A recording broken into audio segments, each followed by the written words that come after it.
hai người ngồi bên đây, lẫn hai người ngồi đây, ảnh đá bên đây, xong cái Phú Gia Ra mới vừa lên cái em nói giờ quá team nó mạnh với ta rồi, xong cái đó nhận tình đâu vô phút cuối trận của cái trận đấu luôn nè, còn quá y nè, một cái của việc vẫn là gì cái team của Mê á, của Mê một lần đấy mà hai người này sau này nó thấp lâu đúng không? Nói chung là ba người kia ban phát, chỉ có em đá phát thôi. Anh phát mình quá đá chạy đi cường chưa bây giờ,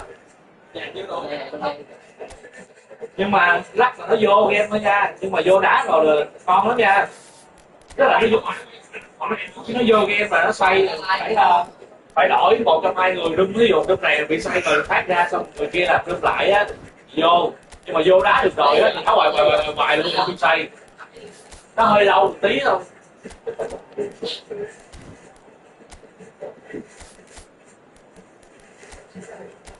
Đại một kia đại thường mới đúng chứ.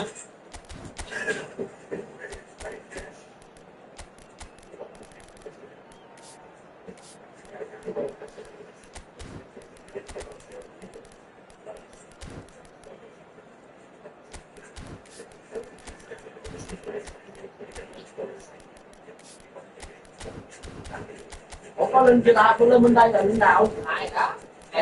Ai biết không? Em mấy đứa biết luôn.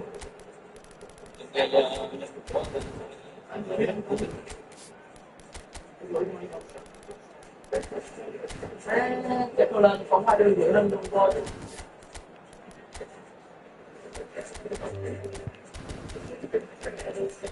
Anh Thức Nhiều like mà bấm cái này cho nó quay anh Thức. Trẻ thẳng cho khó chịu à. Anh đâu biết đâu, anh đâu có biết nó biết nó to. Em VN nó đang like mà.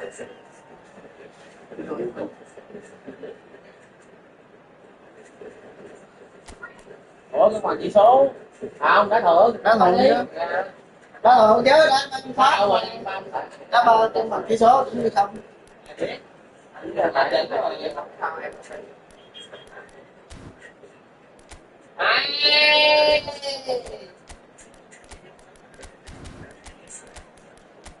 Đấy là bao nhiêu bạn kia đúng không? Thì sao? Xuất một cái bạn trẻ lưới luôn mà, nhưng mà nó quá con này của một chứ. Hãy bà ơi!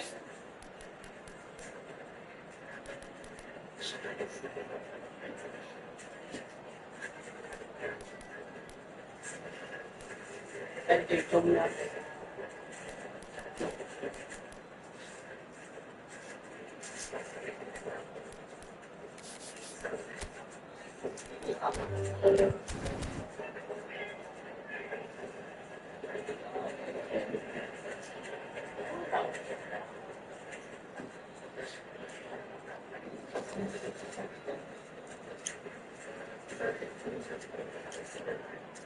Của anh Thức à.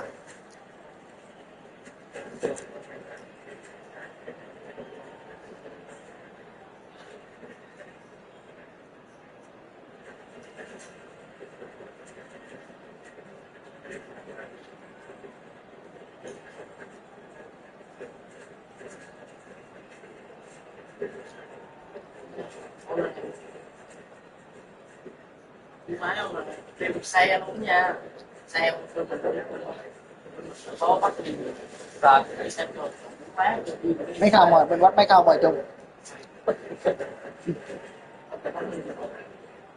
mấy kia anh đá mà tâm lý quá ba nó cùng phải đá tâm lý đó phải biết biết là đăng hiến má cái gì về mà ý là nó bỏ ô nhưng giờ nó bỏ nó bỏ cái hát kia đá thì còn được đá được nó đá thì hay thôi nó giác nó tư duy ngủ anh này nó tốt FIFA nó tư duy em ngủ mà. Two nations with complex sporting relationships spanning decades, and for all involved there is added complexity. Bên là độ But such chemistry must be put aside for now. It is undoubtedly the story of both sides. Vô. There's nothing quite like match day, especially here. This crowd doesn't do ordinary, and we should Đá be kèo với người dép đó là em nói chắc, nhưng mà đá giải với người dép là chưa chắc anh nói nha. Đá vậy chứ đó là chắc thua. Đúng, đó, giải Yeah, thua đó. this one I see is a game between two sides who know each other all too well, and games between the teams have been generally close. While there will be quite a bit of I'm Má này expecting đi this to trái nữa be ta. nice and tight. Things already rolling.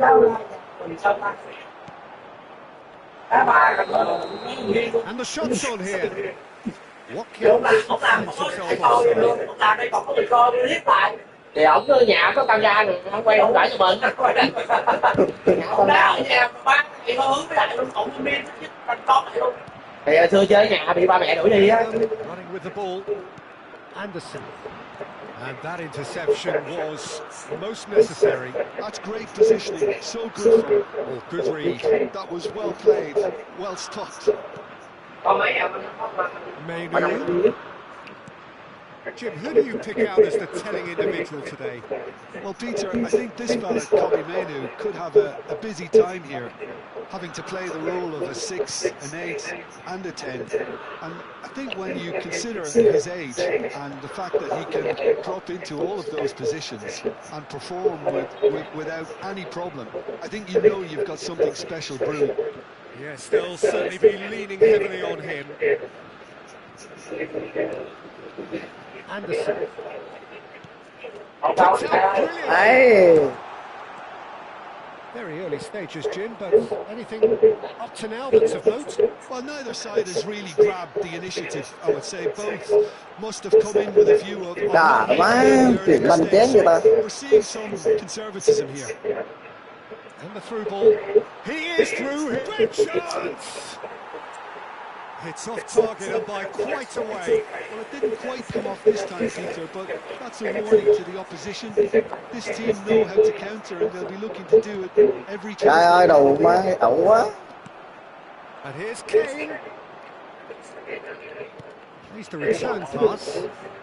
They've got to be quick moving this forward. Now it's Rabiot. He's found a way through. Nice interception. His positioning was spot on. Anderson. France yet to have an attempt on goal. Now Anderson. This is a promising build-up. Now it's Watkins. And it's May3.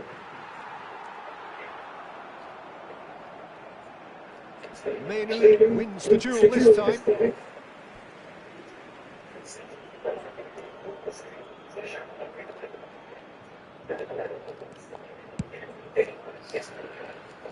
That's alert and sharp and very well played. Lovely pass, but can he get there? And he cuts out the supply. Saliba cuts it out. May3. Rice. Saliba gets across to intercept that.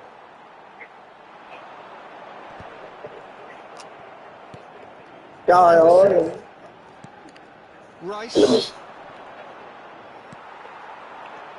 And it's Doué. That is a great pick out. And he's made sure that's not getting through.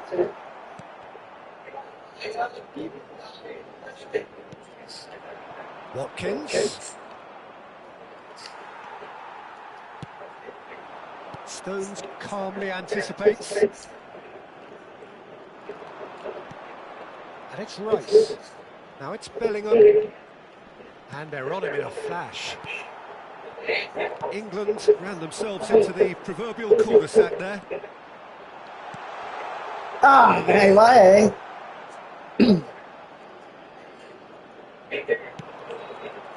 Well, they could break here. Well, a goal here just before half-time could mean a great deal. Spence. And here's Kane. And here's Bellingham.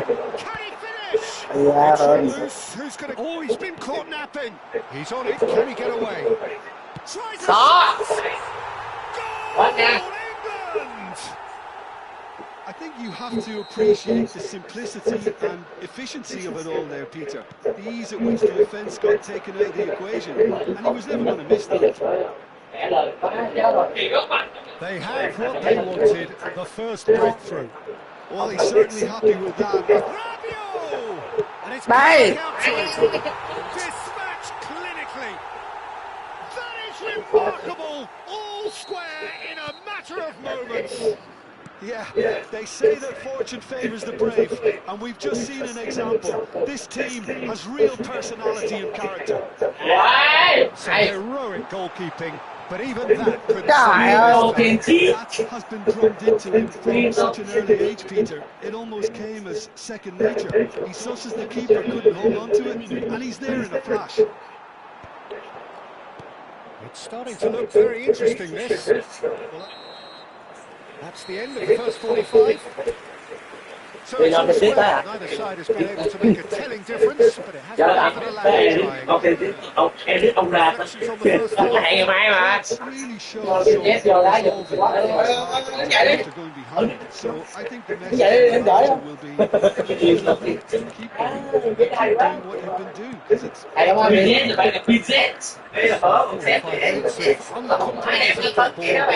Nếu mà bên vô thì buộc phải kêu là dứt vô.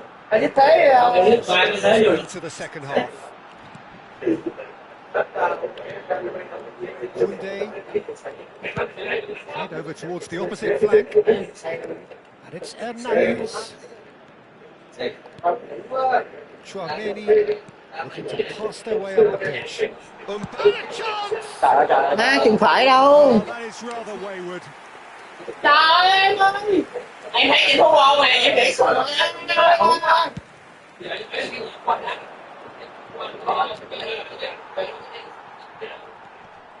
Hernandez. James. Well, he's going to be disappointed with that. It's a good run down the right. Now it's Watkins. Doué. That's Rabiot. Elise. It's Hernandez. Nicely weighted ball. trời.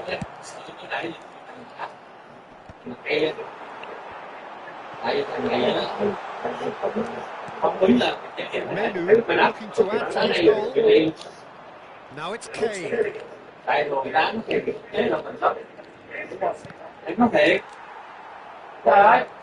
vì anh mình có chạy đúng không? Anh lắp phải cái thôi là anh hạn chế với đó nó chạy. Touch back here, probably the best Con option. tỷ mẹ. Somewhat off target. Đó, bữa bắt cái đường tới môn gì? Anh đá vô, đá với cười luôn, không muốn bắt luôn, phải khác luôn. Không được với cười luôn. Cười biết rất là mệt. Chịu nổi luôn mà. Chỉ qua năm không về cái được. And he's gone looking for safety. Chỉ qua đâu về em đẩy ra biên rồi, đường đâu có dư giữa đâu. Là con phá là con nãy giờ là cũng quên con cha bác sĩ. And here's May3. This looks promising. Played with purpose. And he's taking no chances there. Hernandez. And it's Hernandez. That was good pressing, forced the error to put an end to it before things could get even more threatening. And it's May3. Oh, beautifully shaped ball.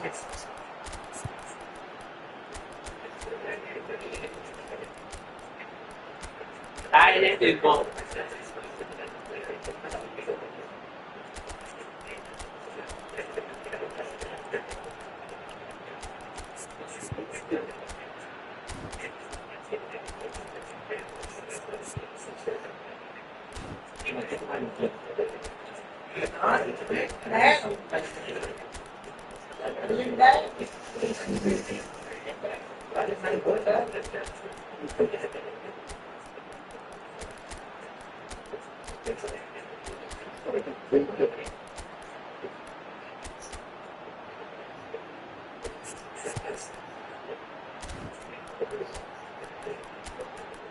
Bạn nói thôi, tổng thôi.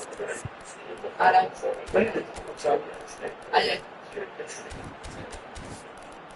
Tôi cho đi.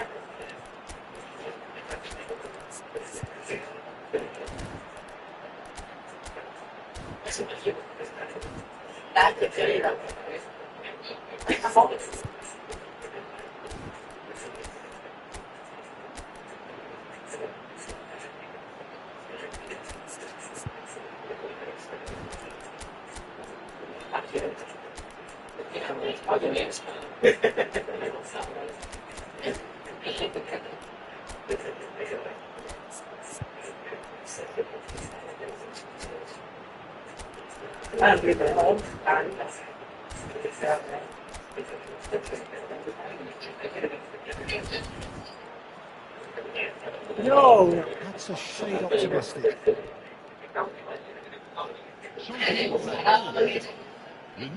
So we have movement on both benches.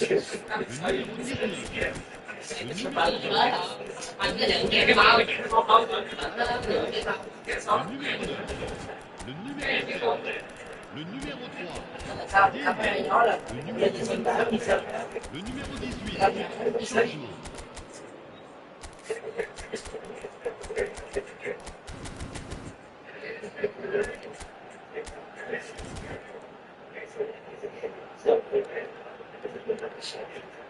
Gì vậy? Thấy đi. Chưa? Đâu đó đi. So Jim, is that the manager telling the forwards that they must stay forward for now? Well, I think he just is concentrating on Cái này là mình chuyền luôn hả? Cái lồn á, nhìn chuyền đó. Chuyền lộn luôn á. Không phải lồn. Konate. Chết tao. Nicely aimed pass. And that interception was necessary. That's great positioning, so good from him. Mbappe is being harried and hassled. Well, they seem intent to get the game. They're certainly trying to wind them up in the process, Peter. France clearly are pushing for the win here, Peter. It's making for a very frantic end to this game. He's got away. Cherki. Thuram. And the counter is on. No, it's Dembele. Saka could move up a gear here. He's shifting through the gears here. Well, a few of his teammates are quite furious with him as they felt they were within reach, but he made nothing of it. His boss doesn't look too amused either. Trời ơi má, chết từ. And there's green grass ahead of him. He's picked his way through. Rodgers. Hey. It's all a little bit desperate, but it's got the job done. That's simply brilliant defending. They were outnumbered, but he still came out on top.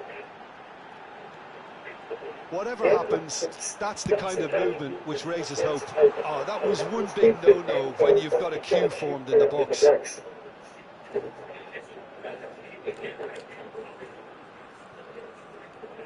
Well, they shouldn't be dawdling at this stage. They need to get the ball in the mixer quickly.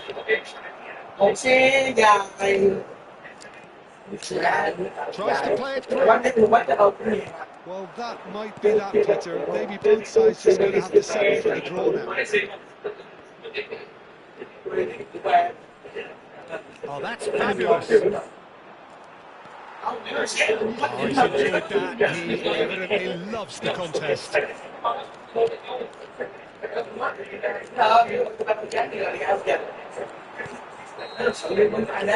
Sắp giờ rồi đó, Bình ơi.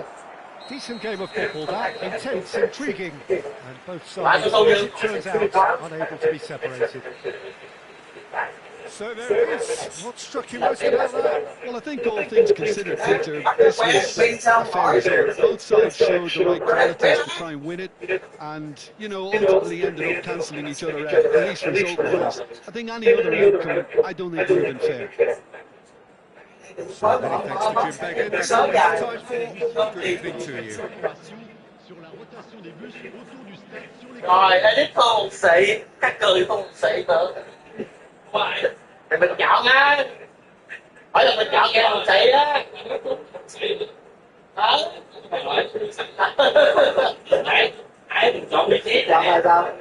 Mình chọn giải này. Mày không cái gì mà phải tự ơn. Cái gì đâu. Mình chọn sai thì cắt. Đúng không? Đó. Có ai. Ví dụ như nha. Có đụng quá chúng ta có em lên khỏi chí đó. Mà lỡ ví dụ Lần lần nó bên kia có 3 người á. lỡ ví dụ như là 5 thằng đi, 5 thằng mình chọn cái vé không kia kìa. Một thằng ăn bán đấu vậy đó. Rồi. Thì được. Nè. Đâu, bên kia có 3 người, bên đây có có 3 người. Không, có nghĩa là sao? Cái thằng 100 ví dụ một thằng chỉ là 4 thằng đi. Đúng không? Thì một thằng đó đó. Ai có 100.000 là 4 thằng kia, một lại đưa 100.000 cho thằng kia. 25.000 chia ra đúng rồi. Cũng vui. Bây giờ ví dụ bên kia là em có em ăn với khỏi phí rồi sao? Thì ba đó. Thì ba thằng này cứ ba kia. Ba này ba kia hả? Có. Ê, chọn dép mà. Có em anh ba, đi ba với lại Bảo Chí nè. Bình Nguyễn không? Bên kia là Edith Cường với Bình Nguyễn. Ở vậy cho tôi lấy Cường lên. Bình Nguyễn là tự lại, để tự lấy chứ. Tôi đi làm cái gì đây? Ông lên con cái sớ rồi. Dạ.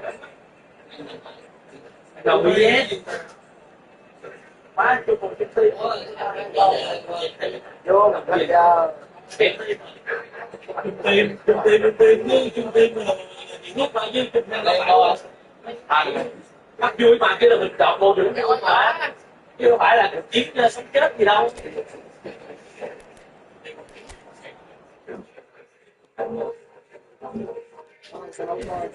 Cái em thì ra hả? ông làm nhà chứ anh. Sao chịu nổi? Đừng việc đây nó cắn nó. Hả? Anh cứ bỏ nó vô. Rất đi à? Đừng có chuyện này ở trong nó tù lên. Thì defend có một thằng còn một thằng thả khỏi defend luôn à? Chọn lên, bỏ fan luôn. Chọn được, phải defend, chọn được. Không defend đâu nó phét. Tiện mà lấy các viên cường ở bé 100. Đúng rồi. Anh muốn 10 câu hết trơn chọn. Ok. Kim chết đây à. Còn mình chọn 100, anh em nào chọn xong qua cái bánh học tương đối vô trước giờ sẽ Anh đâu có lật em đâu vậy. Yêu em đi ba với Bảo Chí chọn VZ, bên kia là rất này của đó cướp á.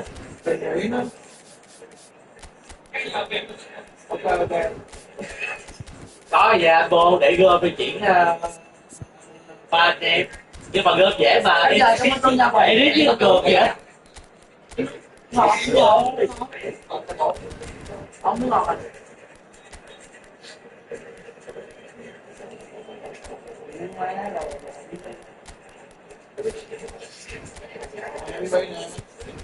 Điểm 2, điểm 3. Đều cũng yêu.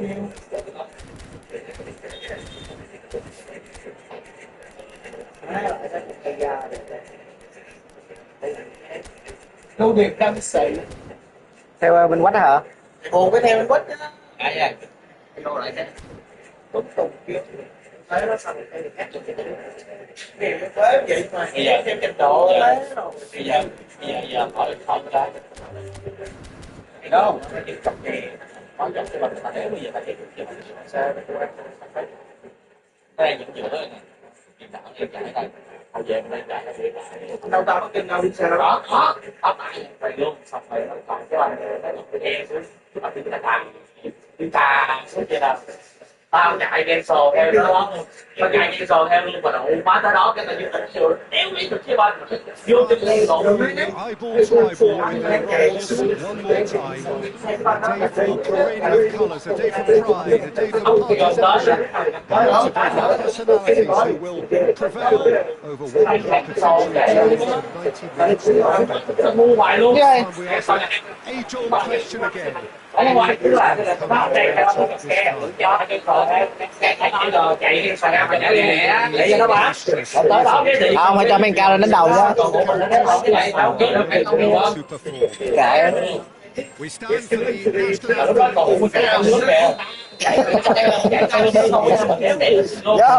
còn cái nước kìa Ok. Resting on it, Peter, but that's never going to take the edge Mình câu hay mình phải cố gắng ăn tình huống cố định chứ. know that. Certainly feels Đúng that. rồi. Yeah, so when these players are going to approach this game, they're professional, hats on. Circumstances were extractly great. We are just getting started. And the history of this fixture tells us always to expect the unexpected. Tại sao cái mặt thầm? Đó là vậy. Không có. And now the Ý ông anh là sao? Ý ông anh.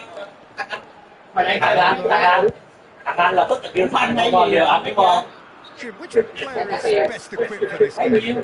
Well, Peter, the Spanish really have been churning out some genuine quality at left back, and this guy, Alex Grimaldo, is another one.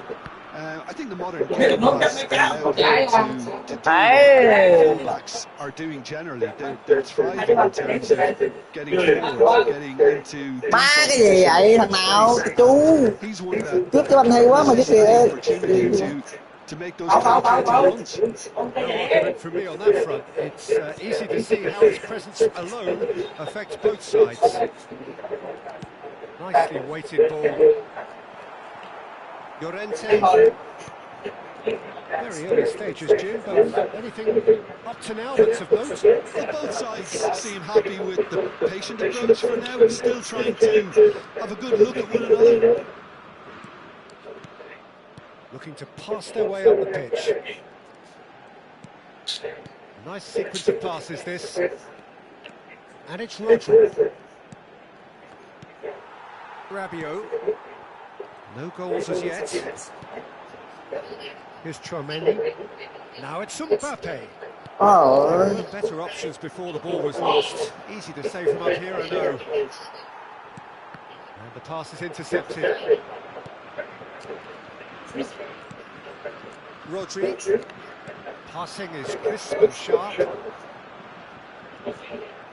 Very nicely done. Yamal!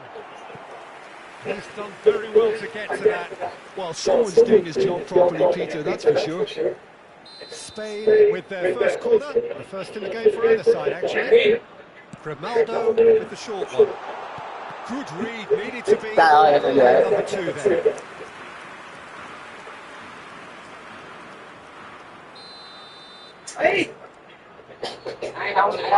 Hay quá bạn ơi. Công việc của anh nhẹ nhàng hơn rồi. Doing clears it away. He's on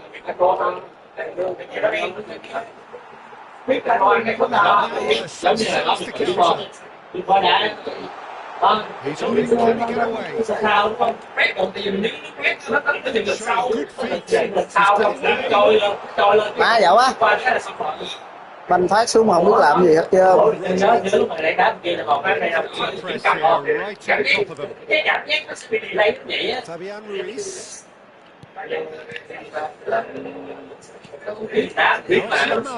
Chứ không phải là nói chứ có bậy nó bạn đâu, thua đổi thường vậy đâu. Passes coming off in quick succession. Mình gặp cầu thủ mình đều cầu thủ lại đến tiền ơi. Always onto this. Mbappe is in a good position here. Could move up Bữa nay from bữa here. cái đầu tiên thấy việc tiếp sang qua xong This is a promising build-up. Now that's a lovely exchange. He shifted it to the flank. Incoming delivery. That should be the goalkeepers, and it is. Now looking to orchestrate a counter. Rabiot. And Upamecano. Oh, it's Dembele. Here's Chouameni. And here's Mbappe. Đồ. Chậm dữ. And anyone who's joined us late, I can confirm that in terms of goals, at least you've missed nothing. Cut short. Doué. That's an imaginative pass. Mbappe. He has found the way through. Shot a goal! Hay dữ là Tường. người trái được thôi. Banh vậy mà BP đá không được. Rabiot does really well to win the ball there. 40 minutes gone. Half time closing in. Ủa thằng BP nó ghi bao nhiêu bài rồi nè. Space. Bóng mà đi. Ý là tổng phân cúp tới giờ nó đi mười mấy rồi. Nó hơn này, nó 18 bà. 18 chứ, nghe Messi chứ. Thì Messi như 19 rồi. Messi 19. Đó, Messi 19 nó 18. Má, bà pháp đá gì con thế rồi. Nó là 18 trận World Cup đi 18 bàn á. Cuối cùng tài lõ hả? Ủa, cái trận mấy trái. Và cây phải là Olise đá một trong hai mấy trái vô là độ cũng có tài rồi. Đá hoài đá vô. Cái đó khi nó mua lên xong rồi Tebele nó đâu có trái nha chứ không phải là phải nha. Nhưng mà cái đó chỉ có là đổ nước bước rồi mà mình đến cái mà sao tự nhiên nó điện liền đó quá thật Nhìn nó cứ lực sao. Trời ơi, đồ má khó dữ vậy. Má đi nhìn thấy ba lộn cái ớt nhìn lên một cái ba lộn cái ớt cái bàn đó. Trái đầu tiên em ơi bạn hay hơn đúng luôn á, đúng là cấp luôn Có thằng lộn á. về nếu bây giờ bóng được mấy cái là nó cấp của nó Cái lộn nó lên ba lộn lên banh thì bỏ cạnh.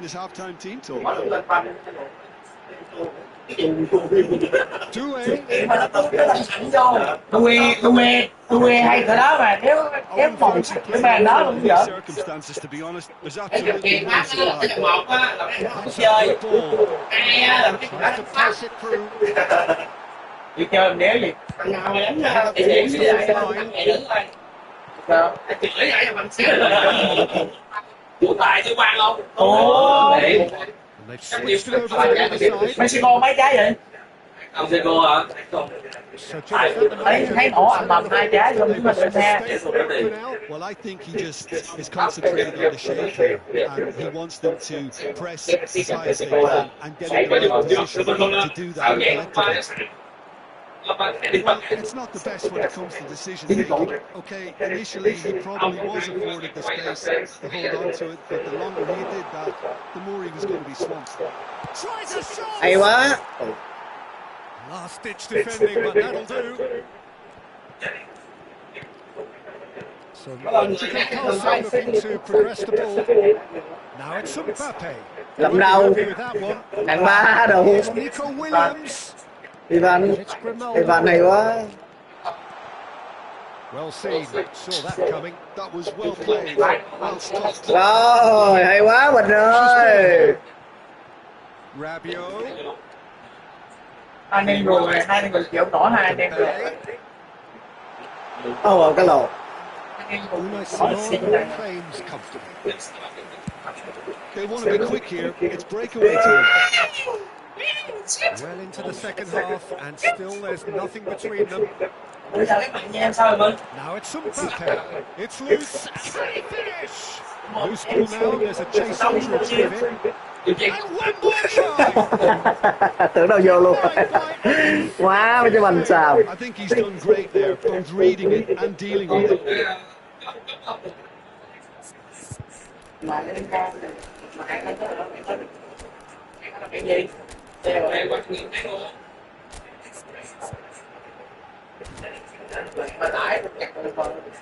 Ca ba rồi. Phải về mà ca ba là mát thấp lắm luôn. Để chơi được vô game nó bay vòng kêu vô nó không game nào đâu. bây giờ nó mới gửi bây giờ nó mới gửi sắp bị chết giờ hôm qua được tới giờ đó thì đấy nó cầm điện thoại luôn đấy dám quá trời luôn viết ngắn luôn mà đấy nó cầm điện thoại luôn phải đợi về nhà rồi cầm điện thoại So changes a foot here, and from both sides. phải qua chợ chở con nó không ra con thôi. And that interception was most necessary. That's great positioning, so good from him. France still have the cards to affect this Nó game. bởi vậy lúc đó Wow. nhảy rồi mà nó chơi mà xem tất cả Backward it goes. Picked up brilliantly. Speed is slippery. The defenders able to hold on this time. Real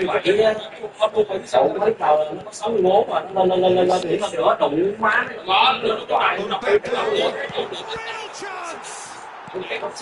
Bắt số là Clearly are pushing for the win here, Peter. It's making for a very frantic end to this game.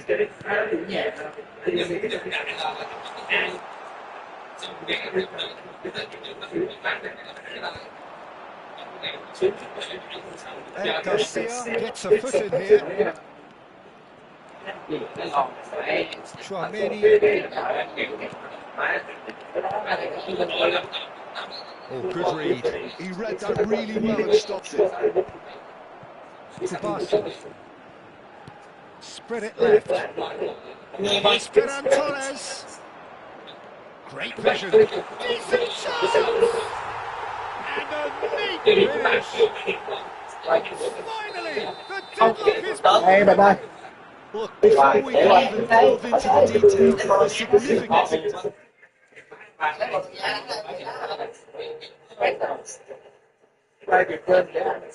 Cậu nha, chị này xếp nha. Tại em không?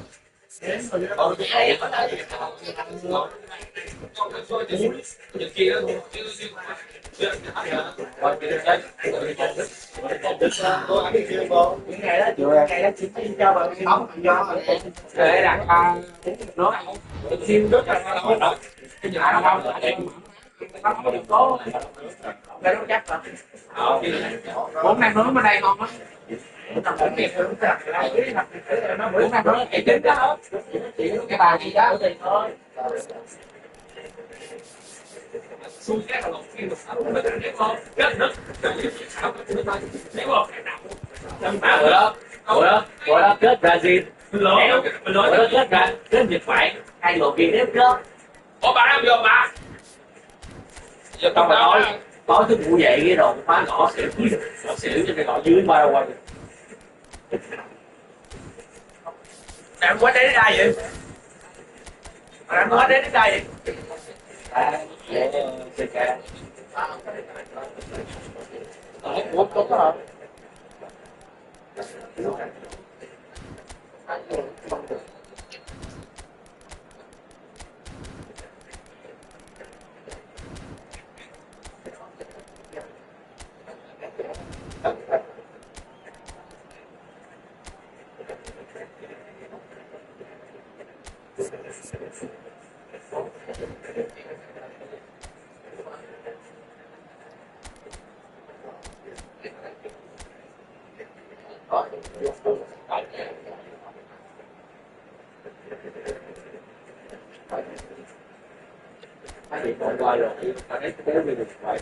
Sao đi đâu không đi đường vàng có té có rồi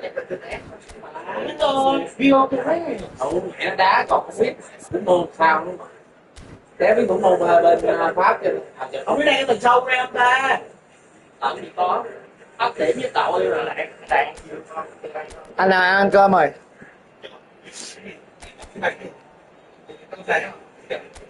đó mẹ chính đó đúng không nó cao thôi nó rồi cảm ơn em thôi Quàng ăn rồi. ông chết vậy Đừng tới kéo ngàn nó đắng rồi. đèn gì to Đây mà ngày 4 giờ rồi, cái chỗ Rồi cho anh, bố có. Hello, welcome one and all. The atmosphere building very nicely here. Gorgeous, gorgeous evening. The skies are clear, the noise is fervent, the atmosphere frenetic.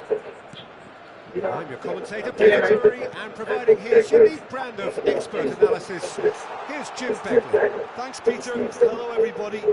Ready to see what unfolds in this one now. Well, it looks like a big game, sounds like a big game. Everyone involved is absolutely up for it. It is a monster matchup, Jim Beglin. Well, I wouldn't just look at this being another friendly, Peter. Is that your own experience? Yeah, if the opposition played like they meant business, we were obliged to return the favour. I don't think there's much difference here. So things are underway.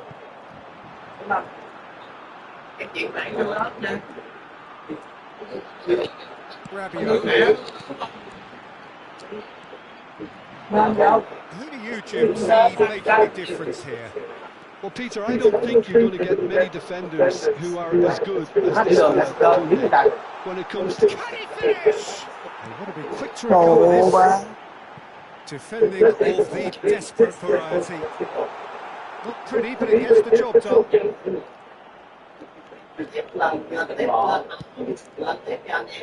João Cancelo. So, Jim, what has caught your eye in these early exchanges? Well, neither side has really grabbed the initiative. I would say both must have gone in with a view of not making any early mistakes. So we're seeing some conservatism here. Gì vậy? Anh nghĩ sao mà qua được? That is doing no harm at all. That's a shame, Peter. Such a great run, but he didn't have that clinical edge.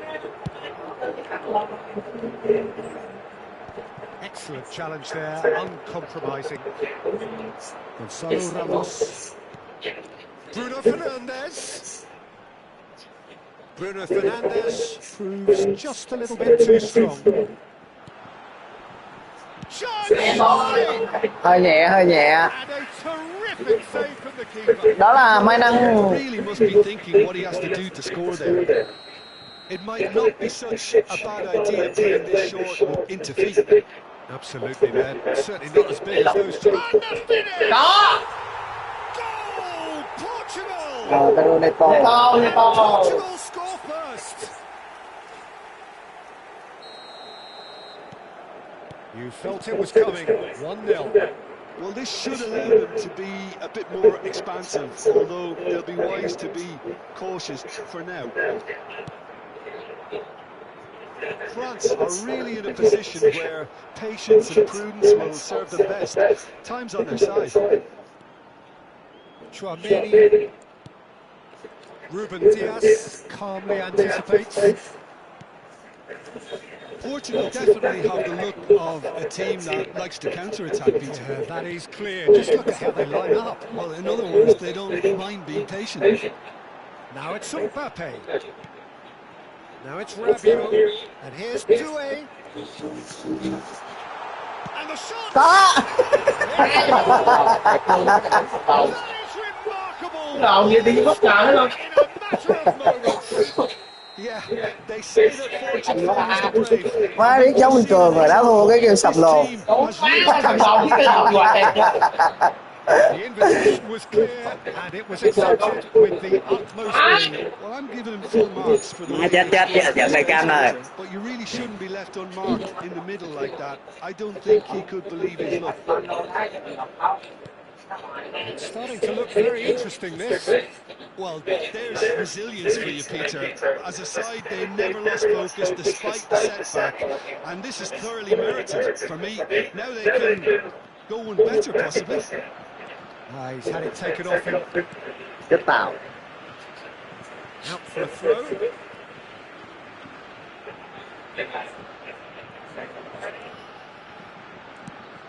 Mbappe is onto it in a flash. Koundé kept his eye on it, and he's there. And here's Neto. That's very neat. Vitinha is flagged offside.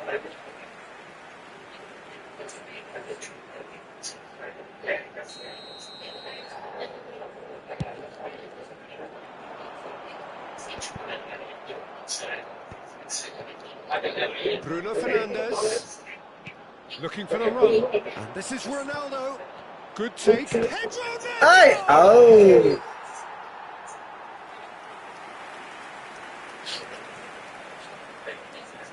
It's their second corner of the game.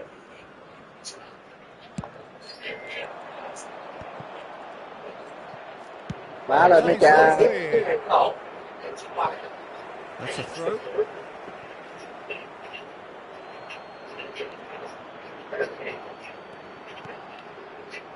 Played out towards the right wing. Oh, he's getting hounded, really hounded. Lovely passing, lovely movement as well. Trời ơi. And it's Bruno Fernandes.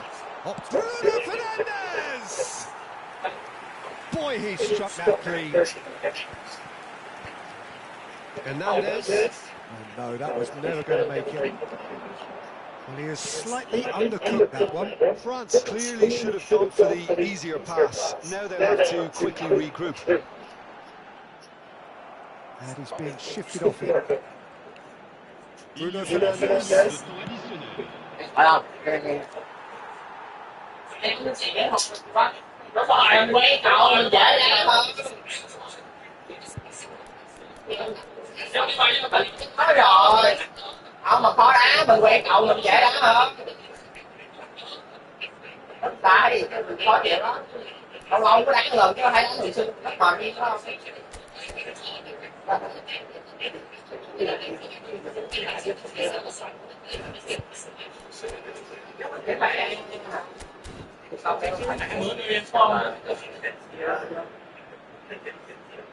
Cách này nó qua nó đi từ qua cái đường của mình đọc vô giờ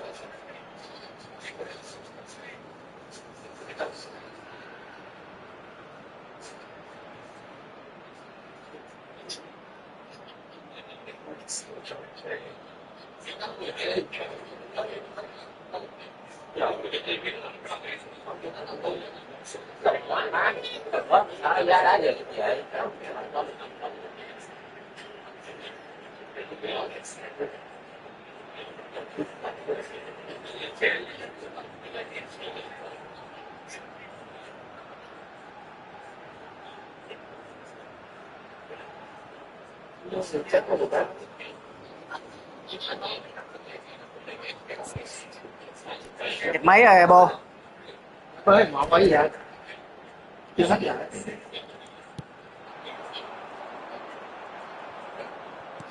Rồi vô. Keeper's got good distance on that.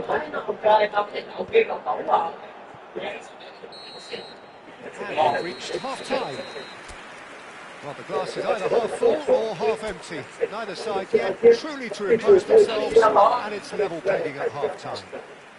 Any opinion on that express on the first half? France will be pretty happy with the way they remain calm after going behind and able to raise the intensity and get the Superb goalkeeping. really anticipated that, didn't he? Bruno Mendes. Now it's Cristiano Ronaldo.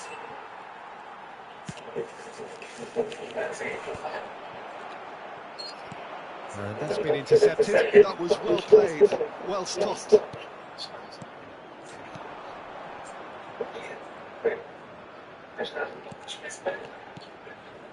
Oh, good read. He read that really well and stopped it.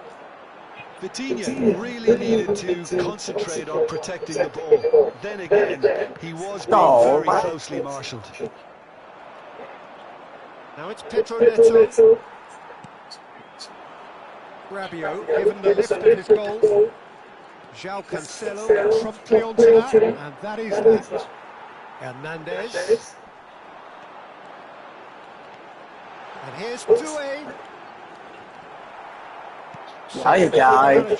Telling the forwards that they must stay forward for now. Well, I think he just is concentrating on the shape here, and he wants them to press as high as they can and get in the right position to do that collectively.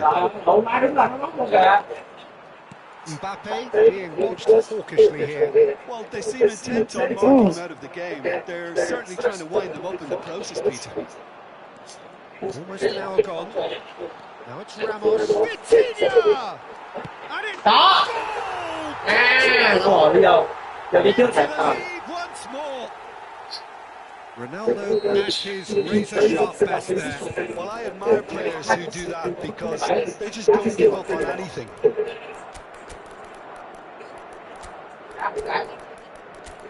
Phải giúp rồi. Quay.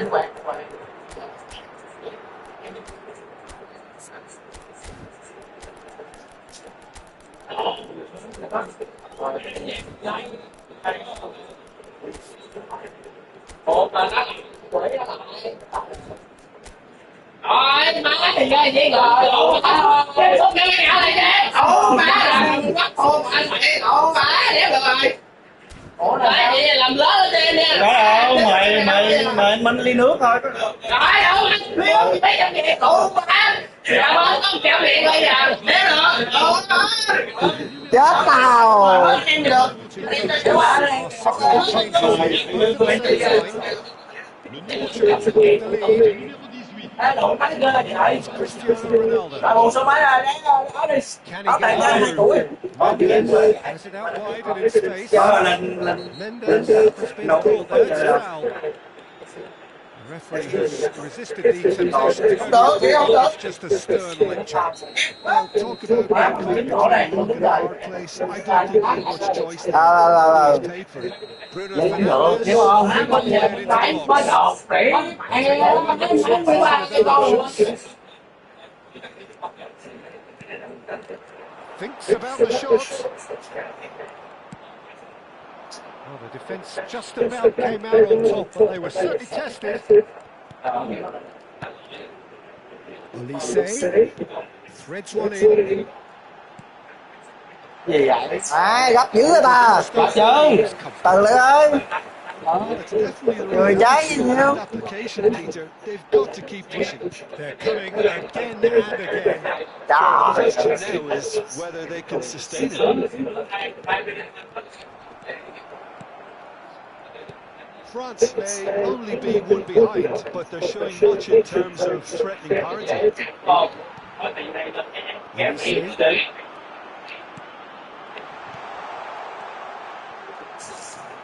France perhaps contemplating their next change here. Footing. Konate. Well, Steve saw that coming. That's great positioning, so good for them. Just up to 75 minutes. And that interception was most necessary. That was well played, well stopped.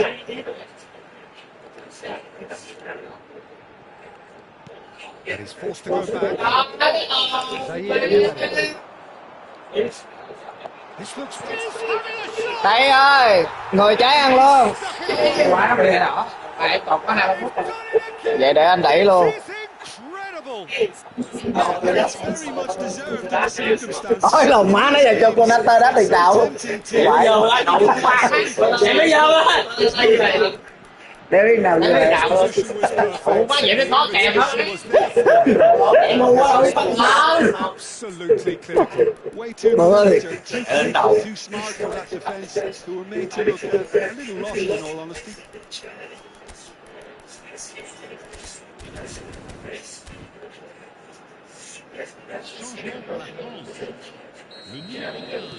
So we have movement. Dừng lên, không còn gì để mất. So again we have parity. France really can sense it now. This game is theirs to win. They just need to step it up and force the issue.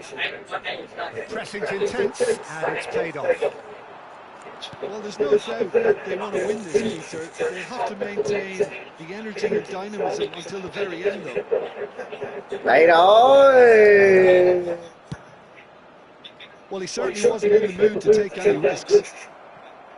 Olise unable to make it happen for all his good intentions. João Neves. This is intriguing. That's goal critical. It's a very open game and an exciting watch. There are no signs of nerves or caginess from either team. This pitch is go-for territory right now. Chạy rồi. Tuyệt vời. ơi, chuyện à? Cái gì vậy? Có những chuyện không bền hay đó lại. Ai nói bắt buộc. Về đổi, về đổi. Straight away, he was never going to get to it. Nó lại đi cô. Rồi nó lại đi cô. Không. Em số rượu bóng dở cái nóc có ra luôn á, mà đã rồi nó tồn nó phải nằm Vô cắt gì đó không hả? Bò vậy để đánh con nghe không? Anh lỡ có đánh không? Anh nói chặt lắm. Tiền anh lỡ là phải đánh khen nè.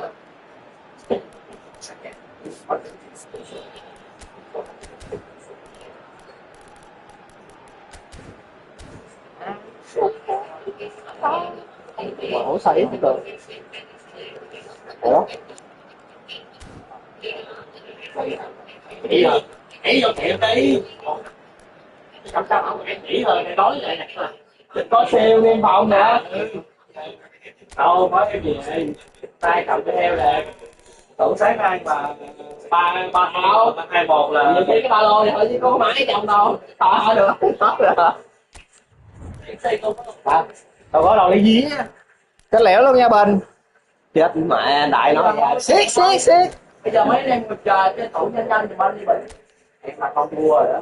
Anh là không thua trận này rồi đó. Em là chắc tặng thua hay sao?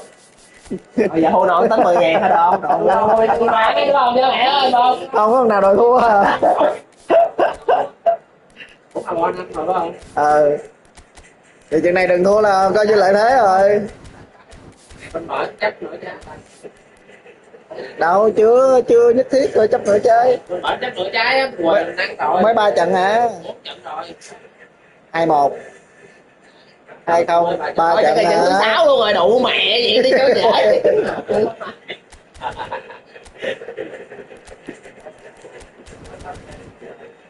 ăn luôn đi giống mới gì vậy. Đúng rồi, ăn luôn đi, làm pháo mình chi. Không có. Bữa giờ đủ má được anh đi sao? Quá.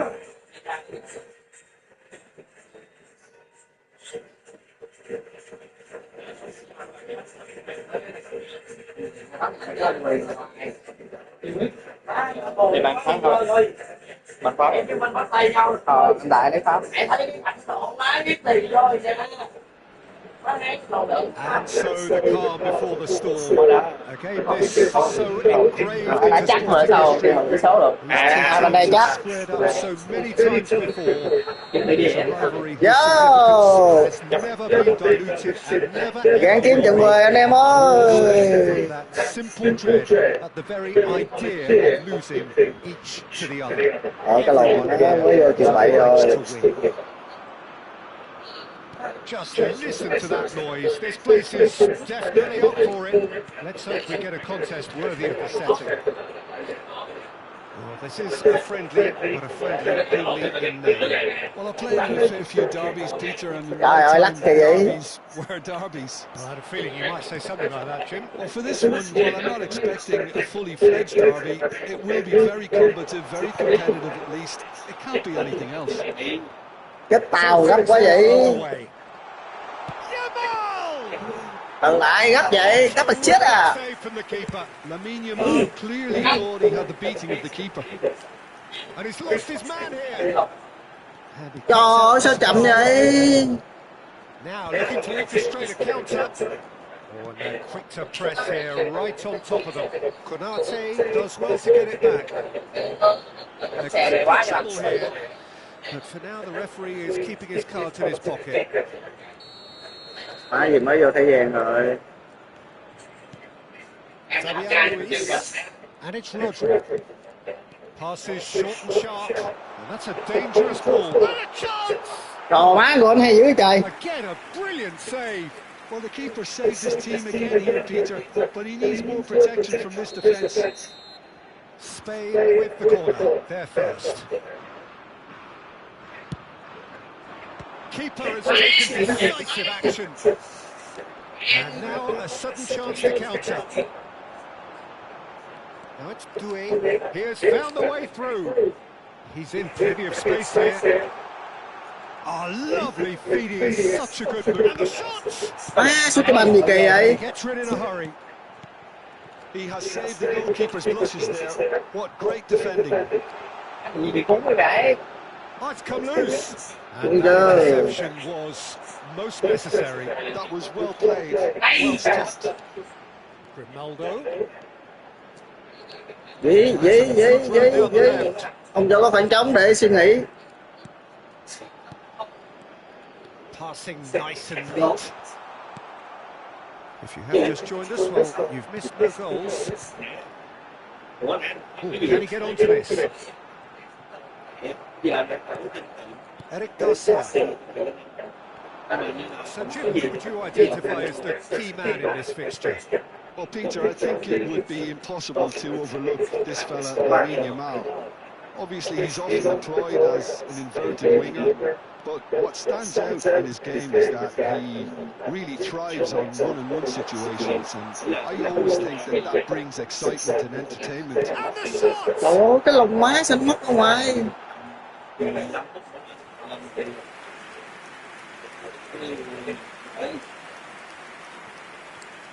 Cảm ơn mà. And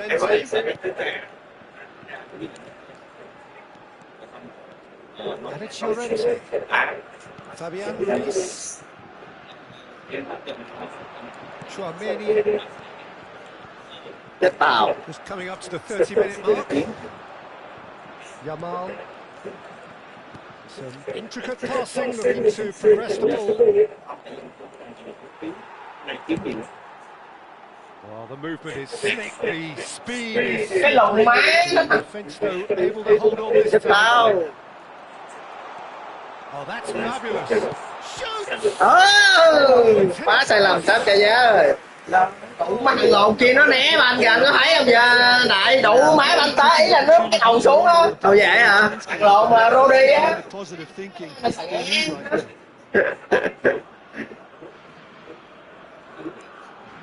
Từ bữa kèm với cái thằng tại không kiểu má gặp cái xui sao ta. Quá điện lồn, lộn quá.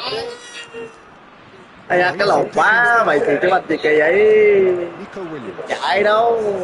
Saliba. I have to say that was an exemplary tackle. Stopped him dead in his tracks. Rabiot. Đây rồi, chạy đâu? Goal! Chỉ một cơ hội duy nhất. The movement so precise, the finish sumptuous. Well, it's an example of counter-attacking at its finest. Real cut and thrust. Vui à anh em ơi. 1-0. Well, I think the next 5 to 10 minutes will call for real focus as the opposition will inevitably react. Doué getting forward.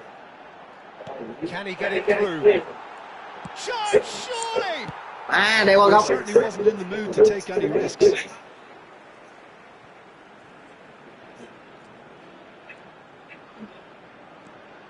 Rabiot. It looks very much like they'd be happy to settle for this narrow lead at the break. Bumps him off it and wins back the ball. Well seen, saw that coming. That's great positioning, so good from him. Now it's Yamal. Llorente. Yamal. And here's Pedri. The only breakthrough then came late in the first half here, and that is the difference. And the score is 1-0. That is ended up in no man's land.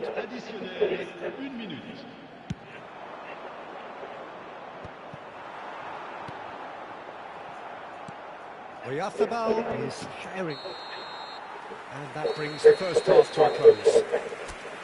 Well, it's certainly simmered along nicely so far. Just the one goal in it, and it's all still very much up for grabs. Any opinion you'd like to express on the first half? France really have looked very good in transitions, so I'll be expecting more of the same in this second half. They just need to remain patient and just wait for that chance to break again. Well, it's been a proper derby so far, no doubt about that. Intense and utterly captivating. France leading via the game's only goal, 1-0 at the break. And we're already back up. Tries a shot! Trời má, chỉnh đôi không được ta.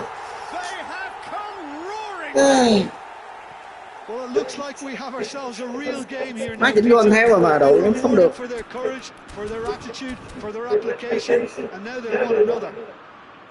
Oh, what a lovely exchange, Peter. I mean, he did the give and go, and that's just a Ferran lovely Torres. the weight of it was absolute perfection.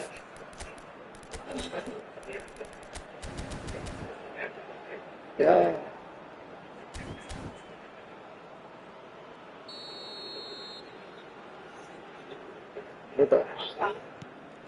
Spain restore parity. This is exactly the kind of contest you'd expect when you have so much chạy cái banh class kìa from không? both sides. The next goal is going to be so significant. Konate and Upamecano. Má chết Ferran tao. Torres. Now it's Williams. Stood up well to him there. And he's gone looking for safety. And it's Ruiz. It's a good spell of possession, this. Rabiot. So, Jim, is that the manager telling the forwards that they must stay forward for now? Well, I think he just is concentrating on the shape here, and he wants them to press as high as they can and get in the right position. Trời má, gì cái banh gì kỳ vậy? Well, a few of his teammates are quite furious with him as they felt they were within reach, but he made nothing of it. His boss doesn't look too amused either. Nico Williams. Williams. Lovely feet. Knocks it into space. Now it's Ferran Torres. Saliba can clear it away. Oh, good ball.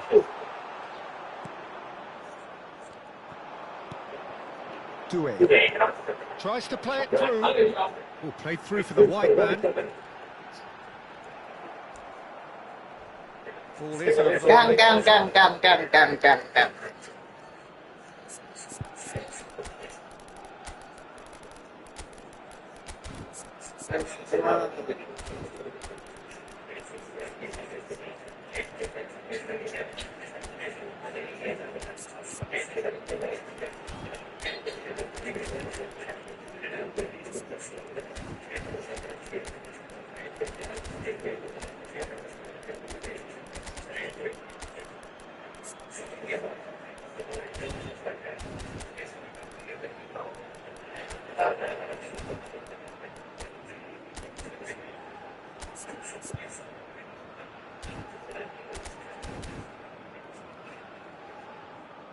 Changement pour la France. Le numéro 20. Le numéro 11. France perhaps wondering what the best time is for their next substitution. Le numéro 12. Nico Williams Le numéro tries to 13. pass it through. Changement en cours. Nico Williams on a strong run here. Oh, that's neat. Good read, needed to be deftly away. That's a throw.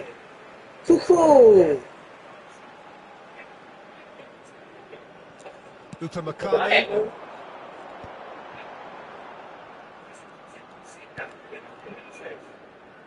Hernandez. Now Barcola. And it's Hernandez. Great vision. No way. Trời, Kante xuất cái banh kìa. That wasn't a bad hit by any means. Just couldn't quite control it. Nothing wrong with the height and the contact. Sẵn kèm đúng không? Closing in on the last quarter of an hour. And the finish! Ừ.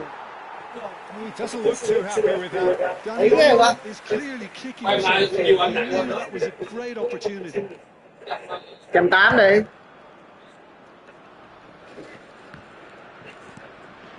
Nico Williams. If we're going to get a winner, it's got to come now. Saliba deals with that comfortably. Don't you just love the level of intensity here? Neither is prepared to back down, and to be honest, that's how it should be.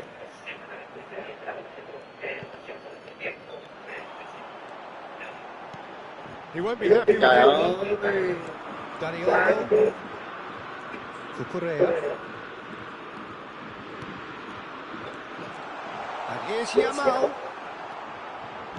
Yamal really struggling to influence the game. They're just trying to negate his influence, and it looks like whatever it takes. Can he get on the end of this? Couldn't squeeze it through. Barcola. Đây rồi. Pass. Big chance! It's loose now. And they're getting it back. Can he stop it going out?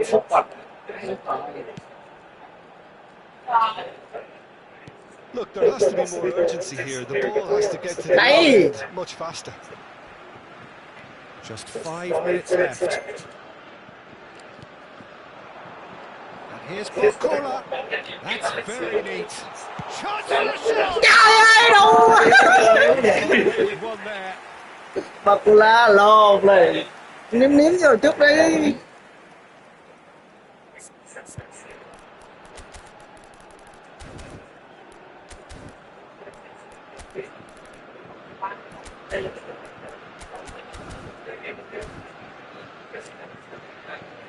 Một bàn thắng thay đổi số chồng rồi. Well, for me, this was the obvious substitution. He'd become just a little jaded, and as a result of that, he was most likely to make a mistake. I think sometimes when the body Đụng mà nãy giờ mình đẩy top 5 luôn chứ, ác I thiệt. think that's happened in this case.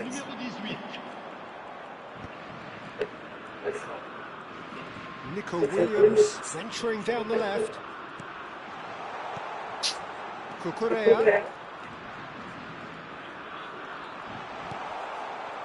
Trời ơi, má sớm trôi qua luôn rồi. Koundé plays it all the way forward. Added time going up here, it's 3 minutes. Little doubt, that is a foul. Trời ơi, cánh nghe này lụm rồi. Ai ghê luôn, ở sân cô nó ngồi trước mắt chứ. Chết như con chó thiệt á. Quá, tạm giác qua lụm rồi. Mẹ mấy gòn nó mới vô không á, chứ anh nó không sút thì tạm giác chết luôn. Không phải một cái xuống vé nhiều khi nó bị Threads one in. hay quá. Trời ơi. That is it, the referee. Còn trận đó. Má đá vợ cái nóc luôn đá nãy giờ đéo vô cái nào đéo mà hiểu. Both sides toiling to try and À, mình từ rồi đó thôi. start each other, but it wasn't to be, and they're all square. Mbappe claiming the man of the match award, and there is very little room for argument. Thoughts on what we've just seen? Well, I think all things considered, Peter, this was a fair result. Both sides showed the right qualities to try and win it, and, you know, ultimately ended up cancelling each other out. The result was, any other outcome, I don't think would have been fair. Đâu ghê. Very much, Jim, for joining me. That brings us to Mình the làm end lại. of Cậu này đi coverage. cái chó đéo hiểu sao không đá được. Là sao đâu. Phải dễ phê á. Mình cứ từ cái áp về cái màu. Mà đứa cháu mà kéo về. Thì có đúng không? Có đây đúng không? Má càng nghĩ là Mới chớ mà để gì là cũng tốt. Bây giờ chỉ có quyết tâm thôi chứ đi làm chứ lại kia. đâu mà. Rất là nếu mà ngoài hình ổn.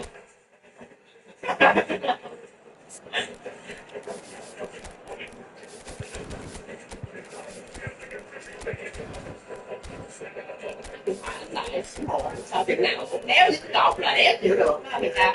Má vô mấy cái số thì dễ đá rồi đó.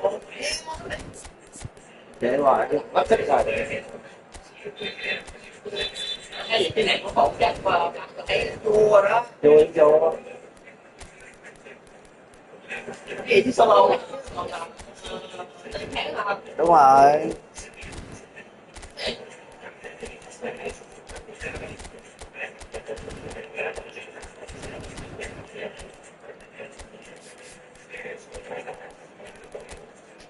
Má là tiếng đồng hồ mới có hả chứ?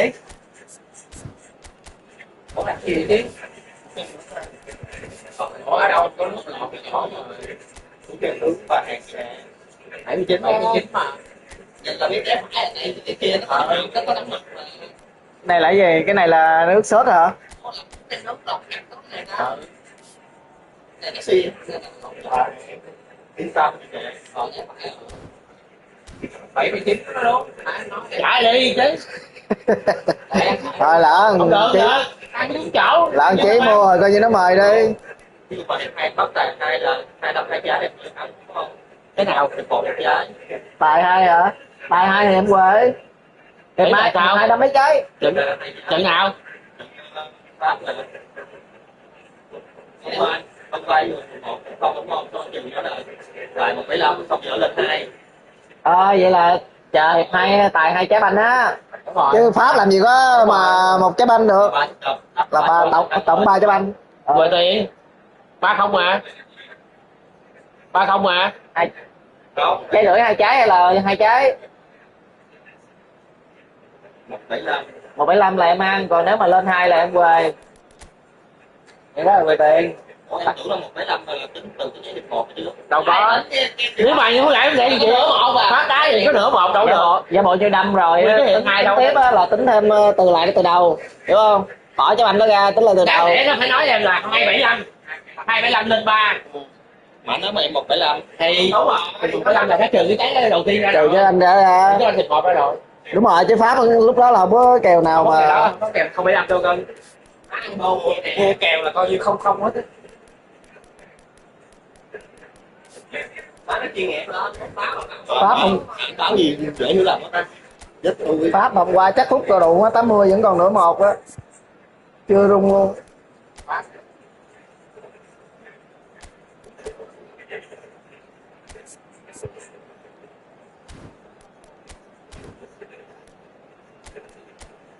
Anh báo về cho em dễ hiểu á, giờ em như đồ 1,75 là em ghi được 2 trái nữa là em ăn.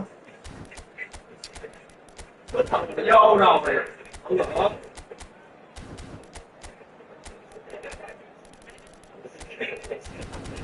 Vô. Bên đây ăn được nha, Bình đá từ từ nha. Bên đây thua được nha em đó. Đi bên đó. Well, what a sight this is, a beautiful evening and the promise of a match that will really get the juices flowing. This is Peter Drury and I'm happy to inform you that Jim Beglin has joined me to offer his expertise. Hi Peter, always good to work with you. I'm really looking forward to this now. Expectations and decibels both rising fast here. Things are heating up and we'll be getting underway very soon. Trời ơi, Mbappé! No, just not quite. Well, there wasn't too much wrong with his effort. He needs to get on the ball again and give it another crack. I would.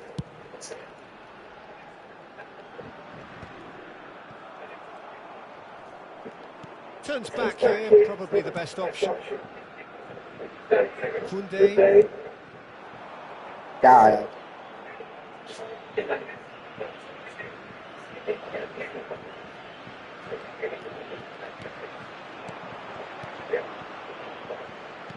Who do you, Jim, see making a difference here? Bruno Fernandes is one of the... Một trái nha. Bên cương đi tô. Portugal! Cho mình. Perfect Hay quá, hay quá. the one place the keeper couldn't reach. He had the whole picture in his head, Peter. Cái này mới đúng là một thằng Pedro de tô chúng ta cần phải thấy.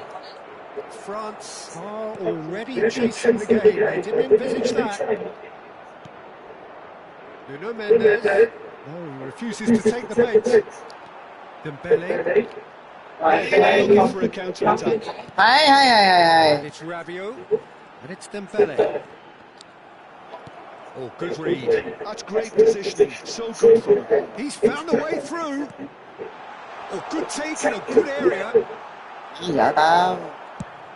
Inacio did well to emerge with the ball. That's a contest to keep an eye on. I'm struggling to work out whether that was brave or a bit stupid. Maybe both, actually. Ruben Neves. Rabiot. Oh, good-looking ball. Well seen. Saw that coming. That was well played. Well stopped. Looking for the run. Lovely pass, but can he get there? Doué is onto this. He's free. Trái! Biết rồi nhưng mà sao đá mạnh dữ á. Sao chí, tính tiền chưa xong hả? Mẹ nữa là xíu There's a lot of credit for his willingness to make those runs.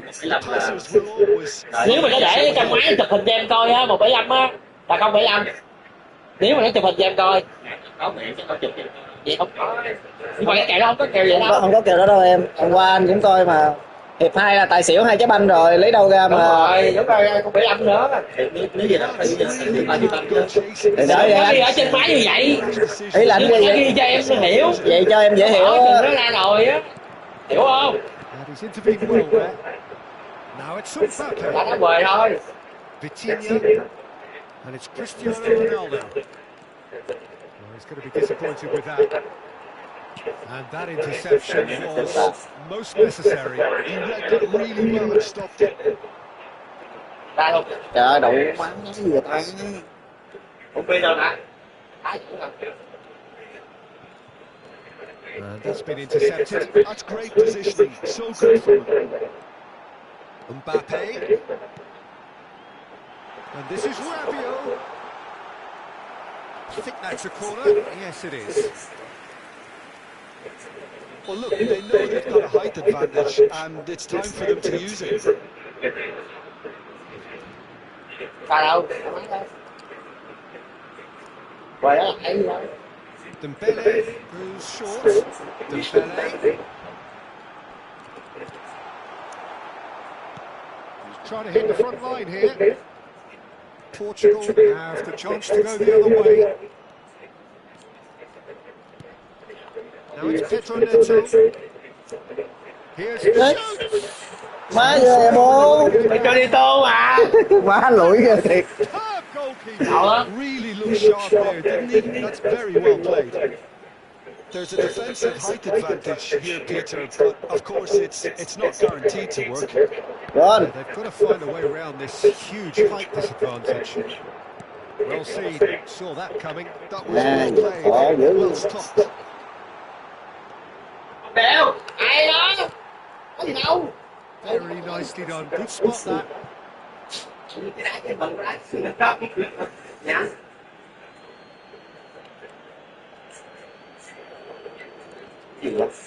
Trời ơi, cái lồng quá. Gì vậy? Phải lấy ra.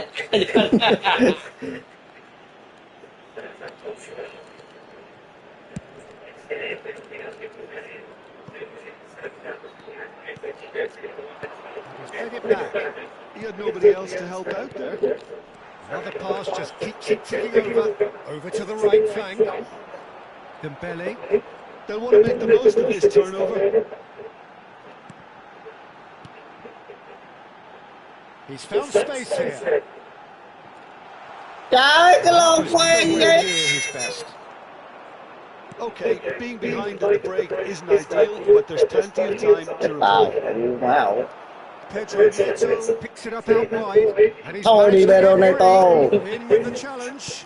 Bit of an appeal, but Mới nothing mày doing. mày. Could move up a gear here. The most accurate pass.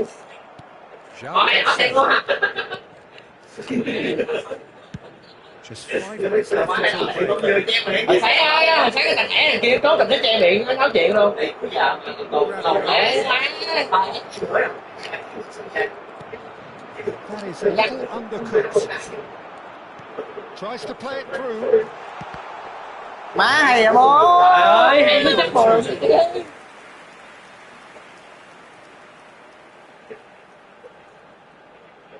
Lồn làm gì vậy?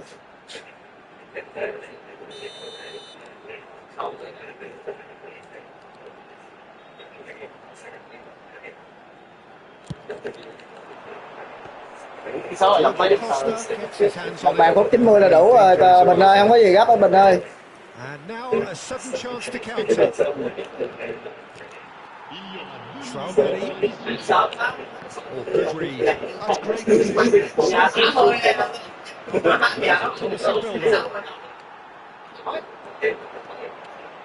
Hernandez tries to pass him through. And he's gone backward here. It's Hernandez. Má vợ tao. And the whistle goes for half-time. Well, there were plenty of talking points in that first half, but just the one goal. It's still anybody's game here. Đúng rồi, cơ hội đây rồi. Trailing by Cái đó rồi. the margins at half Gì time. vậy? Đây rồi. Lại thêm một trận thay đỏ nữa. Còn quá trời người nữa. Mất người, mất người. Well, that is the first half done, and we are ready for what follows in the second. Hostilities have resumed at the start of the second half. France really need to bring up their intensity and rhythm a notch or two, Peter. Just look a step too slow on everything. Now it's Mbappe. France do have a chance to counter here. That looks a decent ball. Oh, that's wonderful alertness. And that interception was most necessary. He read that really well and stopped it. Ruben Neves. That is good alertness. Now it's Mbappe. Hernandez. Tại em chơi miệng anh không thích, theo mình chửi đó. Portugal can breathe in just. You know, it was an intervention that had to be made. Serious trouble lay in store. And the shot. Đó! À, mày không đi to quá. Đó, thì là... Chơi bằng này nữa. What a delicious finish. That is đây là trận chung kết của World Cup 2026. To do was get it under control, and it was always going to end up in the back of the net.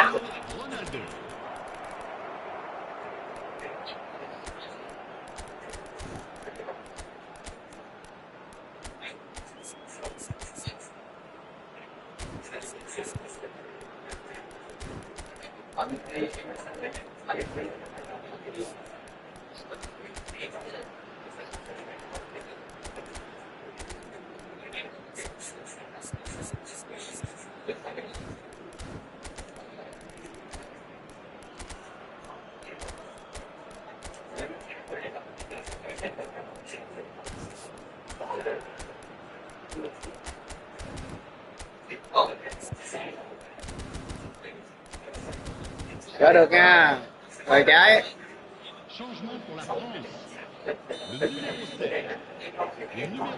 two coaches are signaling changes here, both at the same time. Portugal are sitting pretty, 2-0 up. There's a certain authority to this in everything they do now. If they want to kill off this game, now's the time to get it done. That's an excellent interception. Nicely aimed pass. France still have the chance to flip this game. Zaire Emery gets across and deals with it.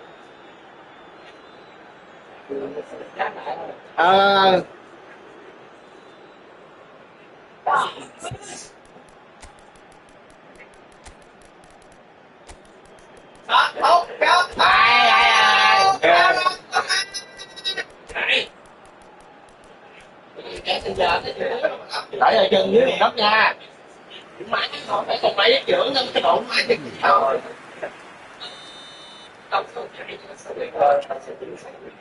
Ruben Neves. Thuram running with the ball. And he's being shifted off it. Diogo Dalot. Now it's Rafael Leao. Zaire Emery kept aware, and it is reclaimed easily. The referee's awarded a free kick.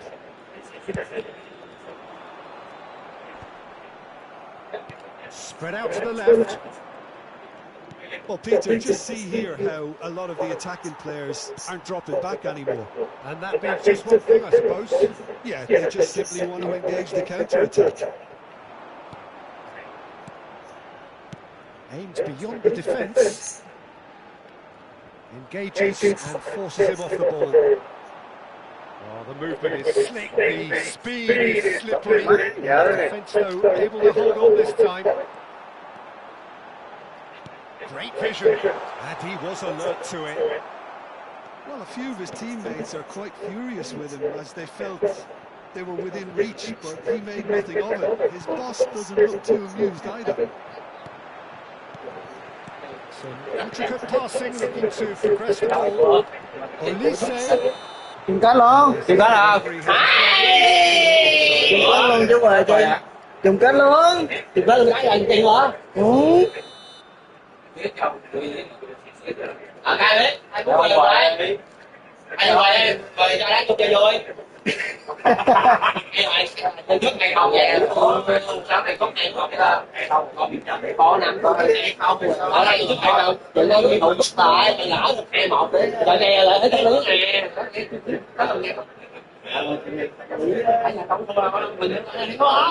đéo kia nữa còn nhau đúng lột anh lột có đá chết mày anh lột có lắm. Rồi bây giờ chị quỳ giác không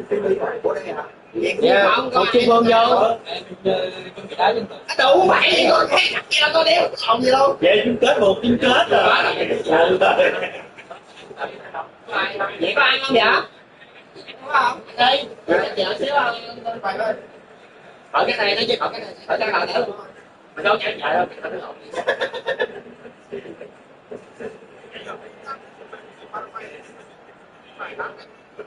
Đi sao vậy? Cái này là bún chả Hà Nội rồi đó. Không ngơ rồi không. Chuyện vô mấy cái chuyện là đéo nổi đâu. Thì cái chen vô cái chấm cái đó đó. Có cái ngồi chen rồi là cái mặt này luôn á.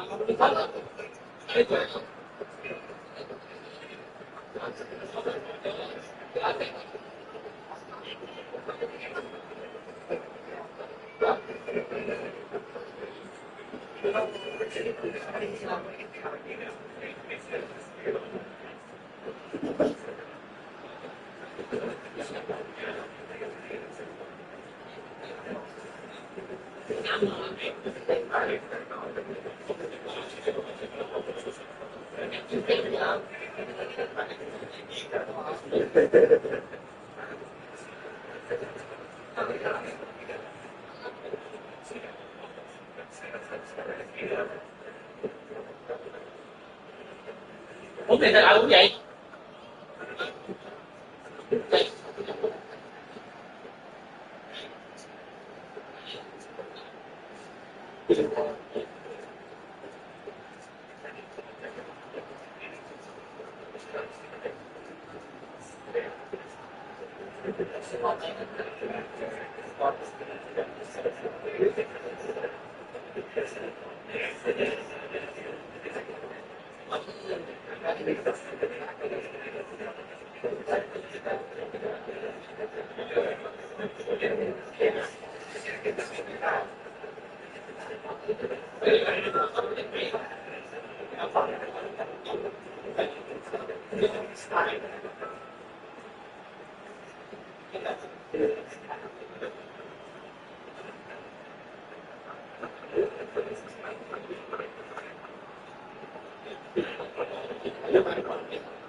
Đi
qua rồi, giải quyết cho xong ơi.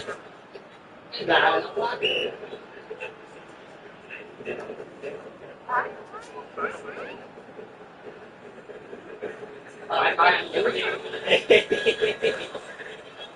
Đúng vậy, phải có ăn thôi chứ không có què ở đây. Không chấp nhận một tỷ xu rồi.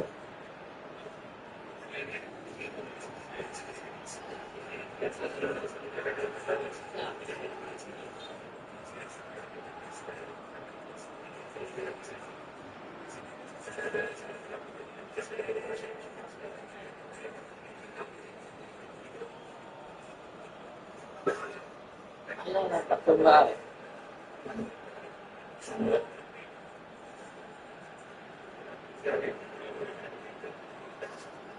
từ đợi anh nè, quay chỗ vào.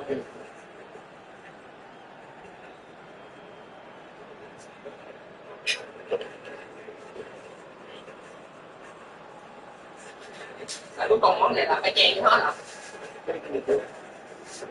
Chứ nếu đúng là phải chấm á, ăn là chấm á chứ sao mà chen ăn nổi được. Đẹp. Đẹp. Chấm.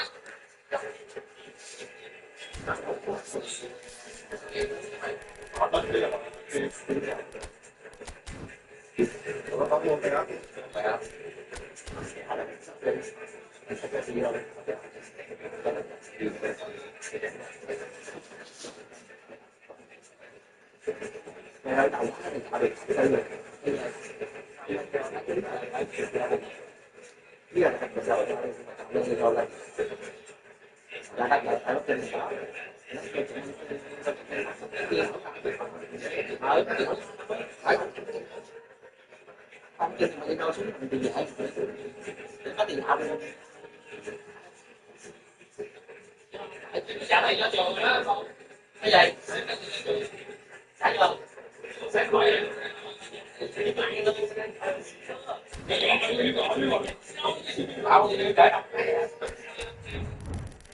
thiếu thiếu trường nhiêu không qua 4 số được 2 xi sáng đã rất chưa chiều đâu đi pháp đó ủa vậy là em ăn 2 ngày luôn không hôm trước cái cô xi qua 4 ký 50 nha. Nhớ không? Để xả lên cười. lại là cường hả không được em lại là cường hả Được, không được anh có liên bệnh không Đúng là thì được, kêu anh hay đá dẫn lại rồi đó. Trời ơi, sao anh đợi đi tôi bú anh rồi tôi cứng qua lại luôn nè ba Rồi đừng solo rồi. ủa đúng rồi đi mua còn chụp kết Cho tôi gỡ ra ha. không được đội hình đó công không được đâu mới tiếp sau cũng bị đâm mà để anh đá đây anh thủ được không sao đâu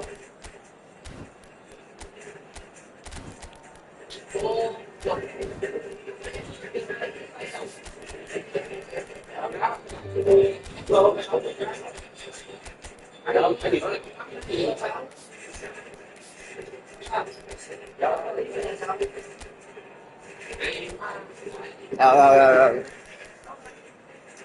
có tiếng con có tiếng con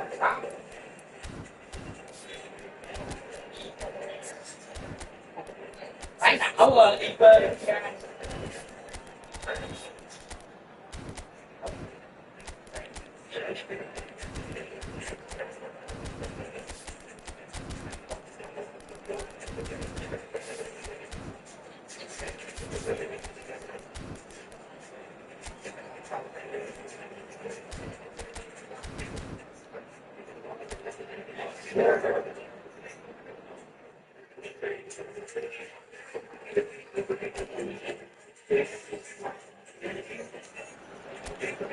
So hello and welcome to everybody who has joined us for the build-up to this occasion of ultimate tribalism. And as you would expect, that build-up has been remarkable. They fight here not just for the pride of their manor, but in the ultimate show of one-upmanship. Well, the pre-match build-up has been fantastic. Now, the game itself. quá vô tường ơi Jim, this one always matters. Well, there may be nothing resting on it, Peter, but that's never going to take the edge away, is it? And the players from both sides know that. Well, it certainly feels that way. Yes, so while these boys are going to approach this game with their professional hats on, circumstances will extract the aggression. So we're very much on the way now. Another episode of this age-old tale, uncompromising conflict.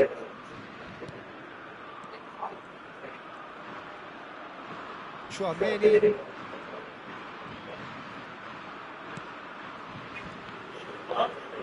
So Jim, tell me this, who are you looking for in particular here?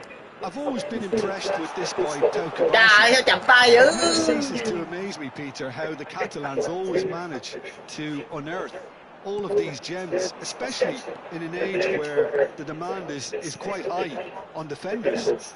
He's really the perfect package. No argument from me on that front. It's easy to see how his presence alone affects both sides. Doué gets into a good Đâu, position. đá Sivela đi ông tưởng. All he needs to do is to place this between the goalposts and basically let them attack Đâu it. đấy.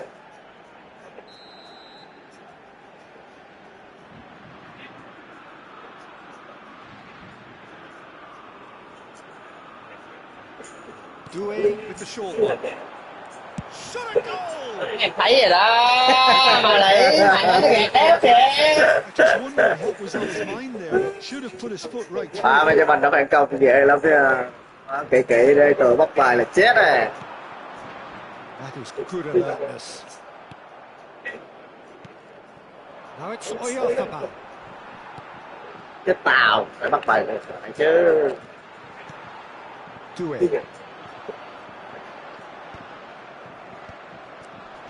Yamal. Nico Williams.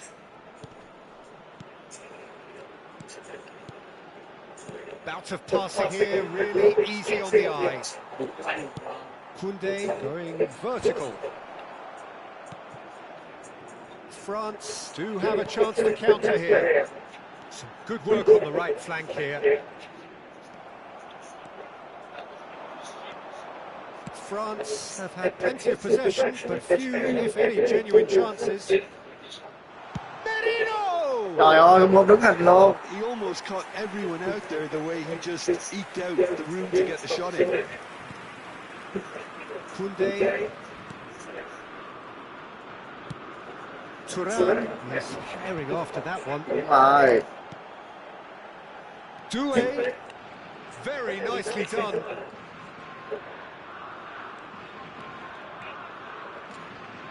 And that interception was most necessary. That was well played, well stopped. Taken back almost at once. Nico Williams. And here's Marino.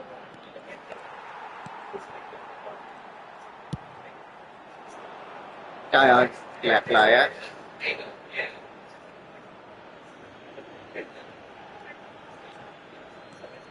Grimaldo. Played towards the other side. Llorente. Can he get on the end of this? Well, he was clearly disappointed with that pass. Spain clearly didn't help themselves by telegraphing that one. It was always going to be intercepted. Quality ball.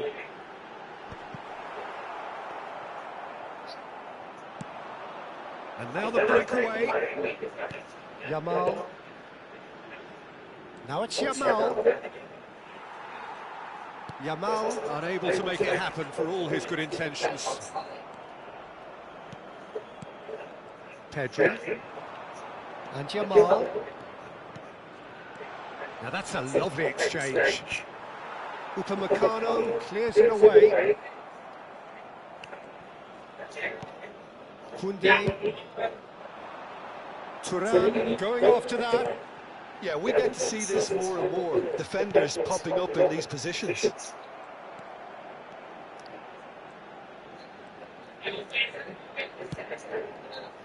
Not the most accurate pass.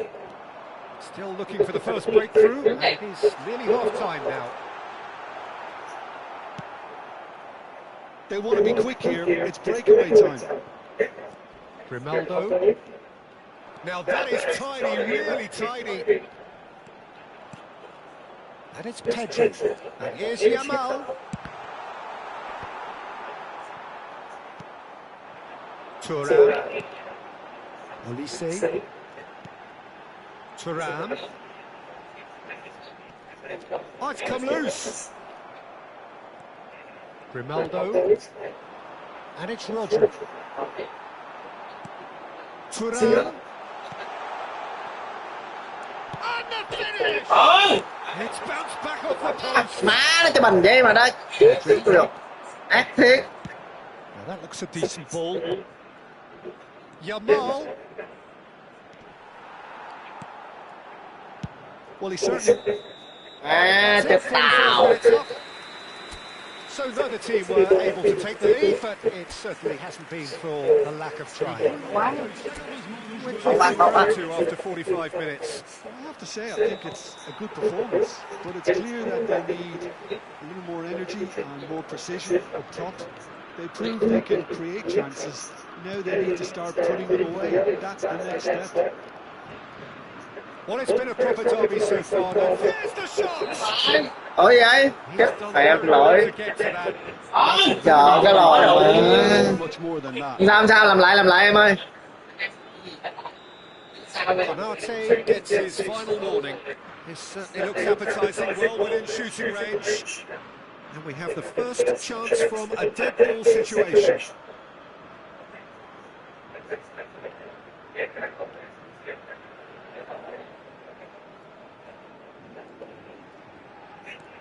Good ball, good take. Bit of an appeal, but nothing doing. And that has left him in a heap. Rodri with a definite foul there. Rodri has been booked, just to confirm, for that earlier incident.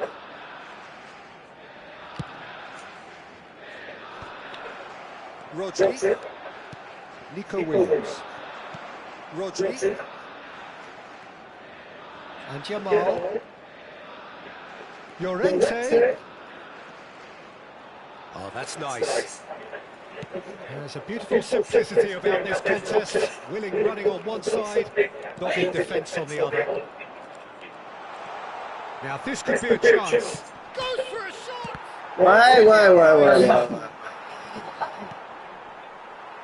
Quay. Phối hợp hay quá. Correct here.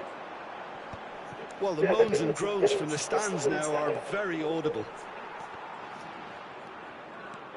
Now it's Marino. Tries one from Mẹ nó còn gì vậy? Ủa, hỏi hơn không? Oh, super ball. Big chance. Hãy đợi thôi, lồn mẹ. Nico Williams really can't believe it. Foiled by the keeper again. Spain are looking to play on the counter here, aren't they? Well, I think it's pretty clear they've changed their shape, certainly when defending at least, because they've got to be ready to hit them hard on the counter-attack, and that seems to be the plan. Konate defending his corner stubbornly, stood up very well to his man. Koundé does really well there, he is strong. Whistle's got that foul.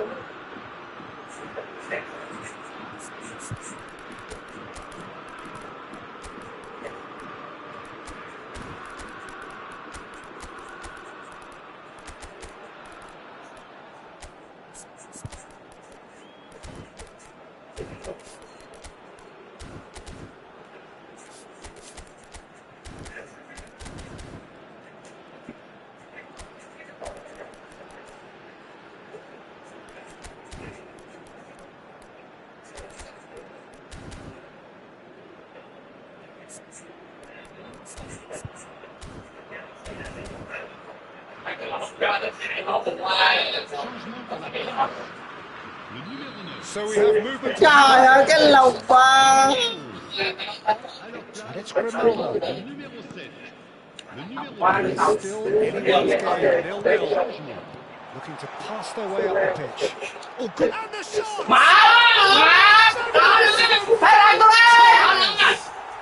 A finish right at the top draw. They've done it. Finally, they've broken through. His position was perfect, the invitation was there for him, and his response absolutely clinical. Again, that's terrific movement, Peter, and an even better pass. It's beautifully played. And it didn't take him long. Just sitting on the bench and waiting moments ago, already he has scored. That's just as the manager would have seen it, an impact sub. So the first goal of the game. Well, when the going gets tough, it's Takes a shot! A potential goal of the season contender, if only. Lamine Yamal certainly looks hungry and exciting on the ball. Confidence is at play here.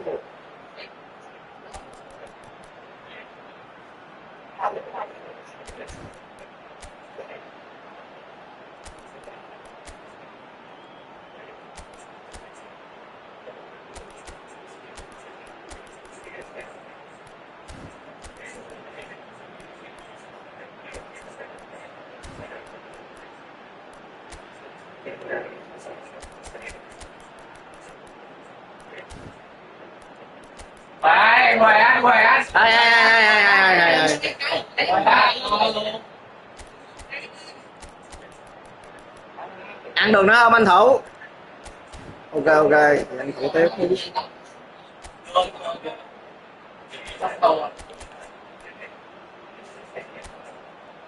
Quá, anh ngồi luôn anh bồ. Quốc gia đấu kệ lỗi sắp tới sắp mà.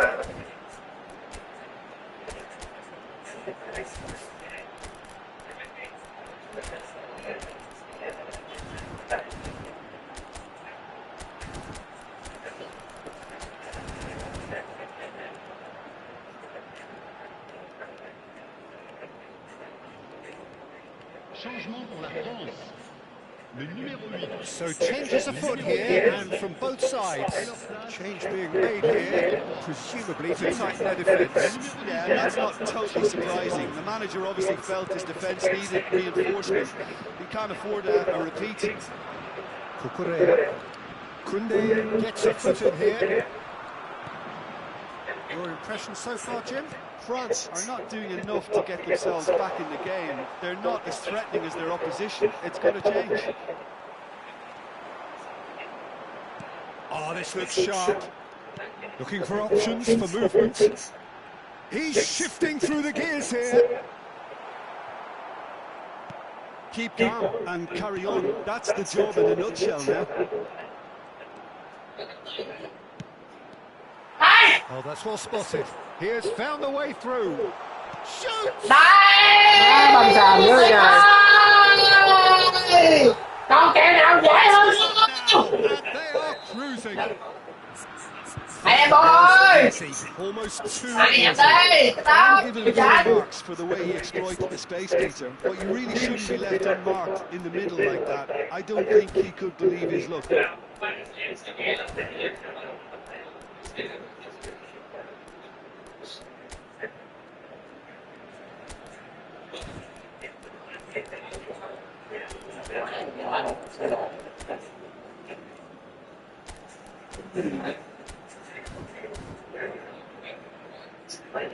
Dạ.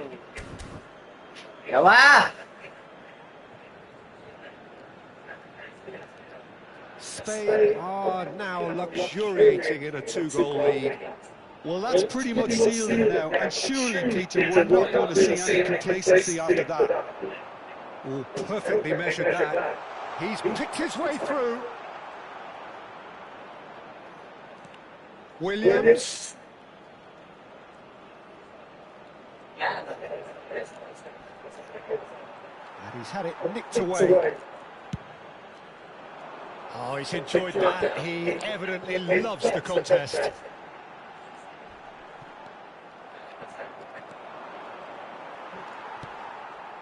Zaire Emery. Oh, good read. That's great positioning. So good from him. Rodri.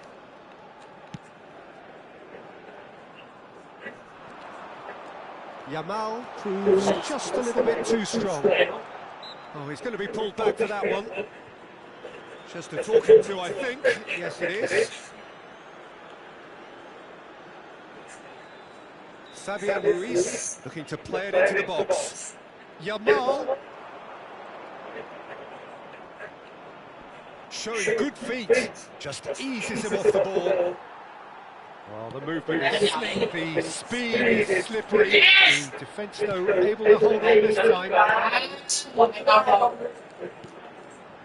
Mbappe. There will be 4 extra minutes. Dạ quá, dạ quá. Tuyệt vời. Em ơi. Má thằng Pháp có đá quá. Có đá được nha. Về cho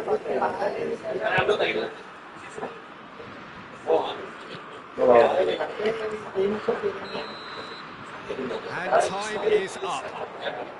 ok Performance of perspiration, work rate, grit, and those are very good qualities that might have got them something on another day. là chung bò này thứ bao nhiêu ta? Today. Nãy 50. So there it is. Dạ, What do you trăm. like most about that? Tại vì anh em mình không để đây cấp thì tính trước để lên nó quên quên thì tiếng gấp đôi đó trừ 20.000 vô cái đầu đúng không trong ba ở đây sáng là ăn này là cái thức này anh Hoàng với Bình ăn bình chậm nước ta ủa ăn bình ta ăn bình Many thanks đúng to không Jim Beck. à thôi thôi nãy thôi ăn được kia Good evening to you. vậy là ăn bình 20 nữa rồi sao tìm cái gì vậy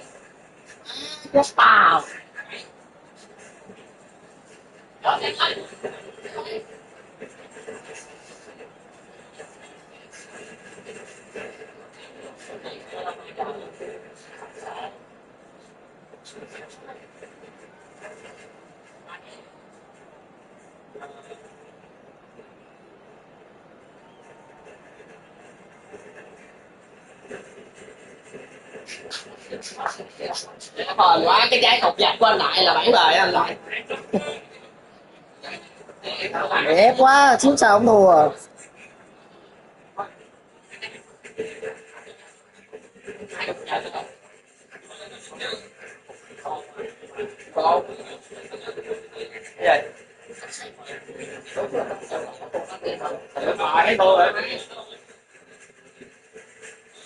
phá về thành chả qua cái mặt thành đủ ai lấy cái hợp lý chè rồi chưa thấy hồn rồi vô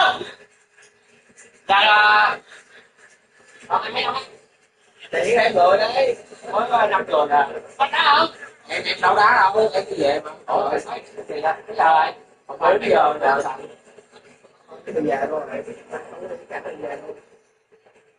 vậy buồn rồi 7 kg solo cạp rồi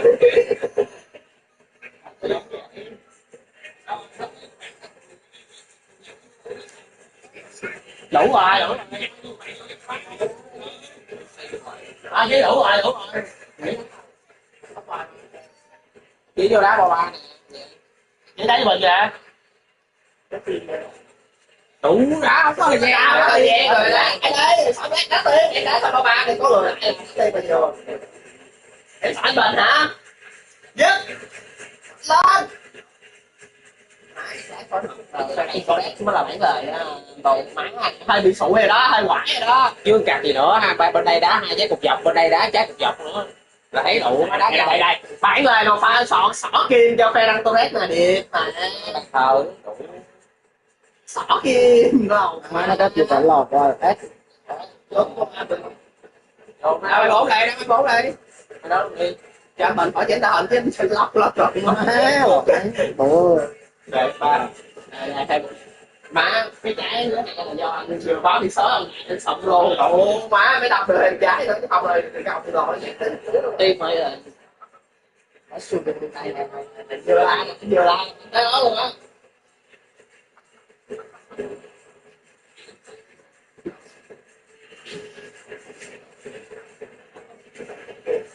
không lọt ra đây theo đây nhiều nghe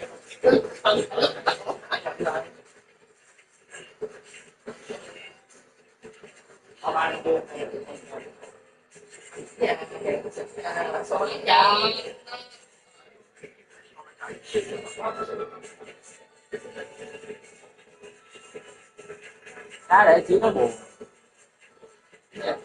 nó ngồi đợi bây giờ mình không lên chạy nó thiệt quá người ta chụp lấy đúng rồi đá là chỉ hay sao đông hỏi ở tỷ thôi ở tỷ bỏ phá giờ đang một quên cúp mà nó bỏ qua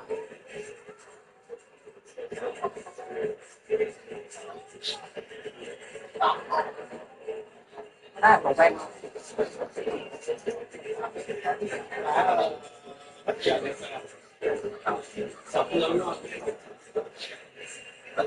có để gì bạn để không đã để gì bạn thấy không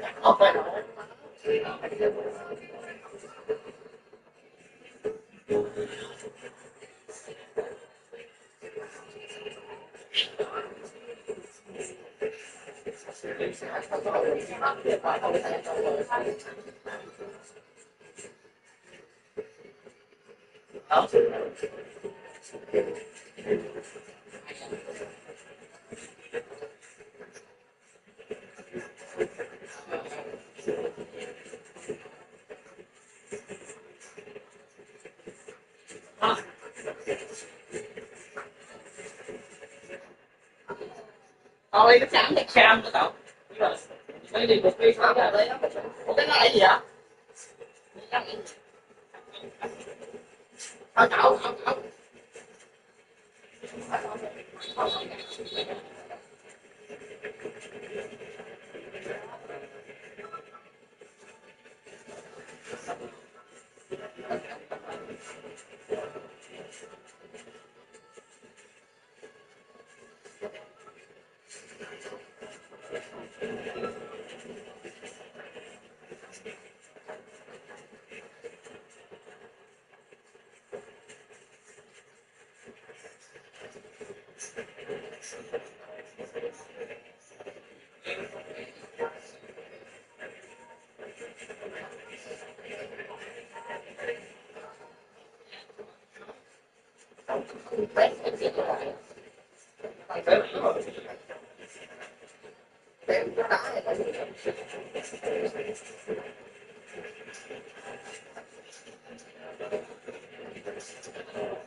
Cái ban này sao thuốc có đó vậy? Ban này thì tái có gần chứ. chỉnh thủ môn em chỉnh thủ môn rồi tay gì chưa vô trận nó khác lắm má giờ đại đi tập gym thôi chứ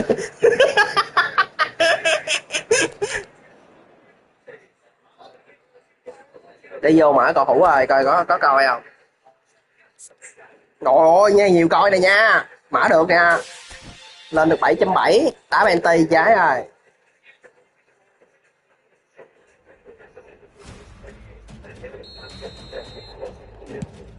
4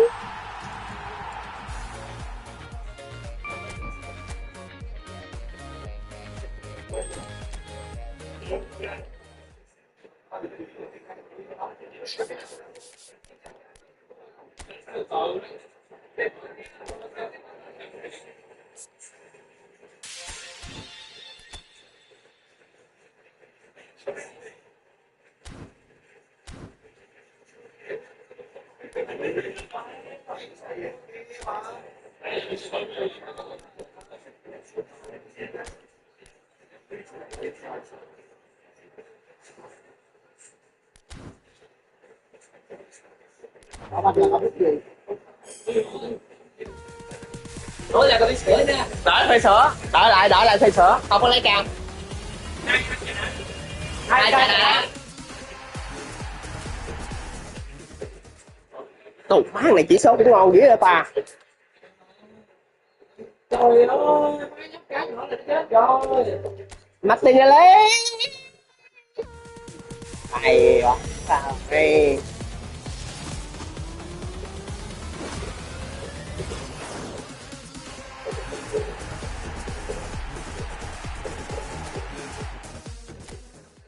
Lorian Witt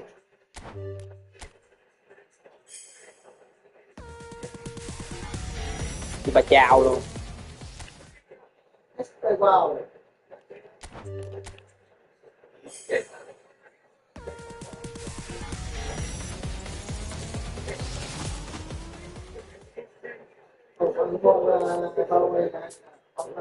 Đồ má có thẻ penalty luôn nè vậy là buộc ra Witt rồi Witt với công chúa Báo. có gì bạn gõ 1 triệu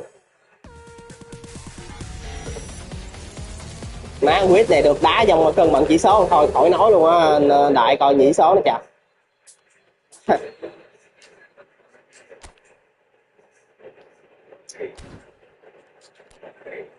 7 giờ coi này.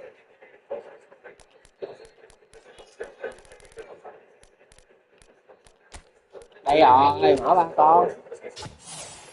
Con em.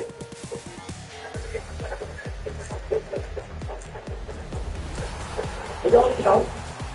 Về anh ruột. Con đi học. Không, hình như hôm nay là chọn một tuần đi nhậu bữa lẩu dê cho ta. Bữa lẩu dê nhậu thứ mấy rồi? Để mình lấy luôn rồi. Ừ? Để mình lấy luôn. Mấy bữa nó ăn hoài vậy? Em phải Messi rồi. Không phải xài không phải bạn không nha. Nó chỉ ra ngoài này. Lý tiền quán mấy.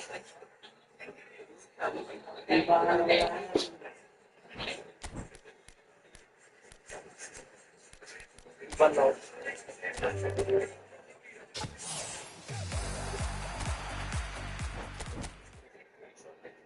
Không nguồn vô khác liền ha. Nhìn như mới đi tập gym mà. Đi quá. Chơi ở đây quá.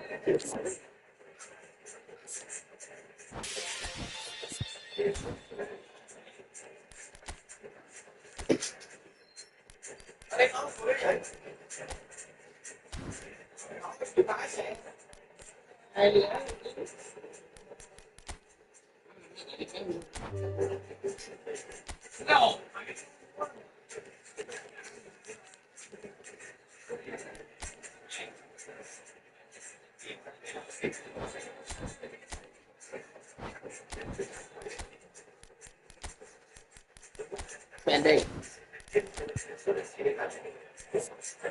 Đi cũng xíu.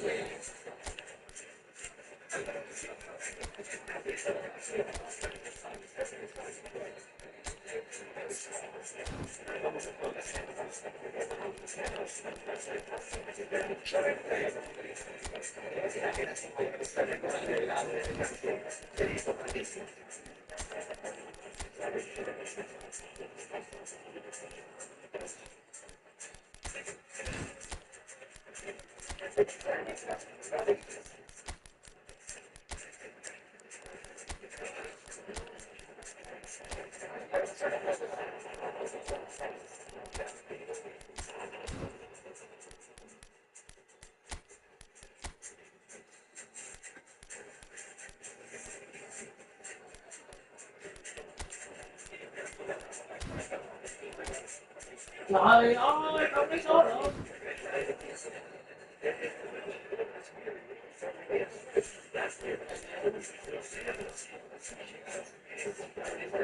Có bao giờ nó giờ.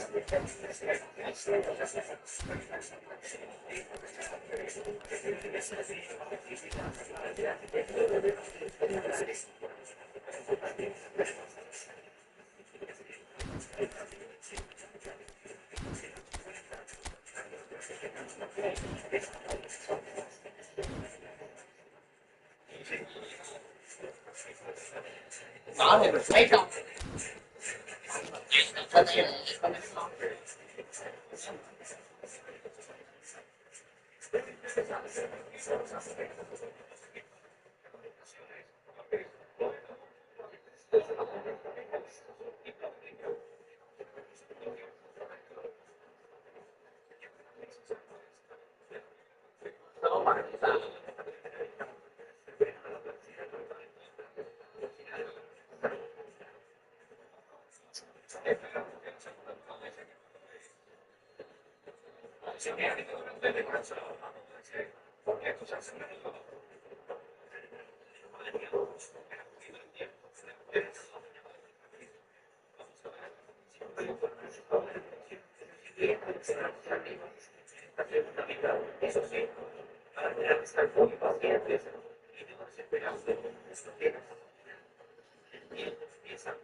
Má thì chơi mà nó ra dưới.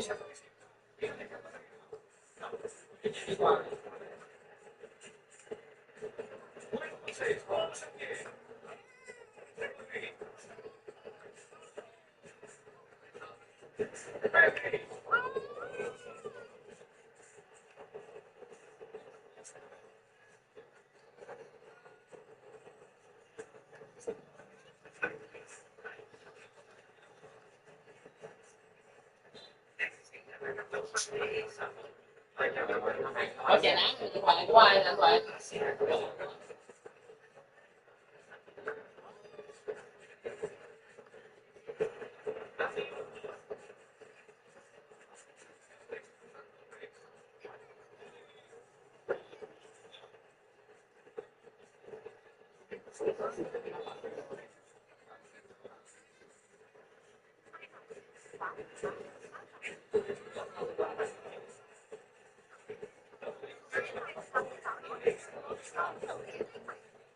Trời.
Cái quả đấy như thế này là cái cơm phải hết đã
lối chồng đây rồi. Trời.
Thì cái nào cũng có tiền vợ.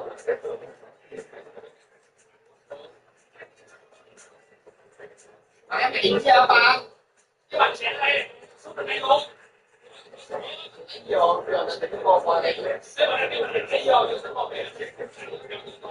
Qua là cho bạn.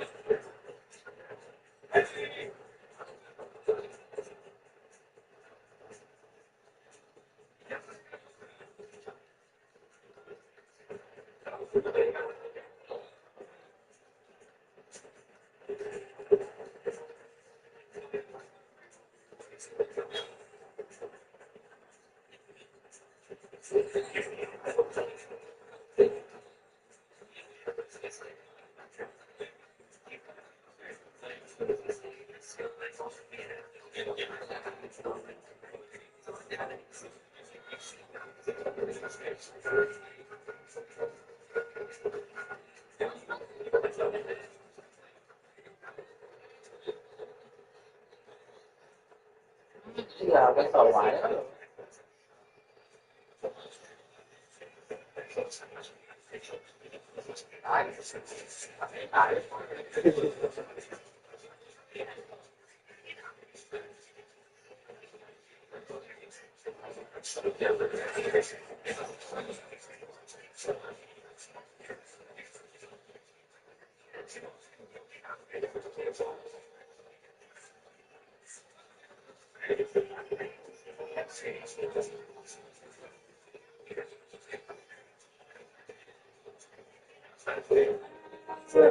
Dở vậy.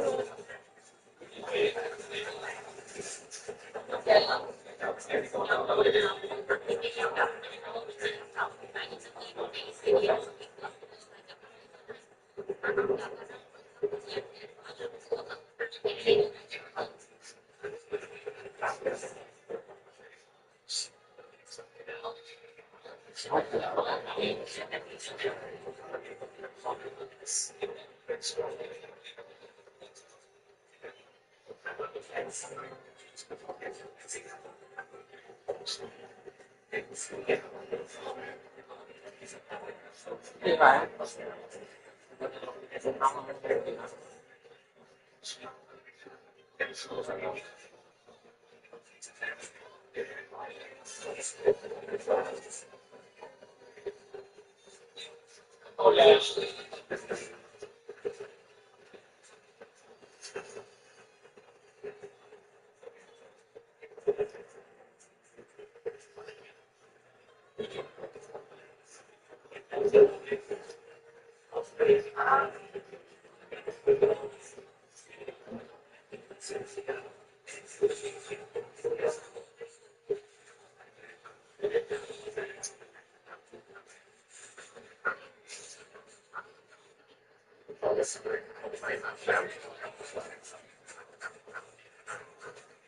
Cái lỗi là kỳ vậy ta.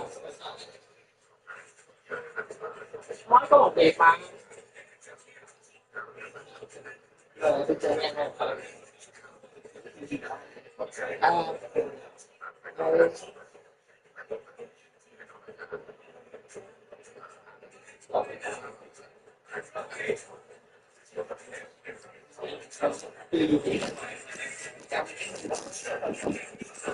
Đồ má.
Hoài ơi, em xe hạt sao?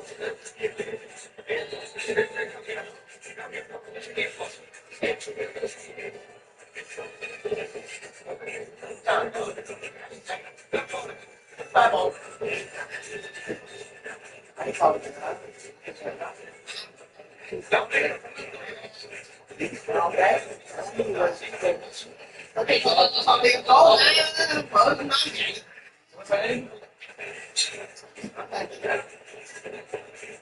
Chồng ơi.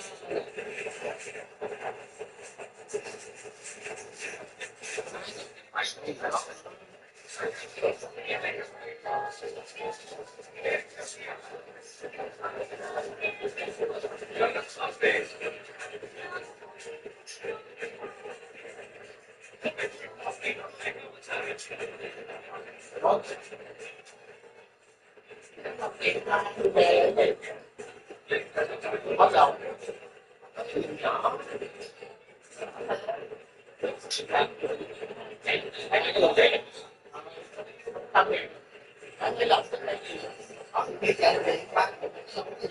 Thì ở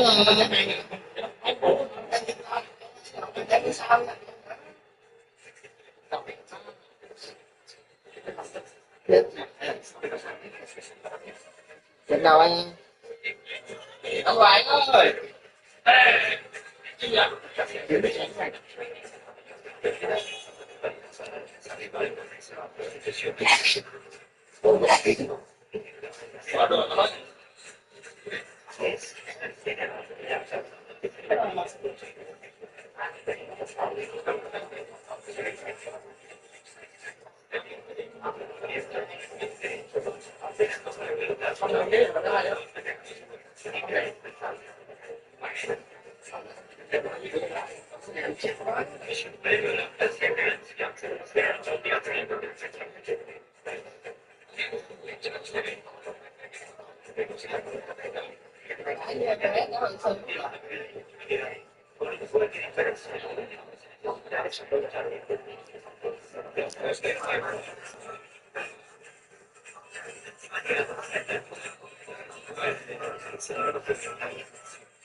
em bỏ chạy lên trời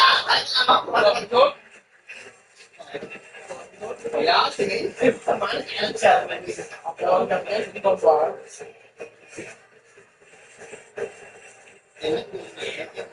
nếu tôi chạy cái lỗi chạy lên chết luôn cái trẻ lòng vậy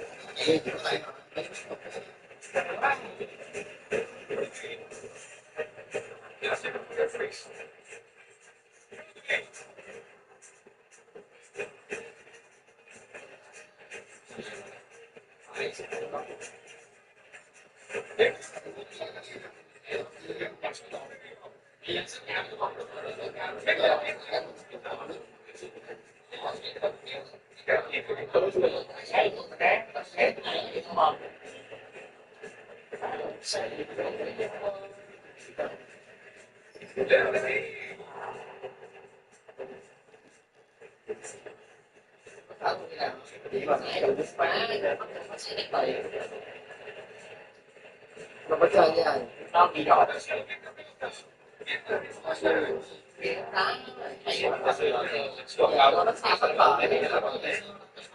Máy hình chỉ chắc mình gì đó được ta. Chứ nó ăn lần 4-5 trái không bực quá. Cùng mà 4 sao rưỡi tường đá ăn như con kìa. Ai bậy bạ nha, anh nói gì là sai coi kìa, tại đẹp đá rồi. Má chỉ đá thua đá nó không có đường công luôn á. Qua trận cuối em ăn 3-0 mình thua 4-0 đó.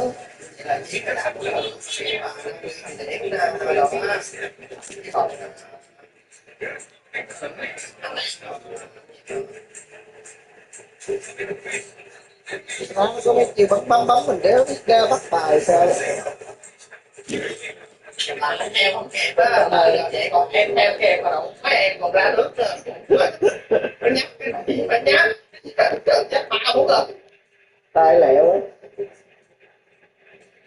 Vậy kẹp, cả cái này, là những cái bàn nó phải để kẹp.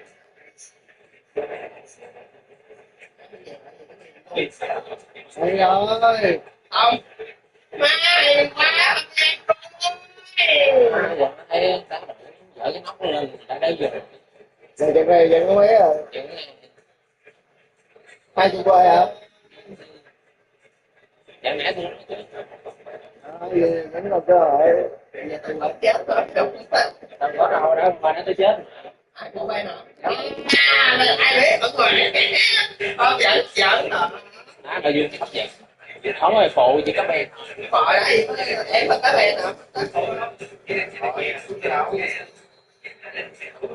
mở cái dòng lên coi Hai cái xì quay khó chịu. Gọi mấy Đấy ơi. đấy quay rồi. Bước lên đây rồi má. Bây giờ sao lâu Má.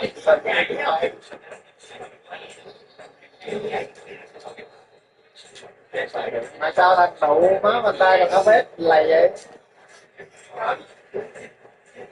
rồi này đúng không chế em vợ đi đâu rồi, em vợ nó đã học cái chế. Em rồi đã bắt lém mà. bắt lé là biết ở giữa à Tôi làm gì đó.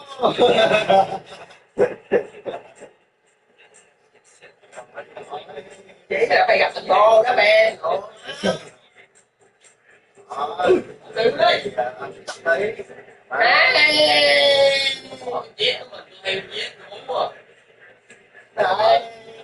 Hay quá, làm này bú đập rồi phải không? Đúng rồi.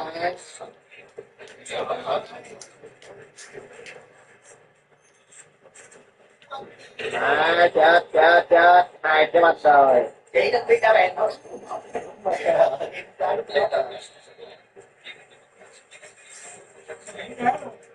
Cô lọc đi anh, đừng nói nhẹ.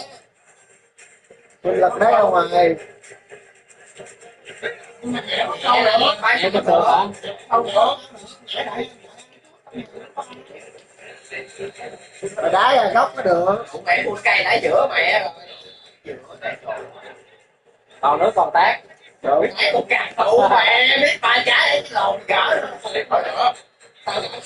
Tỷ lệ khó quá vừa phải đá vô mà. Chỉ đưa tay chìm nó xuống đó. Đổ cái trời. Vừa phải đá vô mà vừa phải chụp được nó đồ khó quá. Bây giờ nó biết cái này nó vẫn ăn được nó đụng mẹ đúng không? Đậu mẹ đậu yên phải rồi đậu yên phải rồi đậu mẹ bên phải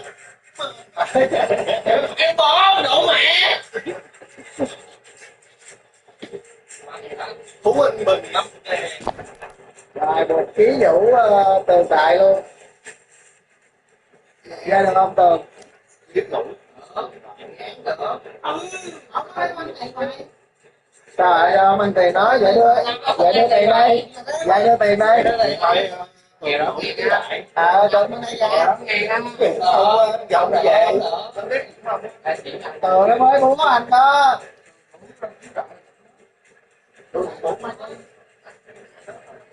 sao rồi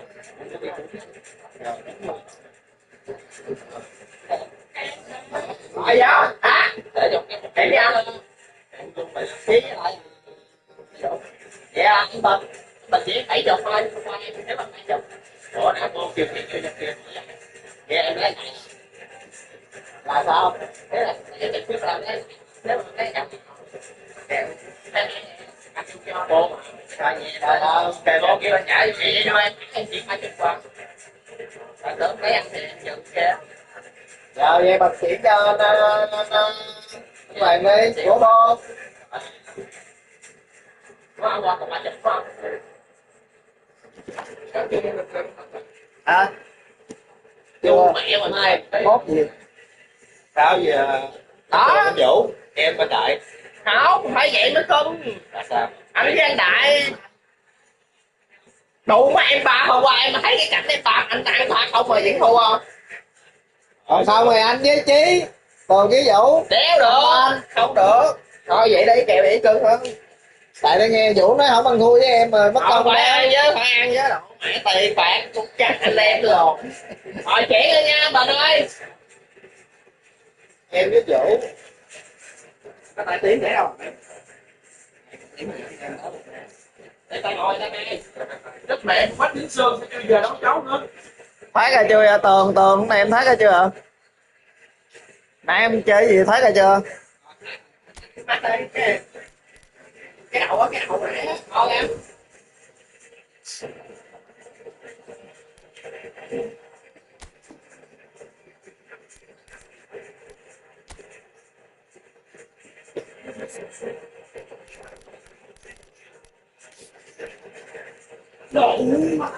đá với mấy thằng lẹ tay nha Ký là phải thủ sao đi không dễ hai anh em thì cũng vậy nhưng mà nó nhấp nhả mình theo đéo được anh đứng yên không có gì em xử lý chậm là nó đâu làm cái gì để em đâu đâu có em xử lý xong em chưa kéo khỏi vậy cái con đó nữa mà lấy chặt kiểu qua là em mày của ai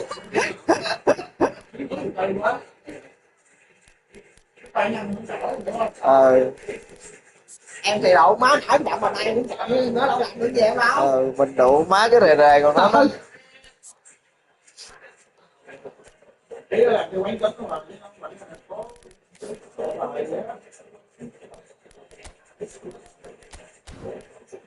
ủa là đá ở gì vậy ở tiễn đúng không để ta ở tiễn cho Vũ chọn đi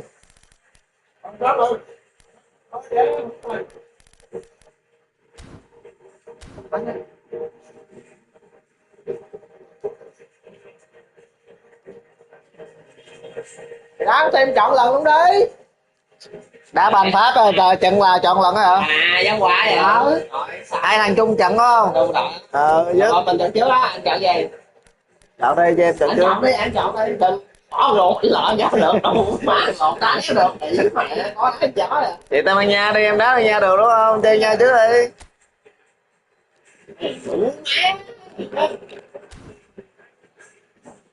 tao bắt ra rồi cái này mà qua xi cây đá dập đòn chí rồi chắc độ má đúng giờ đó rồi đó đúng trên giờ chết mẹ 4 giờ á ế xi cây là vừa mở máy đã tính tiền rồi chứ không phải là độ phải lại vô chợ đâu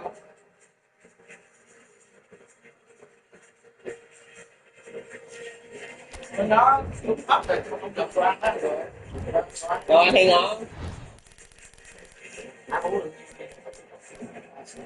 má em tiểu đường em ăn mấy đó chết luôn á đi nè má đồ chiên xào em bộ mà nó không ăn mấy cái đồ đó thì nó đéo có sức nó phải ăn bị tiểu đường đâu nó bị mỡ trong máu mà tiểu đường hả thì bây giờ nhẹ quá nó cũng lên nặng mẹ em được đi bộ ý là không chưa mà cái chiều đó ở lớp chiều nhận ở lớp mà bữa ăn luôn bữa ngày nó không ngon em ăn lục cao với chứ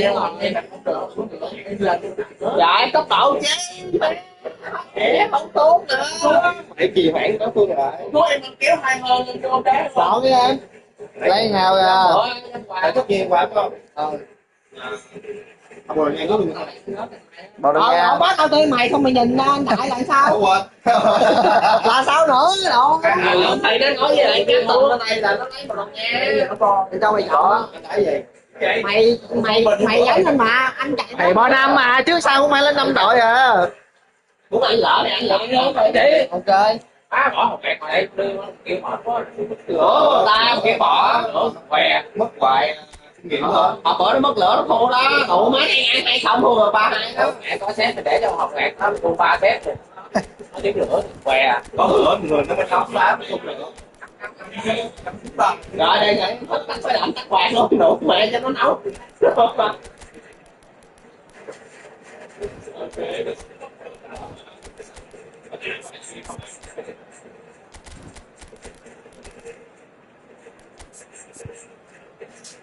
Nico William.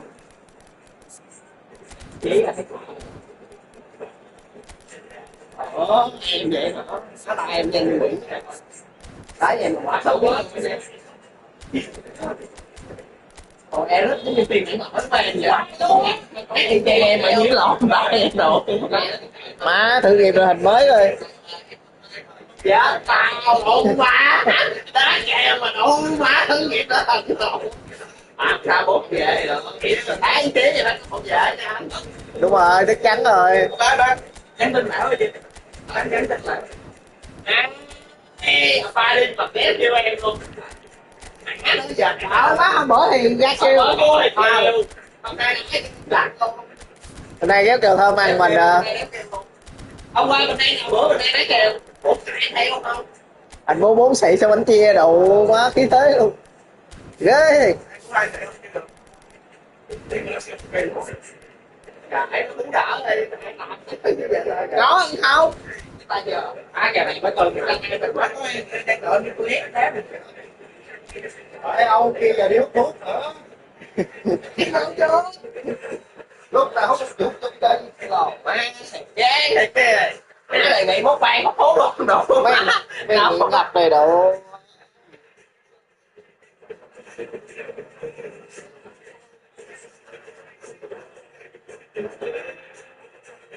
đánh chín nhiều chín hả đánh chín nhiều chín hả má kèo tay cái gửi kêu đó là 17 cái lột mà ủa mà ăn tao biết nhận luôn đó chứ đâu có The skies are clear, the noise is fervent, thôi atmosphere frenetic. I'm Peter Gray, and joining me here Yeah. is expert Jim Begley. Hi Peter, it's great to be here. Má hôm nay anh sụi rồi đó Tường, gán cứu anh cái đậu sáng cho nó thua không cho Tường. Fantastic. Now the game itself. Plenty looking forward to seeing this. A capacity crowd here. Well, at least Hello. Peter, there's very little at stake in this. But Jim, cái lột má thì có một mà không thành lắm for some fringe players to make their case.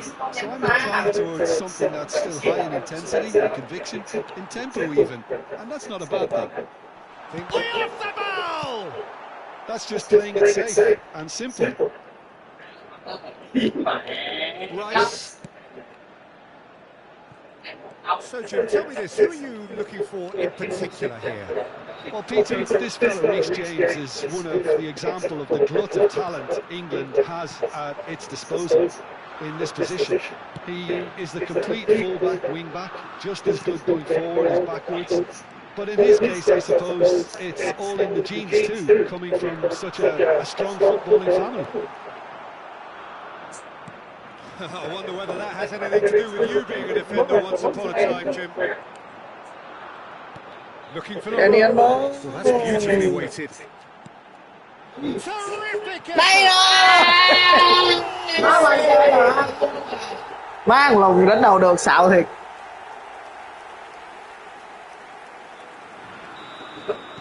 England are already chasing the game. They didn't envisage that. Yehi.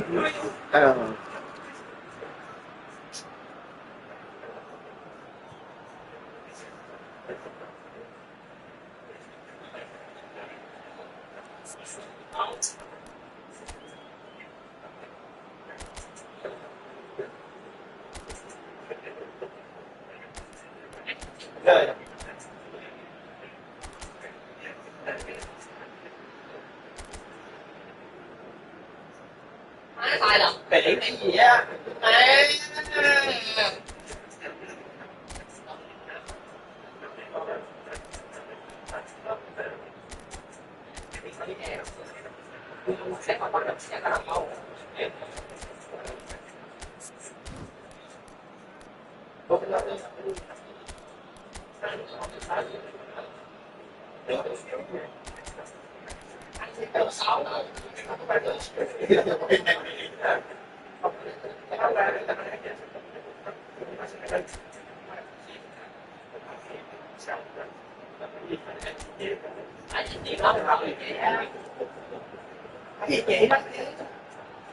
Ủa, nó nói rồi, nó dâng lên lại chuyện chuyện nó sẽ đi chuyện nó kéo lên em phải ấy là em không có tiền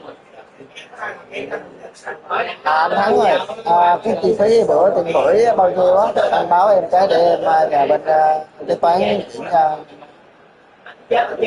580 ha. Dạ rồi, dạ rồi. Anh gửi giùm em số tài khoản của anh nha.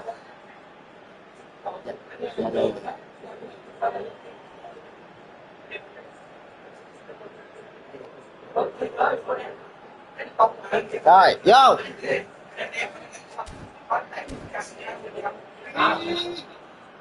And if you have just joined us, still just one goal between them. 1-0 score. Johnston, trời. Anderson. Passing is crisp and sharp. Chết tao. Watkins. Hai kia nó bị chơi qua luôn đó. Effective save. Watkins clearly thought he had the beating of the keeper. And we have our very first corner. Rodri clears it away. Anderson. Lên. Spain has the chance to go the other Chạy way. luôn. And that interception was most necessary. That's great positioning, so good from him. And the shots! Ôi. Brilliant stop from Pickford. Challenge just a bit on the firm side. Đồ. Driving on and making good progress. England definitely have the look of a team that likes to counter-attack, Peter. Yeah, that is clear. Just look at how they line up. Ý. Ghê He vậy. certainly wasn't in the mood to take any risks. cái lần này không phải được Way will sort Chết it out. tao. Llorente. Added Subimendi. And here's Yamal. Gahey calmly anticipates. đấy phải nhắc nhở cái lò Rodgers. Ready to play him in. Anderson. Gahey. Now Anderson. And here's Kane. Well, that tackle was certainly sturdy.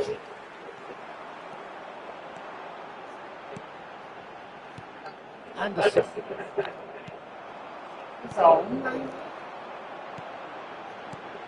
Added Subimendi. Now that's well seen too. Má được rồi, cánh mà. Well timed, excellent interception. Yamal. Subimendi. Nicely weighted ball. Chance for a shot! Đây rồi, Orizabal. Brilliant goal. 2 up and in charge, and things are looking pretty good for them now. One sweeping move, executed with deadly efficiency. Just when they thought they may be in at one end, they end up shipping a goal at the other, and it's all due to wonderful counter-attacking. They hardly had time to even react, and there's only one word to describe that: clinical. William, chạy đi William. Spain are doing very nicely, thank you. Well, now's the time you can afford to be more daring, Peter. It may be tempting to sit on this, but I'd say go and grab a third. Pau Kubasi kept his eye on it, and he's there.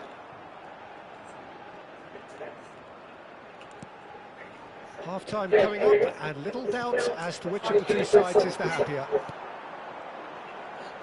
That's a little off target. Now it's Williams. He's through here. Pickford gets his hands on it, and the danger is averted. They want to be quick here. It's breakaway time. Rodgers threads one in. Đúng. Rồi, má tiền cho banh hay dữ à. Garcia deals with that comfortably. Well, there's the clearance. And that's a dangerous ball. Al Kubasi did just about enough to come out on top there. Neither party overly willing to compromise. Oh, good read. That was well played, well stopped. And here's Watkins. And that's been intercepted. He read that really well and stopped it. The whistle's gone, and that's it for the first half. Ủa Vũ không? How would you review the first half? Well, I think things have worked out pretty well so far, Peter. If it ain't broke, don't fix it. So the manager has to change at this stage. Spain firmly in control at the break. 2-0 the score. Số 5 đã 4 triệu. Có ai biết cười.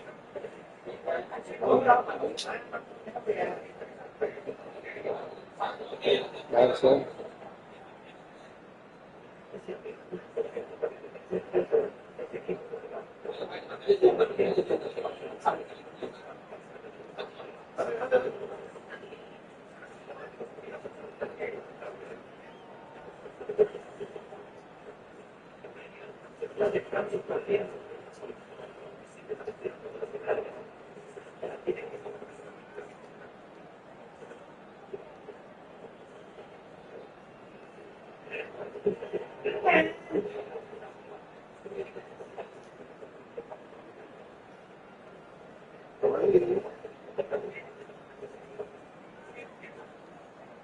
Cái lộn mày cái bắn này còn Nicolas cái tên tiếng lò luôn cái tối nay chỉ sửa như là khác rồi đầu tôi lại ngốn tường phi quay xin lỗi em nhắn thì quay giờ cái lời có tiếng nữa rồi cái lời đúng không có qua đi Vô. em hôm nay xong rồi tao sáng giờ cái lời đâu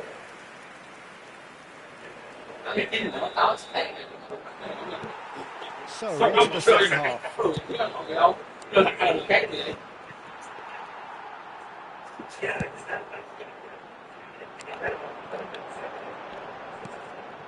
Rodri. And here's Oyarzabal.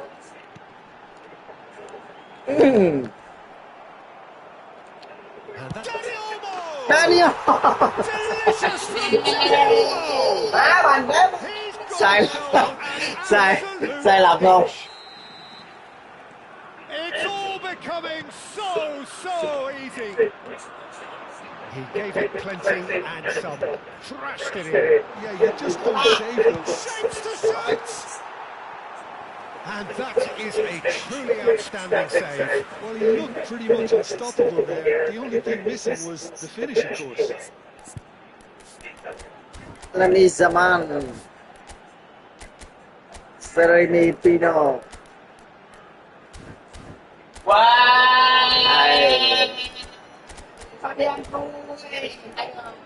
Đúng rồi, sáng giờ thua quá phải gỡ lại kèo chứ. Time then for the first substitution of the game. Well, he's someone renowned for his pace and those darting little runs, but also for being a very good ball carrier as well. They want to add more dynamism to that front line. And now a sudden chance to counter.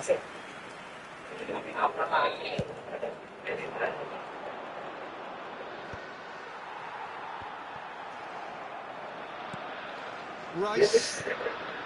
Bellingham. Well seen, saw that coming. That's great positioning, so good from him. Oh, good read. That was well played, well stopped. Well, Peter, to see here now, a lot of the attacking players aren't dropping back anymore. Yeah, they just simply want to engage the counter-attack. Vậy là buộc phải đâm trái nữa hả? Chết tao, má lộn chạy chia rồi sao chia lộn. That dugout has had some relief at least, but now the harder work starts. They've got to push for more. Oh no, what has happened here? Bellingham plays it in. Hôm qua em ra 3 kèo đó là em đánh 3 kèo đó luôn hả Minh Quách? Really was well marshalled there because he was denied the opportunity to turn. Cái lột má. Oh, there's a through ball. Spain couldn't really be more watertight in midfield. Not a tricker is getting through. James. Chào đi. Nico Williams.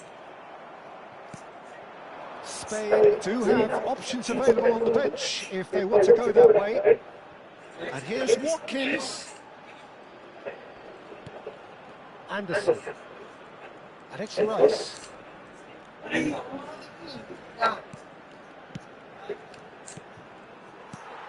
Subimendi. Here's Rodri. That's good running with the ball. And that's been intercepted. That's great positioning. So good from him. Now looking to orchestrate a counter.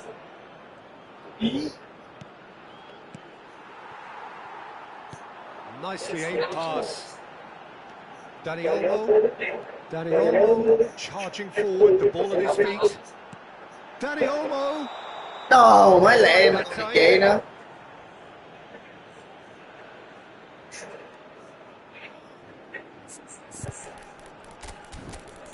Hay.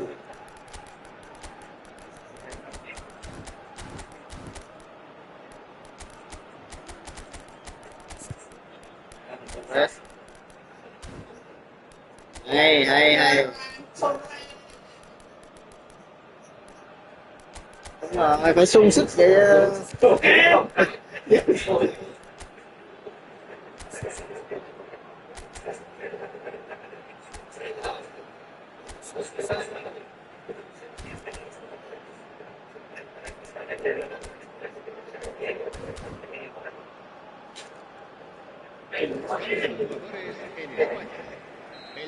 Two coaches are signalling changes here, both at the same time. Played back into the centre. Rice. Watkins. Shot could be on.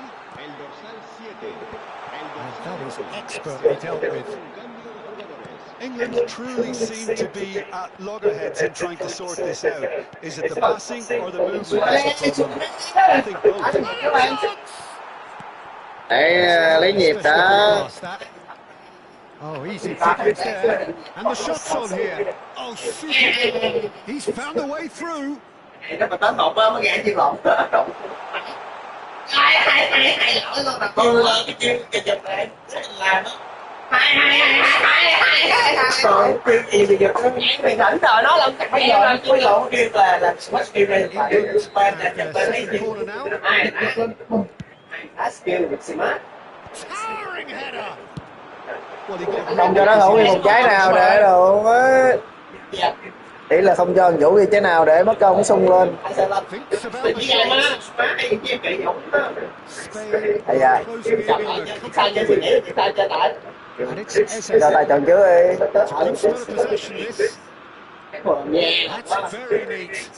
Ông chắc là chỉ là sẽ lấy một sân yếu trước. He's in a good position here. Very nicely done. Đúng rồi, liệm nó luôn. Engages and forces him off the ball. And he's lost his man here. May3. Eze looking to pass their way.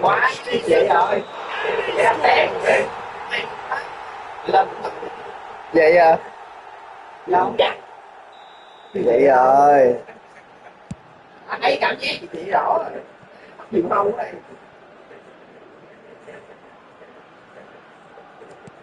Có xuống đi mà. James. Có xuống này. Có xuống kẹp. And he cuts out the supply. Added time going up here. It's 3 minutes. May3. Eze.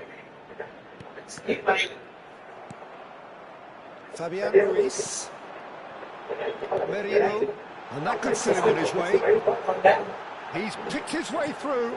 And it's come back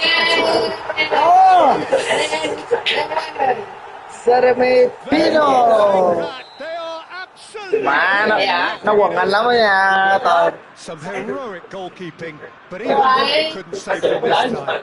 Smart play from him actually, Peter. That goal was all about positioning. He knew instinctively where to be should the keeper got a little too tight. Đó chứ anh thì cậy dỗ. Cậy ăn dỗ hết á. Cái đấy anh tiêu. Gì khó. Bữa nay tay nó trước á. Để chị chọn trước đi.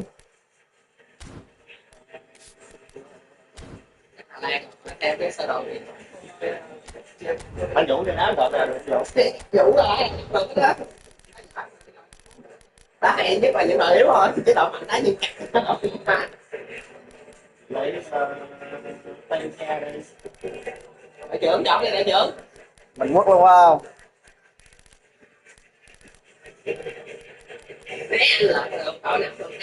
Né anh Lợn đúng không? Tại vì anh thủ dở nên anh sẽ lấy Hà Lan để cho có hàng hậu vệ nó có chơi được.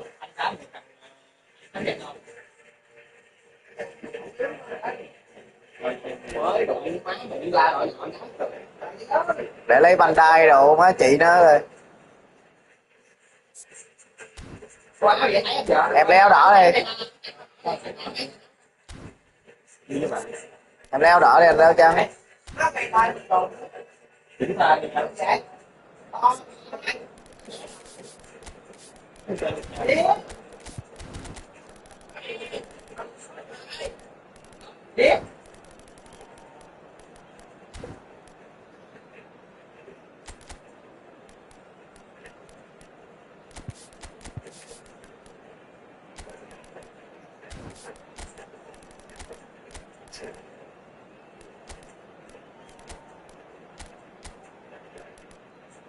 Rugby. Rugby này super sub hả? Không có tấm nhiều lắm. Vậy cho ra chính luôn rồi.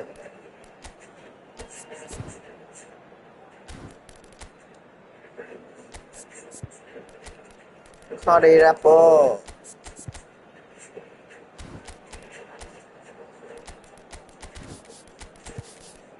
Giờ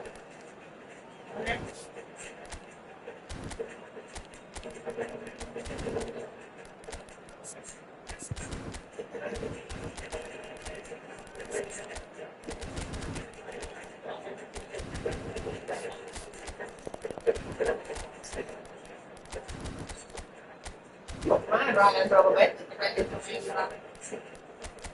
hỏi đổi á chưa được cái chết tao không nào mà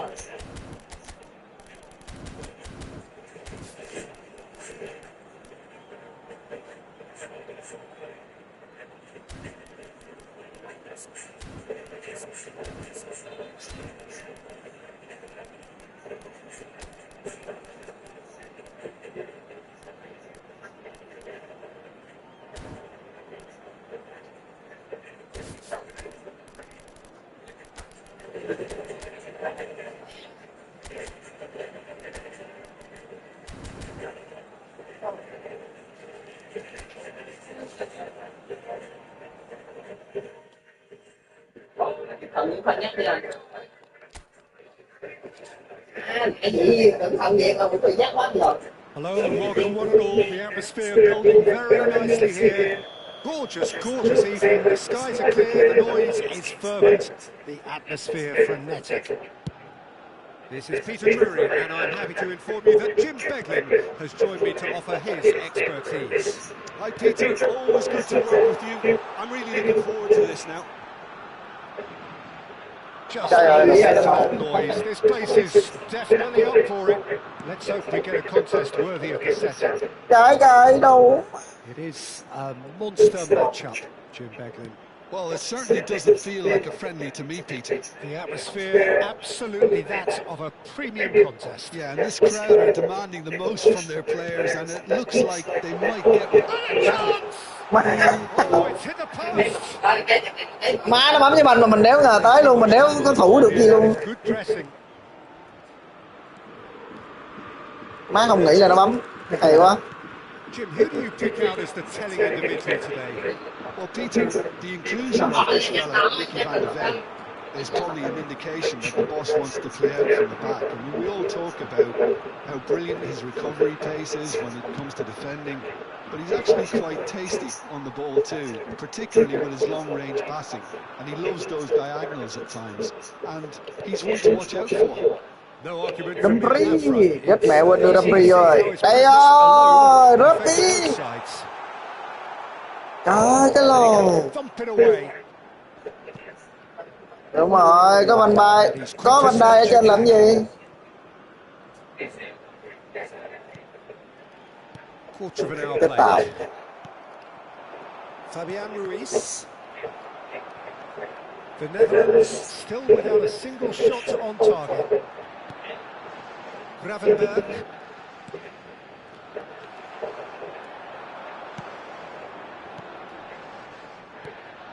And here's Oyarzabal. This looks promising.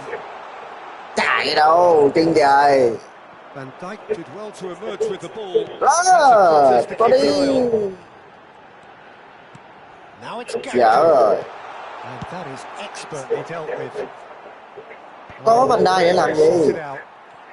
Spain are a team that's fond of the low block. They sure defend in numbers. Yeah, the whole point being to go back to front as quickly as possible, Peter. Of course, once the ball has been won. Chết Balls tạo. over the top, long diagonals, that's the plan. Threads one in. Oh, well played. Trời Eric ơi. Garcia. Yamal. Oyarzabal. Spread out to the left. Grimaldo.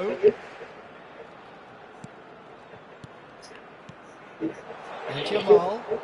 Lovely big chance! Trời ơi, sao tự nhiên trống đó vậy? Oh, he's managed to keep Mày á, trời ơi, cái lồn Really mày. well played. It's just the type of run you need. Off the shoulder of the last defender, stay onside. And we have our very first corner.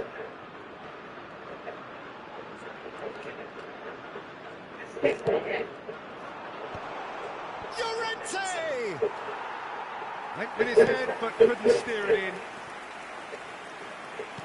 Just more than 15 minutes till Rớt half đi, time. trời ơi. Nice interception. And back to the keeper they go.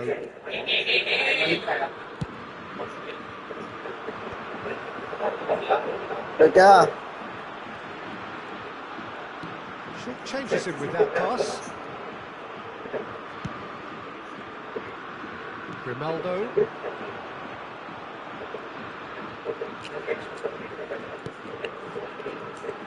And it's Olmo. Trời ơi, má vành đai chân dài của tôi. Chance here to counter. Lovely pass, but can he get there? And it's made its way to him.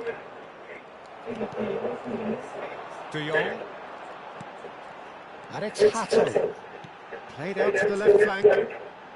Spain Trời ơi, cái lỗ bự mà không to tie được. the midfield. Not a trickle is getting through.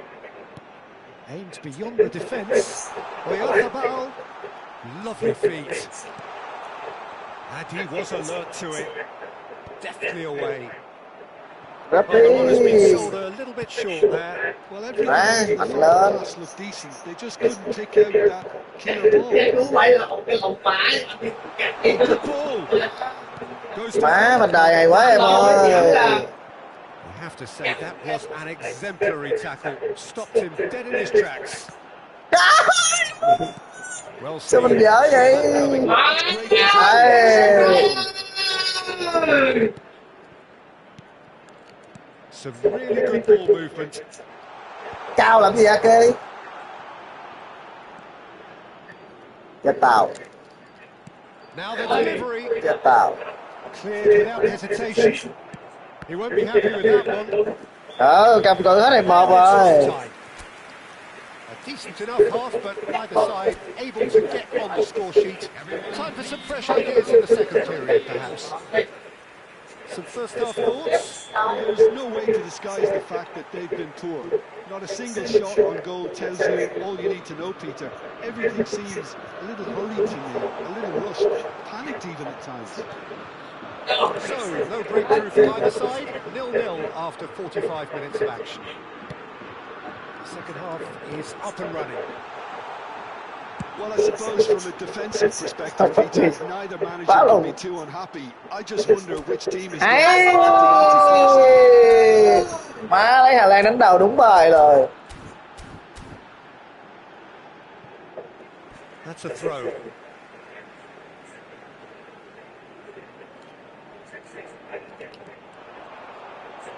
Crosses it in here. Not pretty, but it gets the job done. Is that the first time we've seen them try that? It's definitely given the opposition a little more to think about. Đúng rồi, má chạy dữ. That's really well cleared. Opts for safety. Crowder. That's alert and sharp and very well played. They're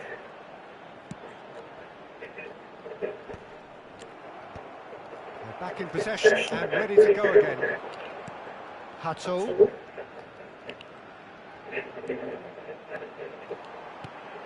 And here's Gakpo. Robbie being given no time to dwell on the ball here. Yeah, better communication and lots of contact seems to be Hey. down there. Looking for the run.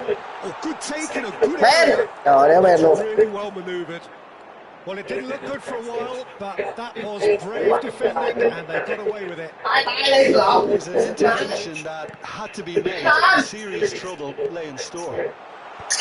Trời ơi đồ. A deeply frustrating game so far. Certainly in terms of the scoreline, it remains 0-0. Gì vậy? It's a move of great promise, but will it really prove productive? Danny Olmo.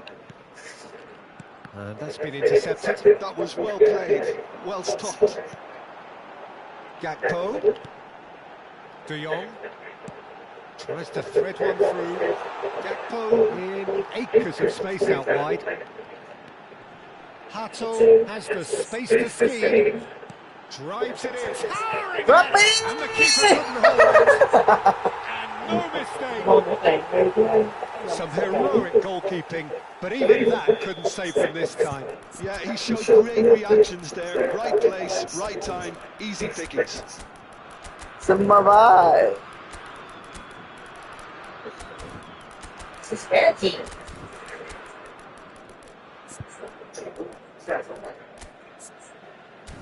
Đây rồi, chà cướm.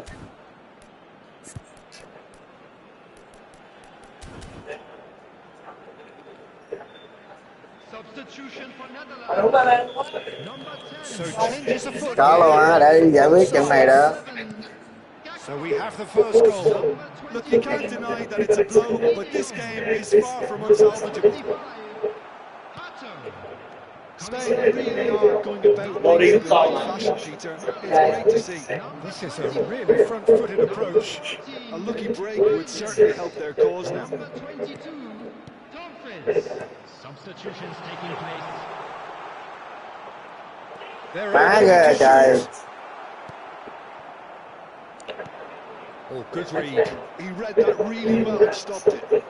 Can he get on the end of this? And once more, he... Ferran Torres! Oh, the ball's come loose here.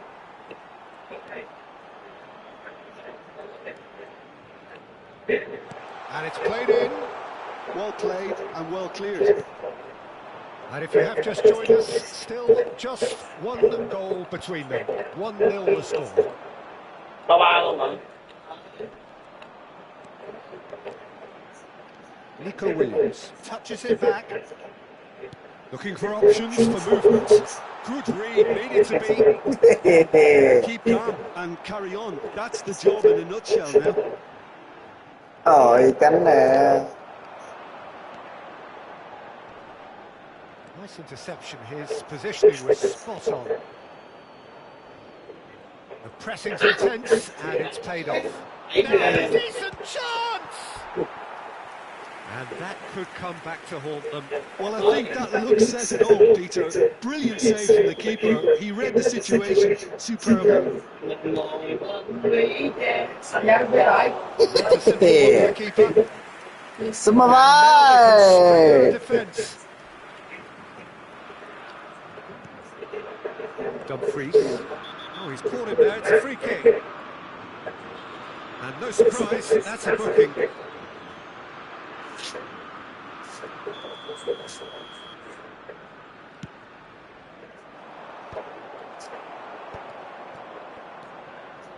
The Netherlands leading here by this still precarious 1-0 margin. Nico Williams. And it's Bina. Now it's Ferran Torres. Now there's a fine ball. I thought it was going to happen then. How many more chances can they realistically expect now? Oh, chance!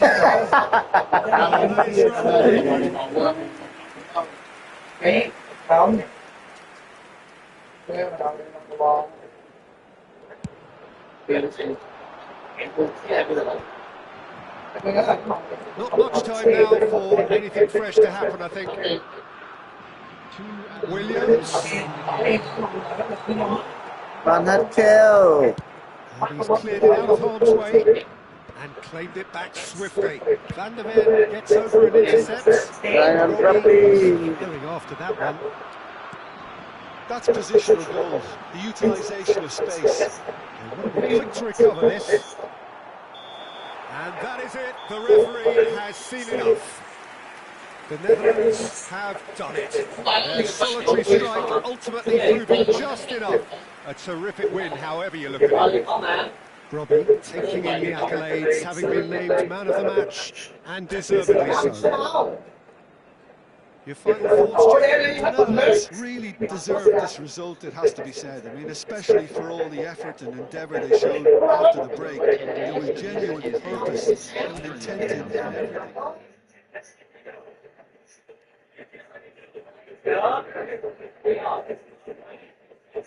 Dẫn trí hả? Trí gì tôi hỏi. Đó. Trường cái trí không?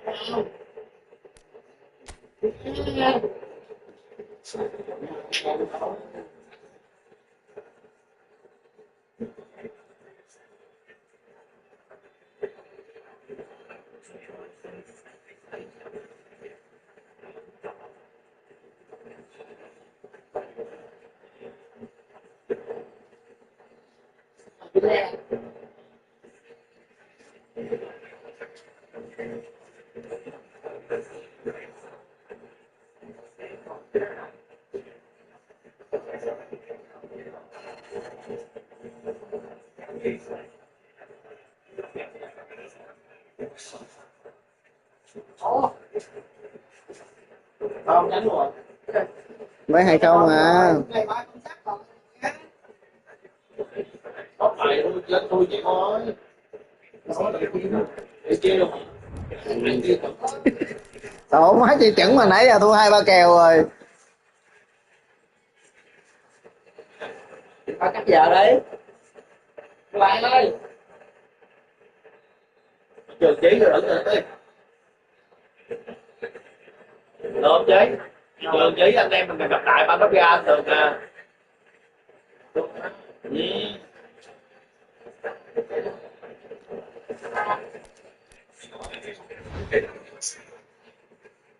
Hoàng ơi. Dạ. Ủa là sao thua lon luôn hả? Chết bà. Con đùa hết tay. Vũ Trí, Vũ Trí, đỉnh cao nhất Sài Gòn. Nó mà đúng bao shop luôn. Ba luôn đi. Cho không lấy cho bên ngoài hả? Ra hả? Đây hả?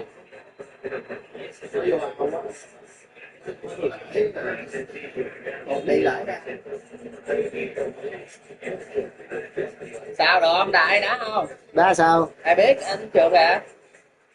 Thì trường bên bô bên bên mấy sao gì đó hai lại rồi. Trường Chí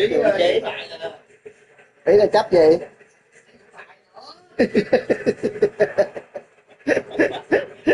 Nếu mà Trường Chí Vũ Đại đúng không? 3 sao rồi. 24 sai rồi cặp 4 sao. Kèo đó đã anh để thua bô rồi đó.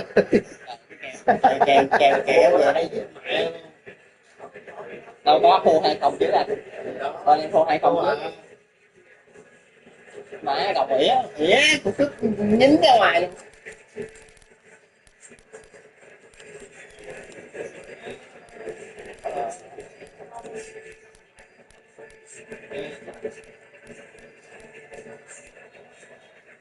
Sao lẹ đi anh em, đá set hay set để về coi.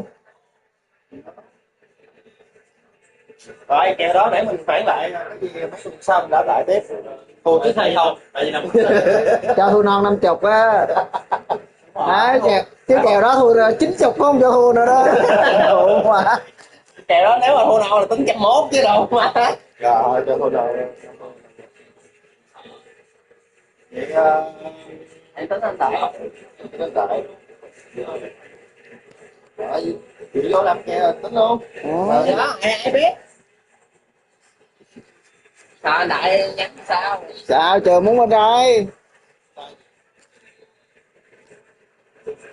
Đi đi. Ai nữa mới chia ba hả? Nè, Dũng đó. Dũng nhiều tên đá. Trường chí. Trường chí một phí anh chắc là. Rồi, được rồi. Bây giờ chưa? Cắt rồi. Gì không chị mơ? Không được, anh đá Real cũng như Bồ Đào Nha vậy, anh đến đá Pháp.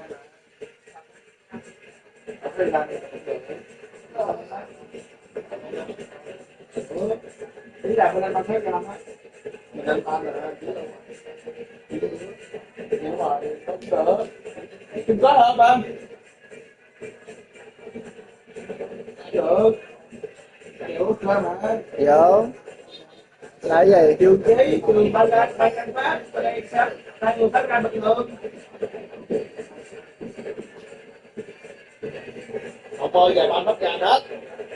Trường chế để sao? Không. Là trường chấp tường luôn hả? Người đó mình trường chấp lại. Còn chỉ đá đồng với anh. Chỉ ra đầu ban phát ra hết trời luôn. Hay gặp tường đủ má ban nửa sau không cắt gì ra rồi tới tường. Phải vòng anh vòng thôi tường chỉ ra. Pháp là cũng ra là ổng cũng vòng Thái Lan Đức luôn. Thì anh vòng cái tường này lại mới vòng với trí. Đúng rồi, tường á, để sao đấy. Vậy thà đụ tường đá đồng với hai người đó luôn, ai gặp anh chấp nữa sao? Trên điểm lên đi ngoài hai bên cùng đồng chứ. Chị Đây là tường cái nửa sau á. cái chắc anh nửa sau. Tụ bánh ăn 4-5 trái không hả cha? Má không sao gì đâu. Được cái còn cấp nửa sau nó có ra đâu. Là trường chấp hai người nửa sau. Rồi búa vô vô đường tường. Sao rồi anh vòng sao được đó. Đã nè. Dạ ốc. Có mẹ gái luôn. Được anh ăn thế nào? Rồi ra kiếm phố đi. Giỏi rồi. Cặp này Chết mẹ rồi, vô ghế là đi coi dính phải rồi. Không ngại có sắp được giống Vũ rồi. Tạo gì nữa không? Phải làm lại bắt bạc hết. Một hai tiên tí 50 quả có không? Có luôn, vậy chứ dọc đây không ai dơ vậy sao được? Đó anh giờ chứ phải gì Lỡ chơi anh xin nghỉ đủ để cho ta gỡ đúng không? lỡ lém xì. Cái mồm hay. Rồi em anh. Người đụng má tao. Ủa vậy là bên đây sao diễn được lấy Pháp hả? Hay sao? Hả? Diễn được lấy Pháp phải không? Hay là bàn Pháp vậy? ba phát ra rồi. Ban phá mày ra anh. Nửa sau. Anh Gì chụp trong cho này? nó. Ý là Chị nó đọc cho anh luôn. Lấy gì lấy. Chỉ có trường chấp thôi em ơi. vậy bạn. Tí đây mất hàng không? Tí đang sẵn không? Hơi hơi. Chị đang gấp rồi, sắp tới 5 rưỡi rồi. Đủ đi. Lấy phòng tới hả? Này thôi. Sáng nằm Colombia. Colombia là gì? Chưa đáng mà má, Colombia vậy đó, không vậy. Ecu. Lộn Ecuador lộn. Sáng tí xong Ecuador. Bắt chuyện má đá chủ nhà. Má Ecuador đá nó chắc được 5-10 phút đầu còn sau vô là lỗ chắc. Mexico chủ nhà sao xá được ổng như vậy.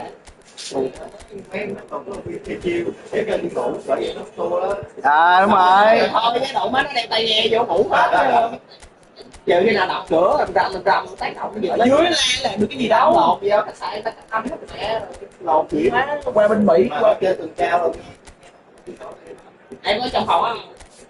Có em kế một cái bên đó. Ở Mỹ làm như đụng má ở khu nào ở Mỹ đụng má mơ có đâu mà đụng á vậy rồi mình có Không, Hàn Quốc bị chửi đúng rồi đó.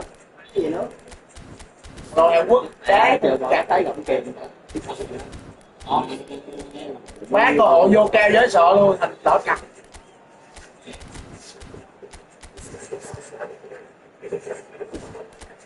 Má Hàn Quốc về nước bị chửi như súc vật luôn á. Nó chửi giờ lắm nó quăng này quăng kia từng thứ lắm. Người ta ăn những cái ngon. Má giống như là cái gì ta cái trụ đi bộ đội không mà đụng má bắt buộc phải đi. Chưa. Lần sau minh mày đụng mới đợi đến được cái giải lồn về ở đây rồi. Đây là ASEAN đó. Khi đi về ASEAN mới được. Không Huy chương cấp độ châu lục là sẽ được miễn bộ tự. không phải lỡ cặt đi quân đội rồi. Quốc bảo Hàn Quốc à? Giờ đi bộ không chứ quốc bảo cái đồ nửa chè rồi. Thì thôi vậy thôi hay quá rồi. Lục hoa chan được cái lồ cái nhanh rồi. Em đá Hàn Quốc thích lục hoa chan lắm nha chứ nếu thích lục sơn bên đâu. Trời em thấy phá té rồi em đếm tất tên lột đó đâu cũng mà. Đó bây giờ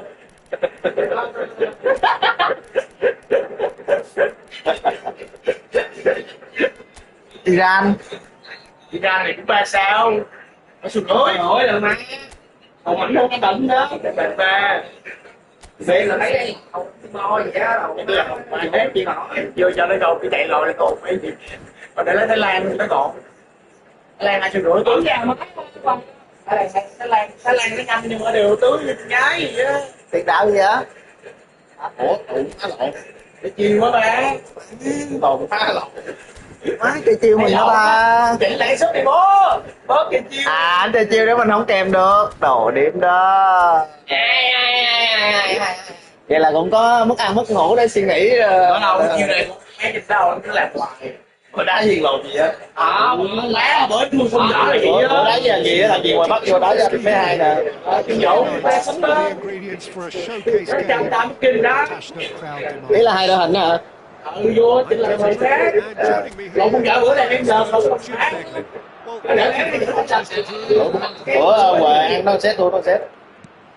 the stage is set for a Đá gì stirring vậy? showdown here. The Ủa sao bắt supporters in nó là great số bắt voice, cùng đi and cao there's đó. a real sense of anticipation in the air. Game on. Không bây giờ đang hay ba. Mới đi vô lục tôi đó. Monster matchup, Jim Begley. Well, I wouldn't just look Xuống at rồi, this being kệ ta. Is that Ok. Đó rồi. Mình chỉ ngắm nha. to return. I don't think there's much difference here. Mình chỉ tản bộ xem hoa thôi cho ấn tượng đó. Mr. Pie touches it back? Can he finish? Trời ơi, sút tuyệt vời á, sút lên còn mấy vậy ta? Looked opportunity there. Some lovely exchanges. Gakpo really did pass up. Chưa ghi giờ mày đã ghi bàn rồi. Some of the build-up play was absolutely Lại bộ lại chứ cái nhà lại nhé. Đá thì bồ biết rồi đủ. Lên lệ. Ấy. Cứ vô ghi bàn. Well seen. Saw that coming. That's great positioning, so good for them. Chỉ nó lì lắm má. Solanacio. Pass is coming off in quick succession here. Jim, who do you reckon is devastating? Peter, this guy Ruben Diaz has been a revelation. Trời cái lùng quay. His two strengths are the aggression with which he leads the defensive line and the awareness that never seems to fail him. That makes him a very stern test for any opposition attacker here. I wonder whether that has anything to do with you being a defender once upon a time, Jim. Ronaldo. Bruno Fernandes. Wow. And it's Koopmeiners. Memphis Depay. Each side mirroring the other Đây rồi. in terms of chances created here, one each for now. Hay đó. Rồi em chỉ nói rồi, nãy giờ nó có rồi, nó phải gấp cái đầu máy mình thiệt mình luôn á. Chưa về nãy nguồn luôn. Excellent challenge there, uncompromising. Ruben Neves. Ruben Neves. Vậy Này đã 50% rồi. Goalless. giờ ai chơi 50 They nữa. want to make the most of this turnover. Tries to play it Dạ, through. chuyện đó. Trời ơi, cái lòng má giỡn hoài. Ruben Neves. He's going to be disappointed with that. And it's Hato. Điểm rồi, cho lên đi, cho nó lên đi. This looks promising. Oh, shooting chance! Đây rồi. Ơi. Dẻo dữ là. The Netherlands who take the Sầm lead. sầm dội dội á. And he's only too grateful to capitalise on the keeper's misfortune. That's smart play from him, actually, Peter. That goal was all about Oh, man. position. He knew instinctively where to be should the keeper have gotten a little jittery. The Netherlands have penetrated for the first time. Well, I think the next 5 to 10 minutes will call for real focus as the opposition will inevitably react. Koopmeiners. It's a good spell of possession, this. Well, I wouldn't quite advise they should resort to risk-taking at this stage. There's plenty of time left yet. Vitinha. Ê, thời gian trời ơi. Có luôn á. Bạn đi các bạn Well, hỏi you might think he got off lightly. It is just a verbal warning. He's having a good look here. Yeah, this could well be defining when you're looking back on events. Shot for Bruno Fernandes. Bên đây He's cleared it out of harm's Đây way. rồi. Mendes, just like so many of his contemporaries, is proving very good at driving forward. Gakpo concedes a free kick for that.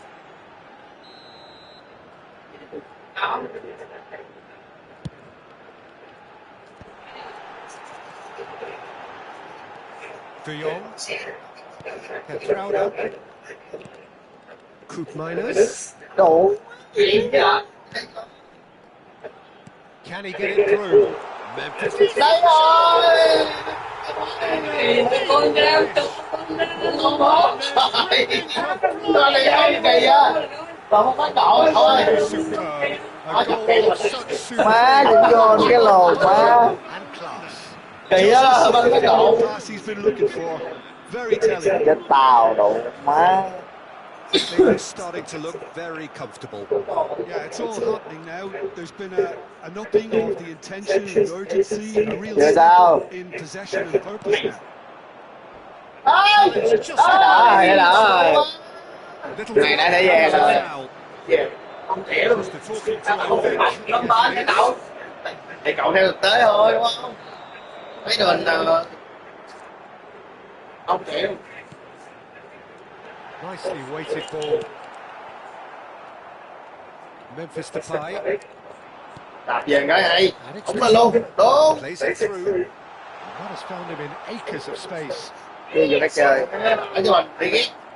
Portugal are still behind as we reach out for half time. Always felt Trời ơi, đủ mới nhấp cái banh kỳ á. Pedro Neto. Petrauda. Vitinha. And Mendes. We've got 5 minutes till half time. And here's Cristiano Ronaldo. That's an excellent interception. Đấy. It's Cristiano. Chạy trời. No! Now who's going to be first on this? Chạy trời đủ má. Không còn đó. Hato Đây. and Petrauda. The Netherlands do have a chance to counter here. João Cancelo gets across to intercept that. And it's Cristiano Ronaldo. And he is dashing away. Vitinha. Đồ má sao nó không sút xuống cuối. Gravenberg. Koopmeiners. Đừng có chuyện gì hết giờ đó. De Jong. Đúng Could rồi. move up a gear here. And no, that was never going to make Trời ơi, it. một tạt kỳ gì đâu. That's it, 45 minutes up. How's the first half compared with your expectation? Well, I think things have worked out pretty well so far, Peter. If it ain't broke, don't fix it. So I think the manager has to resist change Ra rồi at nha. this stage. So that's how it stands at halfway. We'll be back with the second half very soon. The second half is up and running. Well, I think they have to be positive despite the scoreline. The one thing they don't want to do, Peter, is give away an early goal. But they can't afford to get too cagey either. So attack with real devilment, go for that goal and see if they can unsettle them. Not the most accurate pass. And here's Cristiano Ronaldo. Gravenberg. That has not gone well.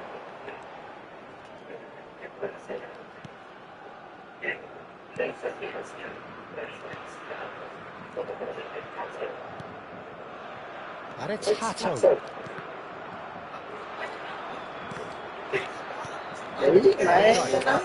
Played towards the other side.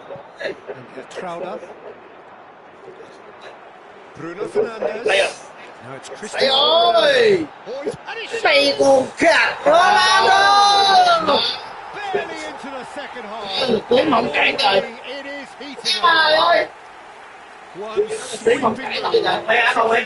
Còn em người trái à. Just when they Anh gỡ được á. at one end, they end up shipping a goal at the other, and it's all due to wonderful counter-attacking. They hardly had time to even react, and there's only one word to describe that: clinical.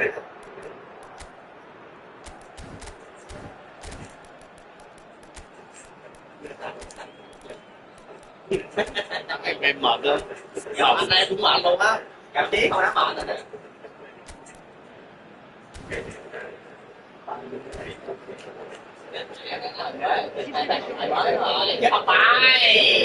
So we have movement on both benches. Just one in it now.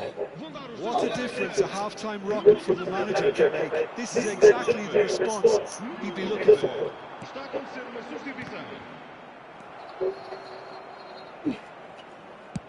The Netherlands appear to be Hello, letting mate. their front players stay up front all the time. Well, it's signalling to the opposition that they're setting themselves up for the counter-attack. It's plain and simple. Biết vậy. Driving forward. This is the time Ôi về mình đi. Portugal perhaps contemplating their next change here. Drills goes. Well, he certainly wasn't in the mood to take any risks. Ra mót chạy. Hay. Chết tao. Good read. That was well played, well stopped. He read that really well and stopped it. Joao Felix. Gonzalo Ramos. Trời hán kìa. Joao Felix. Ruben Neves. Engaging. And that's going to be a booking. Sao.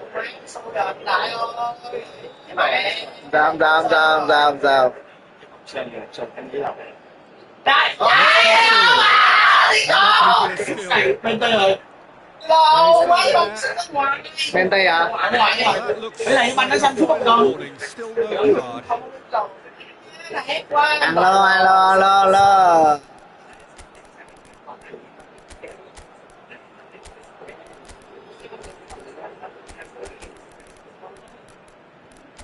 Đổ thôi.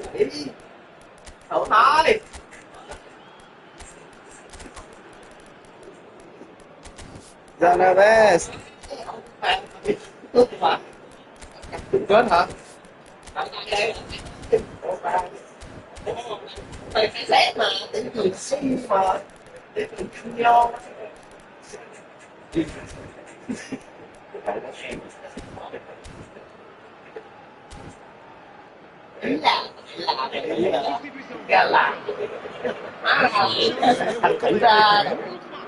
Now as good a time as any to pull level.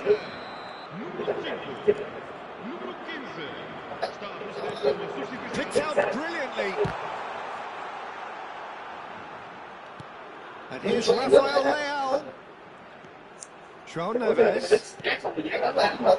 Trời má, nhướng miếng. Exactly what they need to keep doing. Carry on plugging away and eventually you might just get that little break. They're coming again and again. I think they just have to keep forcing the issue and they'll get through it. Trời ơi. This is a promising build-up. Looking for Trời hay vậy? Bắt bài bên đây đúng không? There seemed no way back, but they are level.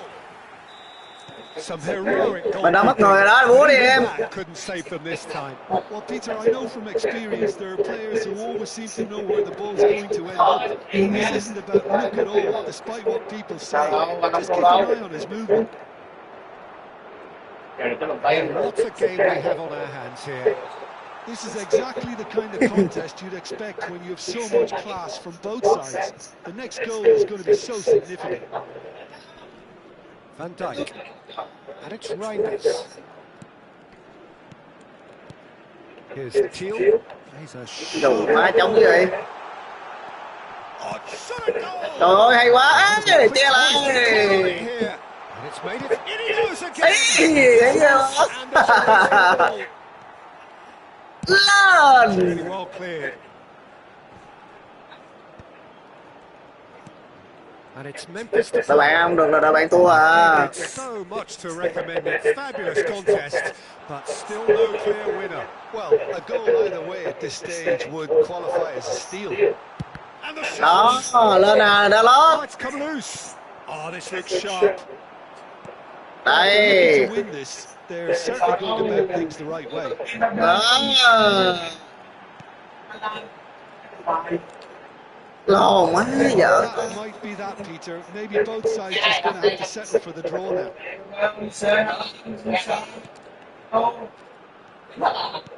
Knocks it into space. That's delightful. Đâu má gì mà lắc có được. Nó tưởng nó làm ngôi cái đường đó. Nó tiếp cho bó. This the moment they stole it. Oh, the deftness of touch. Received it delightfully and finished it off sumptuously. Yeah, the touch before the finish is so often the critical part, and we've just seen an example. Clinical, just clinical. What a game this is turning out to be for him. This is frightening football. He has increased his sense of fear on the way to make that tricky. The Netherlands look like they've won it, but it's not over yet. Well, these last few moments are going to be pretty frantic, I would think. And that's Dạ bọn em tôi lấy 4 sao rưỡi là bồ lấy 4 sao đúng không?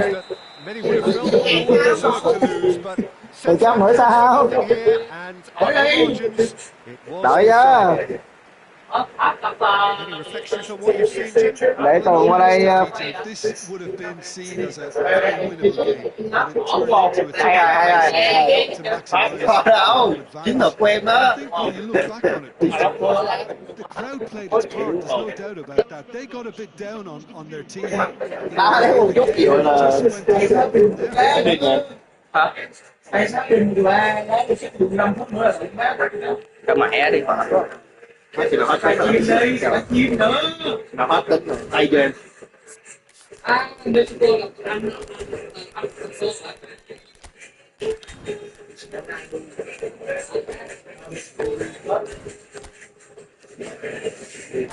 Nên cô đó có chịu không? Cô đá mấy cái tóc vậy thôi, đi gặp mấy cái đó. Vậy đó, mấy cái ngày vô đó. Đừng bằng nghe. Thằng này đâm cái lòn đụ má làm như thế quá như đó luôn bây giờ cái lưỡi nữa cái lưỡi buộc với nằm gồ cái mòn đây chỉ để có phụ không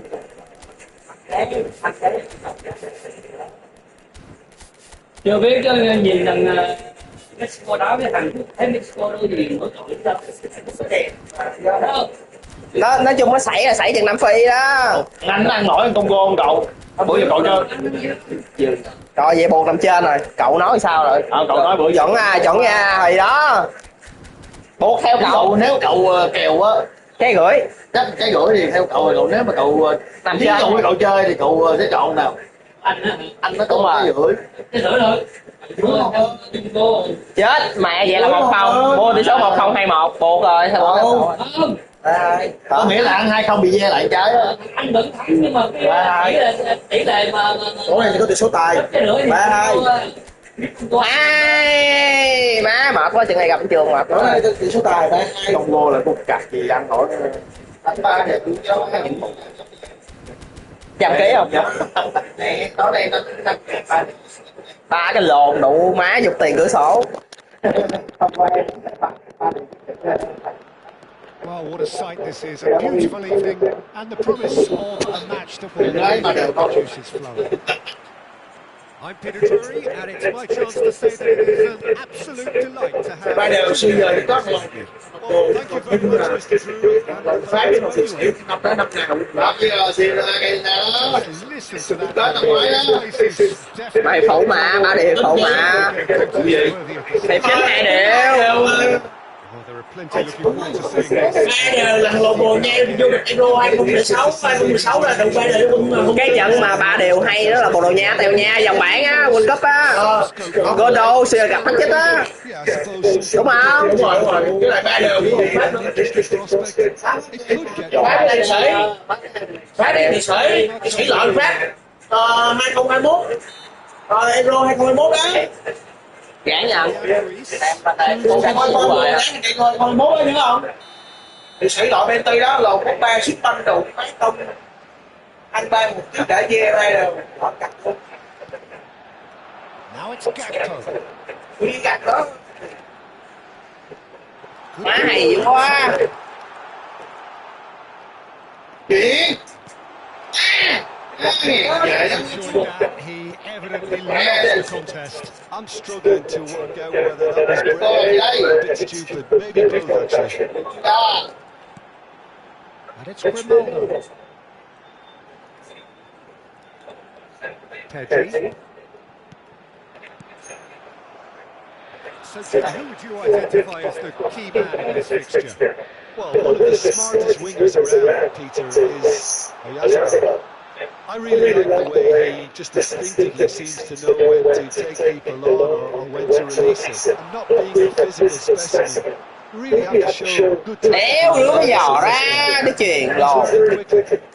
I think the opposition defence agreed too. He's going to be the source of so many of the elements. And he's there to retrieve it. Gravenberg. Now, can they get him away? Wow. The goal line for a corner. All he needs to do is to place this between the goalposts and basically let them attack it. Well, he certainly wasn't in the mood to take any risks. That's good play. Well, that is good. Super running, sharp movement. Came over the defender who was ever so determined. Ai. And no surprise, it's a booking.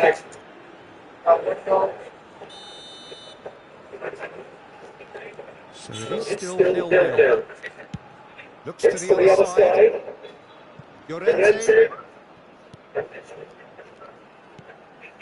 And it's Lewis. Nico Williams. Now Fabian Ruiz. And here's Oyafaba. Tinu. Llorente. Kubasi. Eric Garcia. Here's Rodri. And it's Ruiz.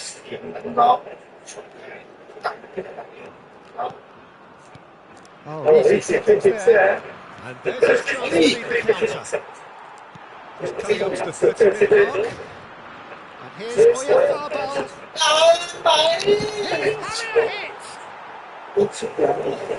Cái này mua da ba này sút đi cặt người ta xé rồi, chỉ có lưới trống sút mới vô à. To be honest.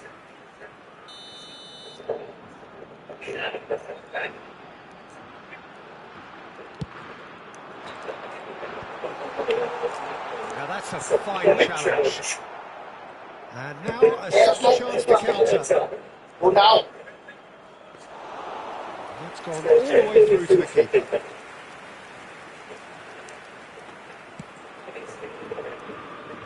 Llorente.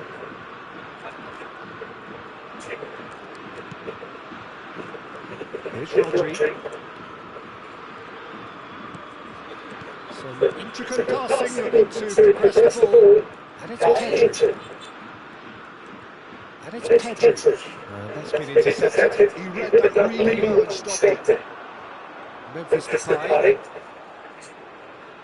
Half-time rapidly approaching, and it's still goalless.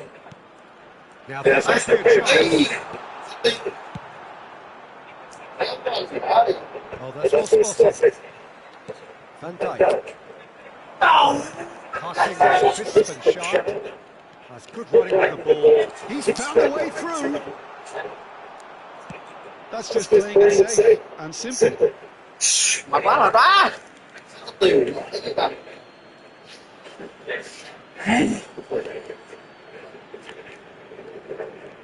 Till. Hato finding Vậy không? himself in space. And he's straight offside. Trời ơi.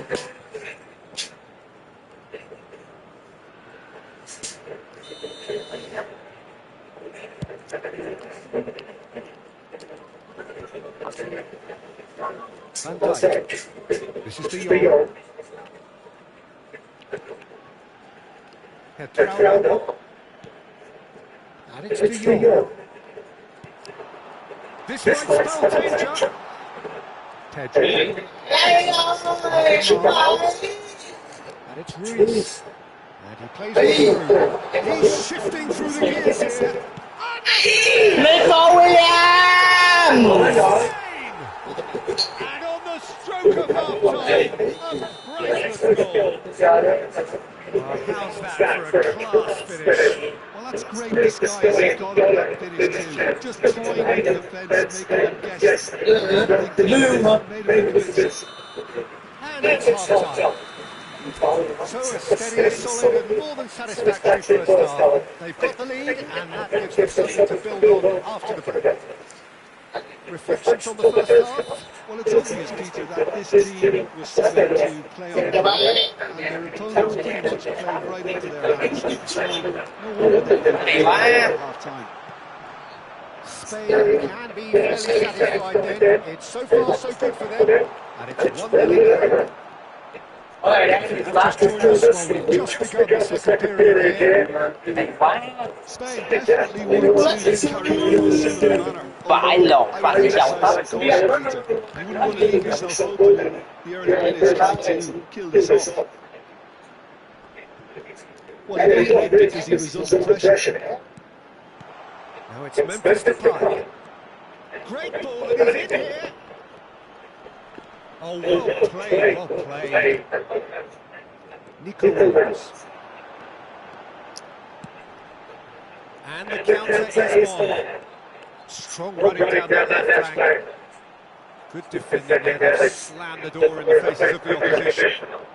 Memphis Depay. That is good alertness.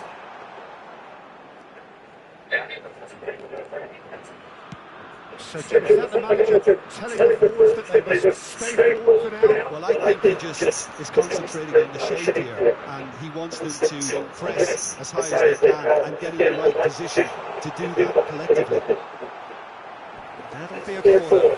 Má đại quay giữ lên nè. Spain have their Phá một cái ổ luôn nè. tries to get it clear. And now they can spring out of defence. Just coming up to the hour mark, and it's still 1-0. Fabian Ruiz. Your impression so far, Jim? Well, this lead is beginning to look a little delicate. I see them show the ambition and adventure to go further ahead. But it seems as if they're set up in a riskier approach now to defenders. De Jong, played out wide. Pedro has it out wide in space. Now the delivery. Eric Garcia can get it clear. And it's Gravenberg. That's going wide left. Nice control. Plays it across. And that is well cleared. It's quick to return it. And the assistant referee rightly gives him offside. The Netherlands really are going for it here, Peter. Now it's just a matter of sustaining the effort. They're coming again and again. A lucky break would certainly help their cause now.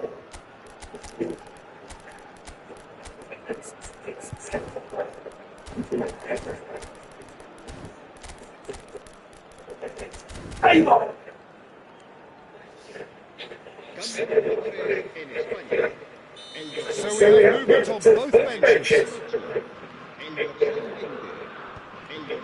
The message is clear. Langsung pass. Gavin. It's hard to see any better outcome there. Now it's Marlon. Oh, that's neat. Marlon picks it up out wide. Reinders. The only breakthrough then came late in the first half here, and that is the difference. And the score is 1-0. Well-timed, excellent interception. Closing in on the last quarter of an hour. Chơi chứ bằng sổ gì má, bằng cái sợi đỏ. Đi ra bãi đâu? Yamal has got one side of the referee and got himself. Welcome. He spelled it out for him earlier. Now it's Marlon. Lovely. Now Rodri can clear it away. Gravenberg. Well seen. Saw that coming. Ủa 36 đấy là lâu chưa không? Like about this approach, get your head down, keep getting away, and eventually things might change for you. Giỏi quá đó. Chạy. Gán đâu à, gán nhờ cầm thôi đại ơi để cố gắng không thôi. Well read. And the danger is averted. Look, this is so frustrating. Passing without any end product is just passing time. And that's very disappointing, it has to be said. Gravenberg. Oh, this looks sharp. Trời cái lột. Trời đủ má ghê quá. Mệt quá. It's their second corner of the game.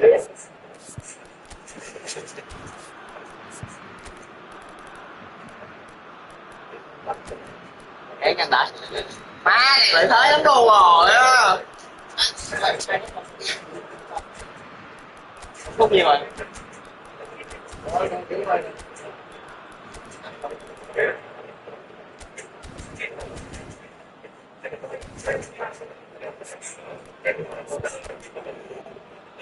Tay dính tay tổng quen nãy chưa áo ra tay chưa áo phải xuất ra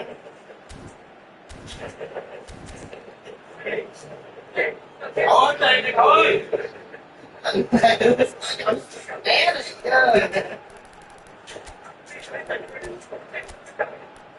tỉnh mấy ba điện không à.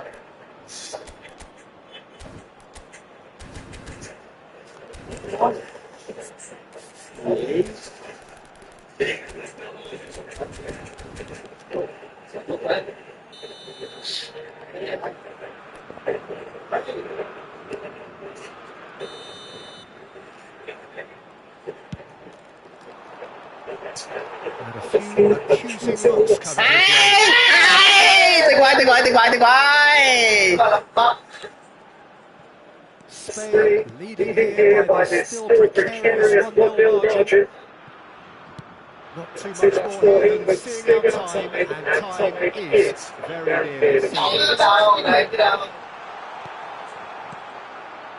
Spain can really think about the precious seconds that to come. He certainly caught him there. It's a free kick. The referee's come over. Vụ lên. Vô lên. Some scope to debate over the seriousness of the offence, but none over its repercussions. They'll have to see out the rest of the game with 10 men.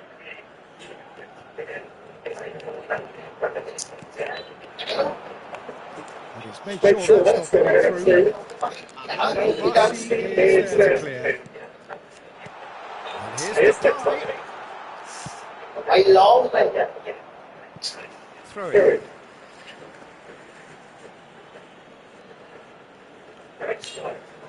Well, they shouldn't be dawdling at this stage. They need to get the ball and quickly. And that interception was most necessary. That was well played, well struck. Rồi sao? Đeo.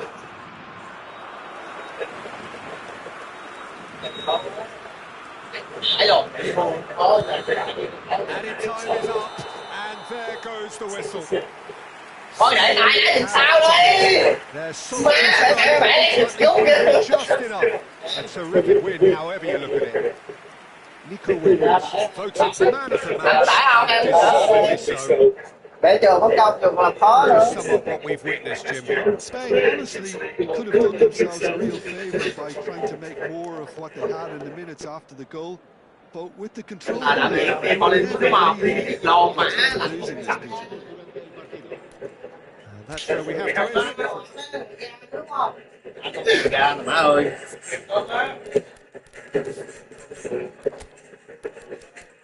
Thủ thủ hay.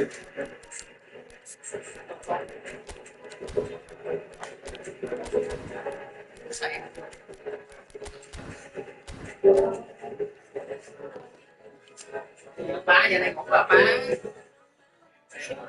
Đây chị lấy gì ạ? Có gì lấy gì vậy?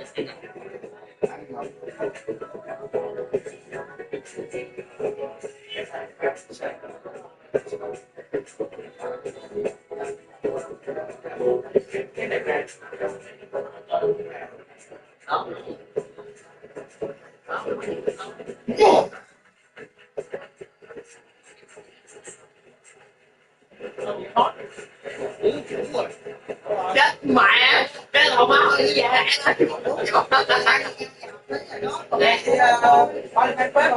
anh đó rồi anh có đâu rồi đó không biết là tôi về cái này kiểm soát rồi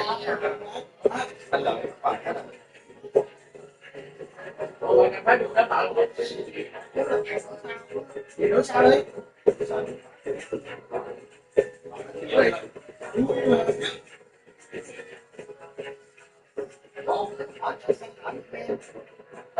có đi đi. Đi, bây giờ thì sao bạn? Thấy game quan trọng hơn thì bây giờ game đâu, chơi game mà, được game mà. Mà game kia quan trọng hơn thì còn cái kèo.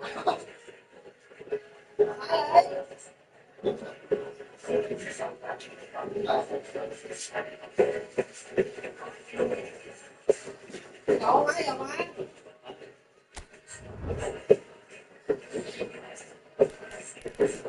Cản cái con một phải đi.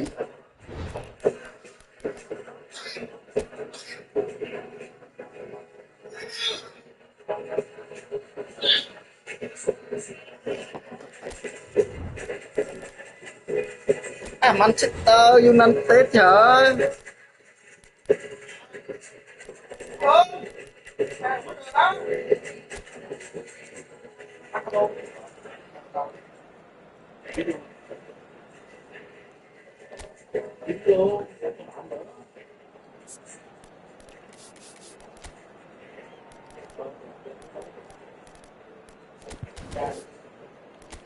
Đó là bạn đừng phá này. Dạ bộ không bấm mà chứ chơi đéo đâu. Không phải đâu. Thì đó, máu em rồi chứ không tán bấm thôi. Đúng chính xác.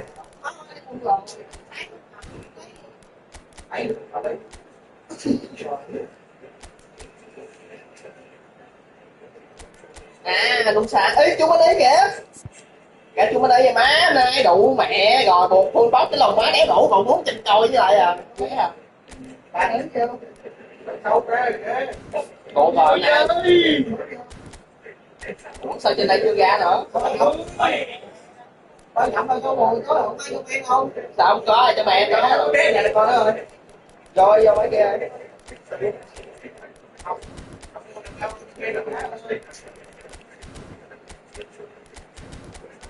Ủa mở tủ đó để mẹ cậu. Sao trường chỉnh hình chưa? Đúng không?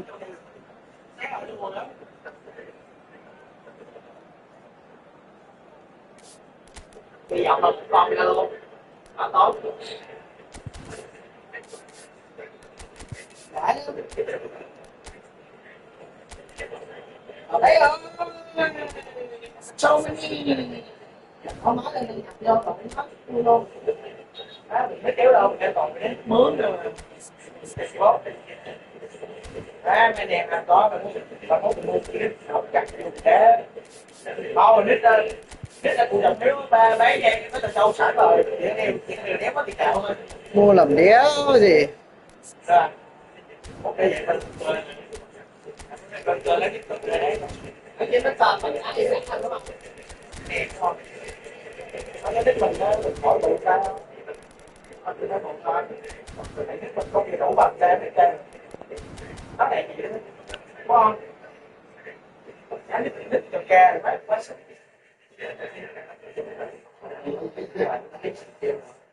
Múa mà trời đủ má rồi. Anh đéo em lọt cái đó mẹ rồi. Đúng không nè, anh không nằm lại chọn cái bên đó mẹ rồi. To a picturesque evening here, a clear night, all the ingredients for a showcase game that the passionate crowd demands. I'm Peter Drury, and seated in the experts' hot seat is our man Jim Begley. Hi Peter, it's great to be here. Well, the stage is set for a stirring showdown here. The supporters in great voice, and there's a real sense of anticipation in the air. Game on. Well, there are plenty looking forward to it. It's their first Wrong. Well, that always looked a little ambitious for me, but still, at least he had the confidence to take it on.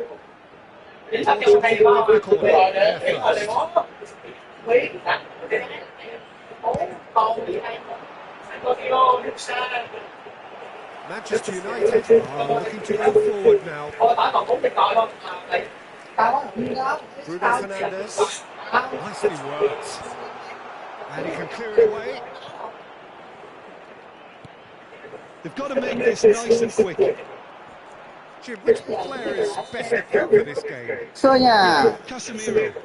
He gives them some real defensive steel in the middle of the park, Peter. What he's particularly good at is nipping opposition attacks in the bud and preventing them from getting any real momentum going. He's also a bit of a shooting threat from long range too, so opposing... Và đó là anh Bảy. Well, there's leadership for Bảy him. ơi. The perfect tone. Tremendous. Nổ liên tục hả? Nổ liên tục. Beautifully dispatched. There was no reaching that. That's expertly finished, and he's done that so often. Manchester United are already chasing the game. They didn't envisage that. Good read, needed to be. Chết tao. Ổn. Back when it goes.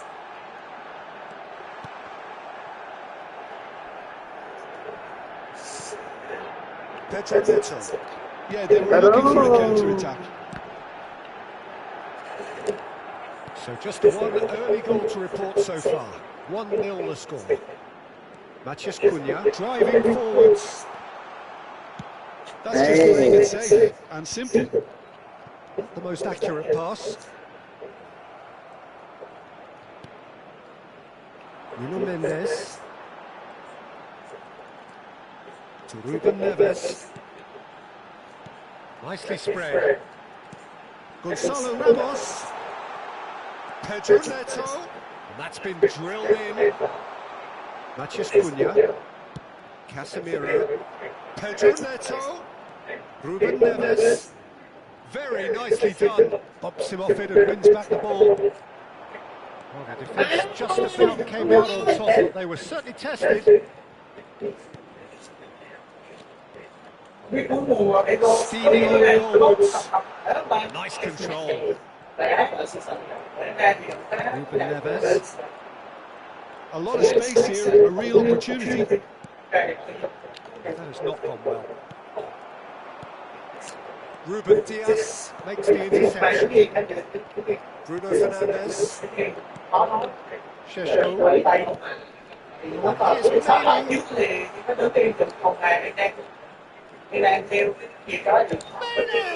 May3. Má hết theo được rồi. Have been some goal. Well, that was certainly impressive. A great run, just a shame the finish let him down.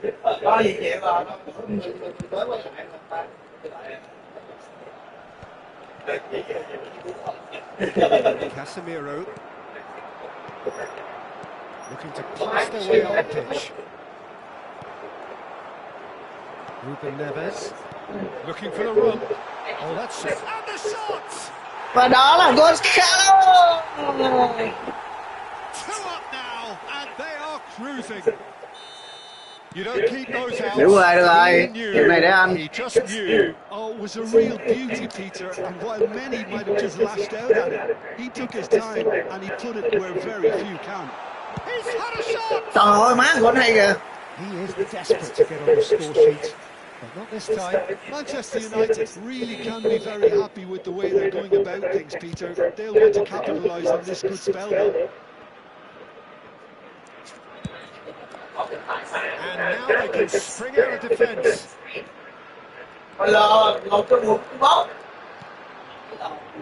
Ruben Neves. And it's Ruben Neves. And he welcomes it in. Chance to deliver. He was too tightly marked when that came his way. Not really much he could do. Sút liền đi còn trực tiếp gì. Pass. Half time coming up, and little doubt as to which of the two sides is the happier.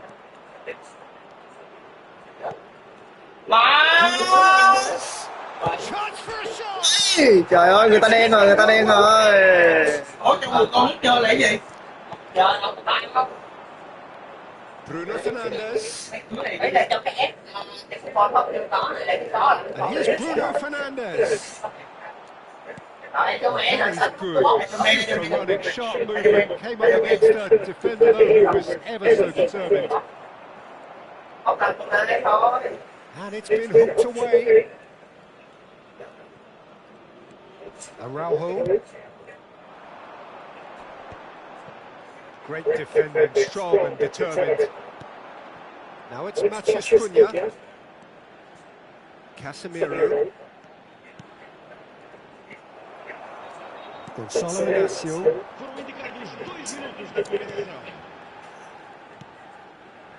Gonçalo Ramos, given the lift of his goal. Araujo. Lovely pass, but can he get there? And for the first half, that is that. Any strong opinions on the first half? Well, I think things have Hey, worked out hey. well so far, Peter. If it ain't broke, don't fix it. So the manager has to resist change at this stage. Portugal sitting pretty here. 2 goals putting them into the driving seat. And so the action is resumed. Short changes in with that pass. Trời ơi, lồn. Dạ. Cái gì? Looking to play him in. Oh, he's seen that early. Used a certain sixth sense. The ball has bounced loose now. Now he's off and running. Oh, that's well spotted. May3. How many interceptions have we seen now? Someone's got to up the quality and set an example. And it's Bruno Fernandes. Mendes has the space to ski. Decent shot! Ronaldo. Yes! Má mình để tiền ghê thiệt. And they are tearing the opposition apart here. Simply breathtaking stuff. And a trademark move ends with the inevitable classy finish. Look, if you want to be effective on the break, then the key element is... Can he finish? He's got a goal! Không. Cũng đúng, cũng hợp lý. Mà nó lại đã vô ta. So so smooth, a signature finish. Well, you've always got to have players that are willing to make the runs. And when you keep plugging away, that will happen. Still behind by 2. Is there a way back into this? Šeško. Bruno Fernandes. And the finish! Good run, lovely take, but that is where he stopped. It's really well played. It's just the type of run you need. Off the shoulder of the last defender, stay onside.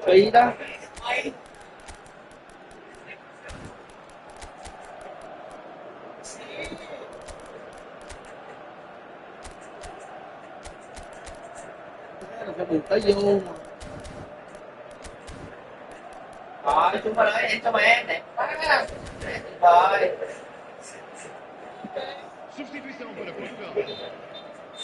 So changes of foot here, and from both sides. He's had it nicked away. Manchester United are looking to play on the counter here, aren't they?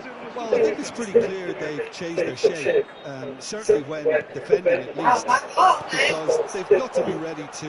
Takes a shot! Cái lồn quá, lồn làm gì vậy ta? Tidy finish. He'll take that. Má bài rồi tụi ơi, kỹ rồi. But they all count. Well, I admire players who do that because they just don't give Má cái gì vậy ta, tự nhiên cái sụi vậy ta. And very quickly, the substitute. And a chance! And no mistake. Ồ, má sàm vậy. Right back into it. Well, they were starting to look more and more threatening, Peter. So Nhưng mà trái này bà đều the fans here are pretty fired up now. You give him an inch and he'll take a mile. Such Má đè quá, áp lên được không hả? Well, I'm sat here, Peter, thinking that the keeper might have done a little better then. Maybe his positioning wasn't great, but then again, I don't think he had a wonderful view of it. It's turning into quite a gem, this. To be expected, Peter. They've gone and stepped it up, something they've been threatening to do and will continue to do by the looks of it. Portugal still have the cards to affect this game. Zirkzee, well timed, excellent interception. De Ligt cuts it out. Ê, anh thua rồi luôn á. Rồi. And here's Zirkzee, and the shot's on here. Cristiano Ronaldo being hunted in packs. Yeah, and they've got to be careful, Peter, that they don't allow their attempt to snuff out the threat now to turn into indiscipline. This looks promising. Big chance! Trời ơi, đùng nè.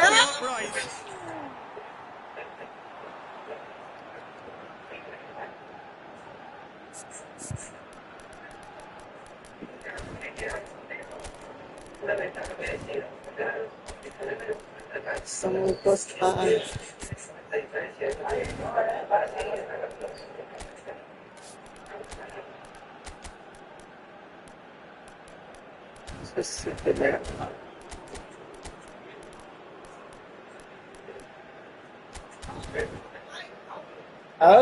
Dung lên.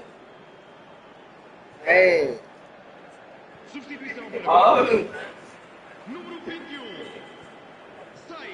Anh ngủ rồi luôn. Ông ấy con phải đó. Just a quarter of an hour to play.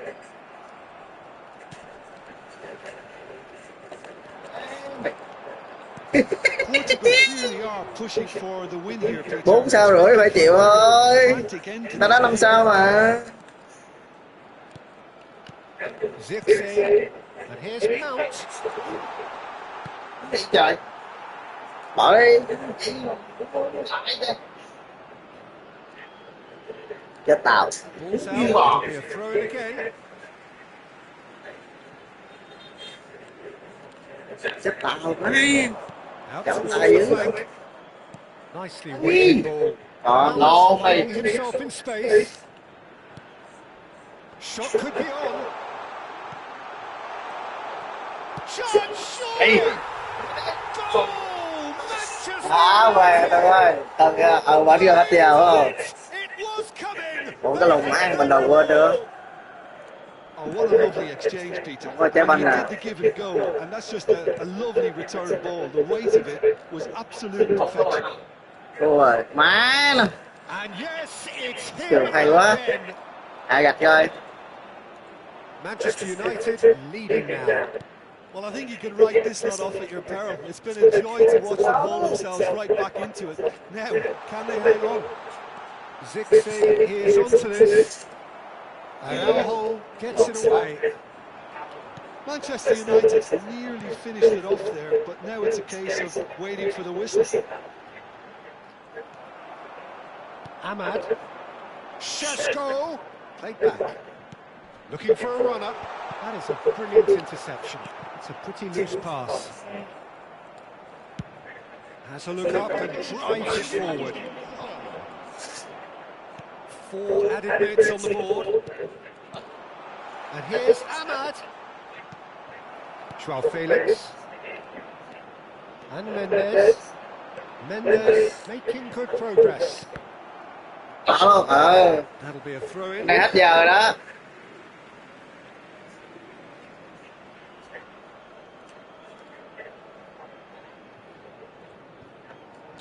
In with the challenge. Spread to the right. Knocks it into space. Taken off it pretty forcefully. Trận thắng nghe thở. Brings it to a close. Anh làm em muốn đúng không? Nó phải mệt lắm đại. The game that began so promisingly from their perspective. Em là người mà. Leaving here being utterly defeated. How would you sum up what we've witnessed, Jim? Look, Peter, a strength in any team has to be at the heart of your defence. And I'm afraid... Đại bại giành luôn mà, anh Trường nhiều khoảng trống anh đọc hay lắm. And with that, it's time for me to thank Jim Bailey and to wish you a very good evening.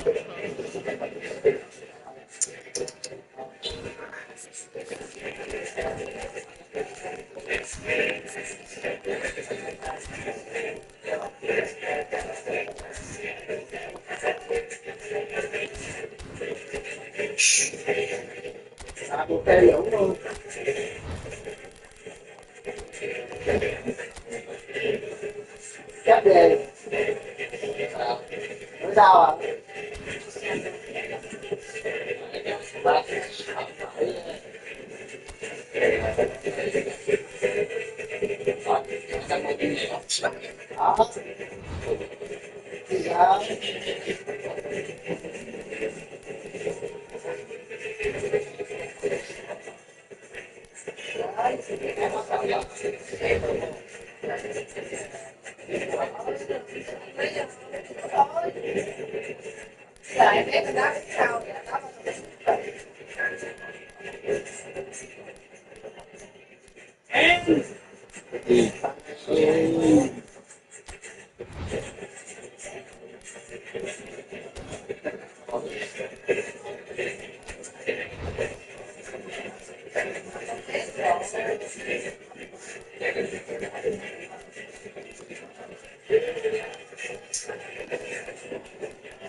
Cố gắng dán gọng hết chừng này.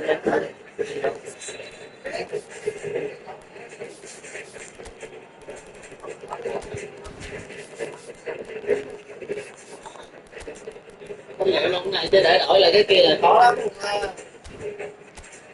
Anh nói nha. Là sao anh? Bắt buộc đổi chứ. Ý là ví dụ mà có quệ, trận này có quệ hay thua gì cũng bắt buộc đổi mà. Đâu có kiểu vụ gì đâu. Mỗi trận là đổi một lần mà. Ép luôn chứ không phải là kiểu như anh Tính. Giờ là anh Tính là anh kiểu ép ngồi một chỗ. Alo. Cái gì em nói gì?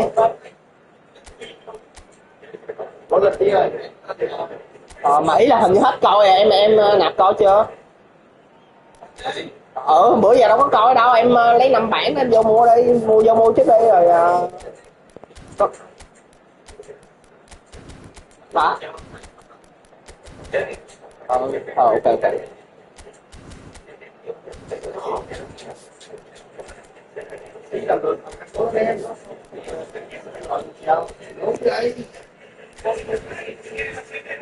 Chỉ có trẻ khỏe bơi giỏi, mình già cả rồi. Trường lý phải đốt dây nứng cho nó đủ. Ủa trường rồi chính tông chính này nó lấy. Nó đừng ngồi ở căn nhỏ à. Trẻ bằng chị em. Ngày này 6 em 2 cái nữa. Chỉ cần on đá bét này ta chạy nhanh. Nó là cầm lồn rồi đó, đậu quá. Mà phải sao nó không sao đậu nữa không? Bây giờ phải học chiêu của anh Bô. Nào nó không ta. Con đồ này. Quán nhầm cho tỉnh tỉnh thôi. Nó hồi đá thì còn tương lại đó cho chung cho vui.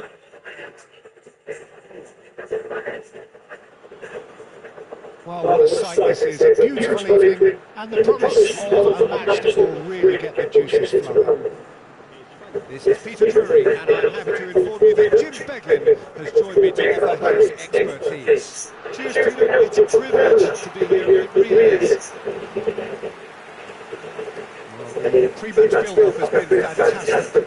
Now, the game itself. Everybody standing for the national anthem of the Netherlands.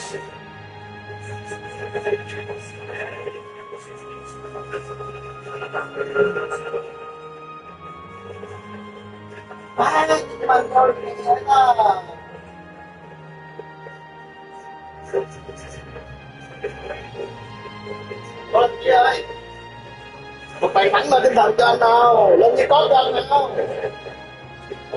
Cái tinh thần làm được, anh què là win đó. Well, there are plenty looking forward to seeing this. A capacity crowd here. Well, I wouldn't just look at this being another friendly, Peter. Is that your experience? Yeah, if the opposition played their business, we were obliged to return the favour. I don't think there's much difference here. If you have just joined, you have just missed the kick-off.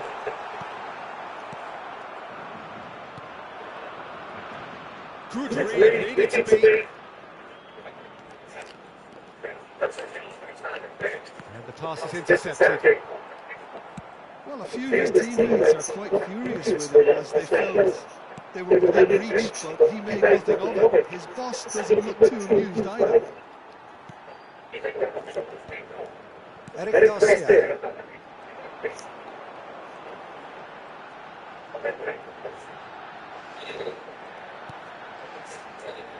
Who do you, Jim, see making the difference here? Well, Lamine Yamal.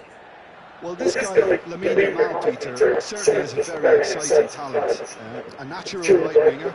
We all know about his technique, but he's very impressive with his decision making too. And when you consider that his job is all about supply, it's all about end product, he's become actually quite good at that. His ball retention is quite strong. And when you've got that in a wide player, you're onto something.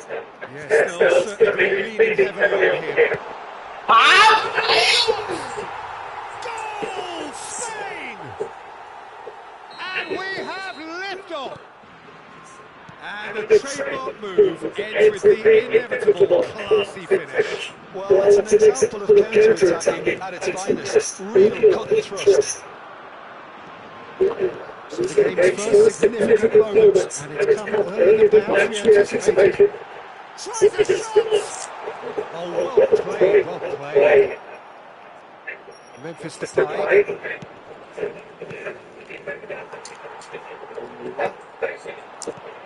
Spain currently a goal to the good, and with the lion's share of the ball. Rodri. Well seen, saw that coming. That was well played, well stopped. Yamal. De Jong wins the duel this time. They need to play this quicker in transitions like this. Can he get on the end of this? Simone claims comfortably. They'll want to make the most of this turnover. Lovely pass, but can he get there? Well, the ball just didn't work out for the run that he made. They should have done a lot better there. The final ball was very poor. Played down the flank. Somerville receives it in a wide position.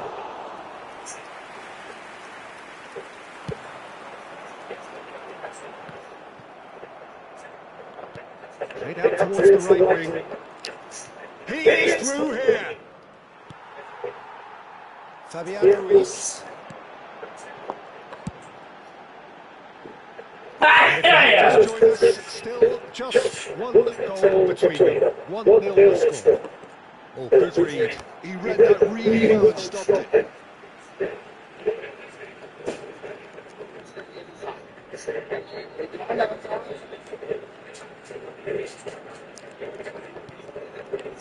Llorente. This is a promising ball. And it's Ruiz. It's a good spell of possession, this. And a chance! Same outcome. Spain really can be very happy with the way they're going about things, Peter. They'll want to capitalise on this good spell. That looks a good ball through. De Jong. Memphis Depay. He's well positioned here. And he's in on goal. Shapes to shoot! Oh, denied! Brilliantly! Memphis Depay is offering a right smile there.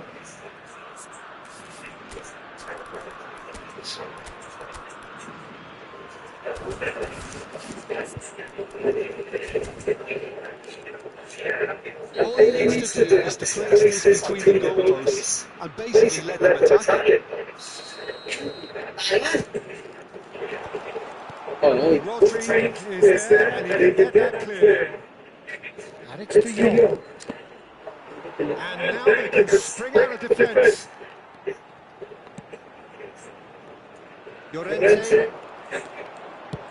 looks to the other side. That's a cracking pass to stretch the opposition. Spain are 1 up and looking surprisingly comfortable. Tinu, Somerville providing an outlet on that flank.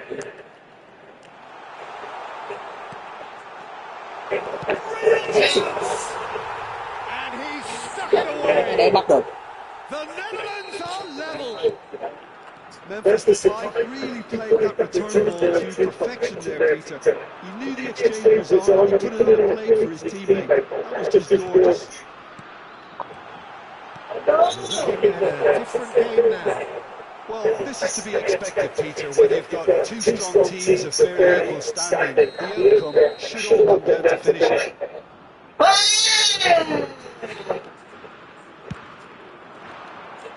Trời ơi, đủ Malaysia ơi! Chở kìa! Không sao, không sao. Spain have their second corner now.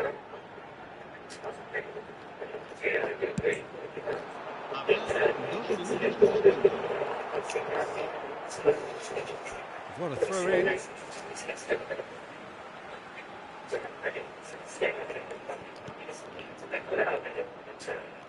De Jong.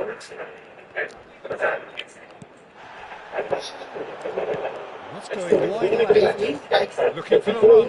Nico Williams gets in for a good half time.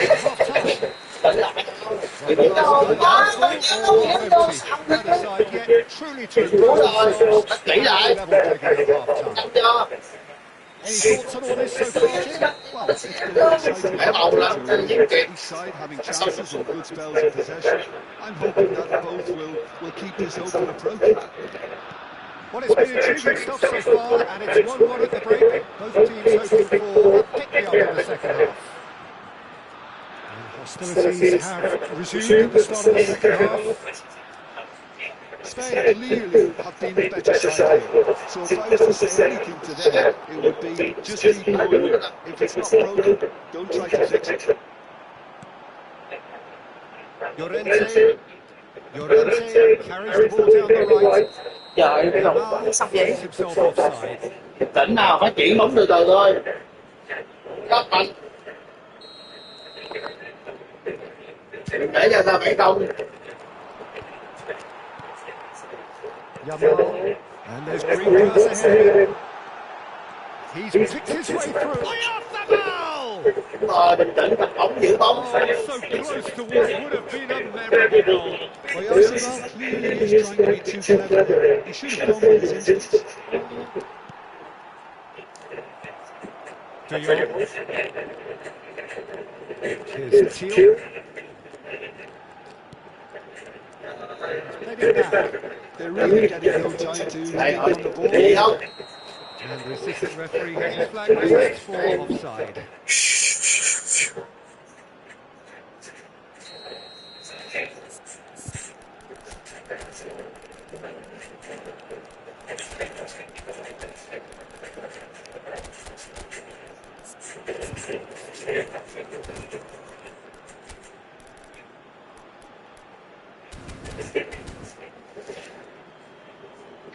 So we have movement on both benches.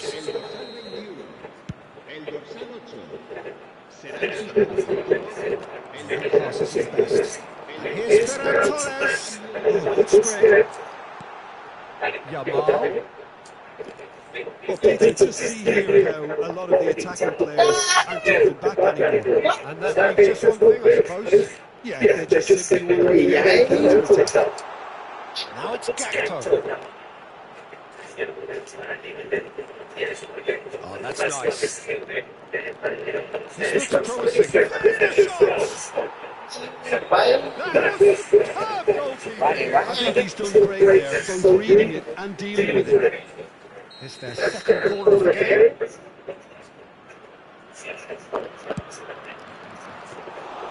And into the quick arms of the keeper. Spain are looking to go forward now. And that has left him in the heat. Now it's Llorente. Llorente is very much the model of the modern-day fullback. And shots! Good run, lovely take, but that is where it stopped. That's really well played. It's just the type of run you need. Off the shoulder of the last defender, stay inside. So, third corner of the game.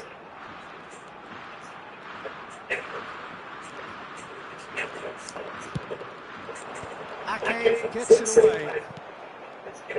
And now a sudden chance to counter.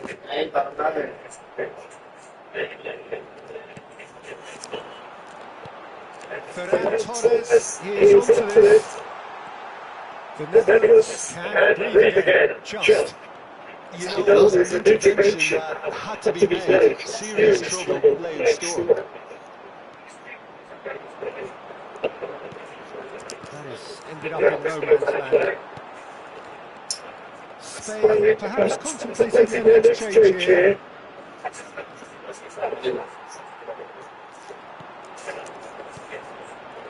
Played out to the left flank. And that's been intercepted. They want to be quick here. It's breakaway time.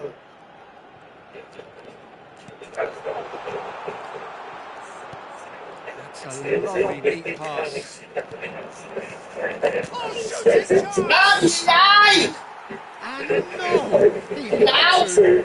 And yet he could not. Gakpo has delivered a really costly miss. It could have been his chance to win it. Không, cái bằng lòng với cái nha.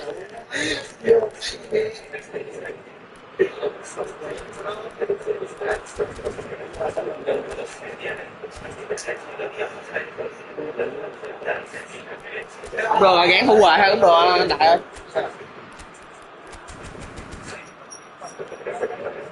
So changes afoot here, and from both sides.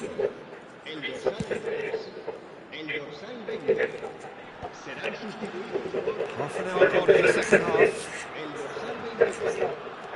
Reinders. Well, this is a terrific run. He's in plenty of space here. And it's Reinders. And that interception was most necessary. That was well played, well stopped. Couldn't squeeze it through. Now it's Memphis Depay. Some really good ball movement. The Netherlands really can't be faulted for their attitude, and if they go on to win this, it'll be fully deserved. Goes for it!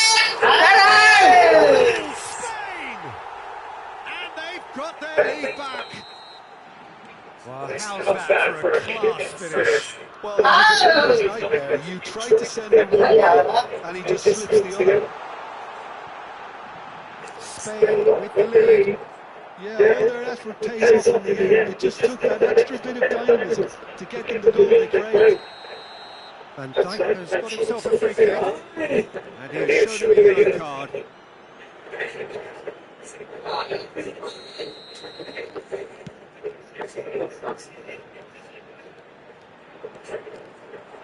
Ketrowda does well to get it back.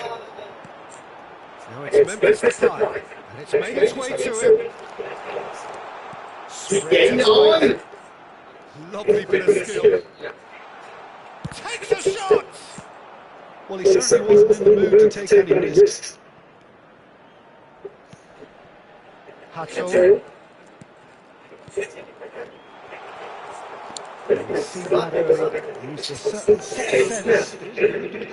Bout of passing here, really easy on the eye. Fourth official showing that there will be 3 minutes of added time. Daniel. Tự thấy mẹ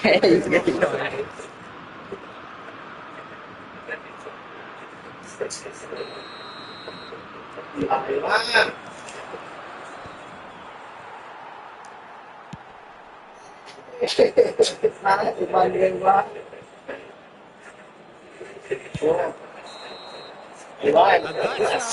quá bật. Spain have emerged victorious in this match of thrills. The odd goal ultimately proving the difference. Yamal picking up the Man of the Match award, and no surprise there. Well, how will we look back on that? Well, Peter, this was probably more slugfest than a good goal, but I found it very enjoyable. Bài that was constantly with the edge as both sides went full out, trying to win this. A true back to games gone by. Thanks, Richard. We both wish you a very good evening. Đường kia hả?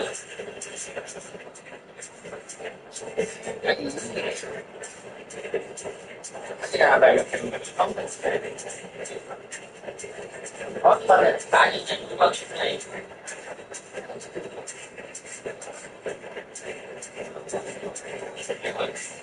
Qua cái nữa không? Một cái chín một cái.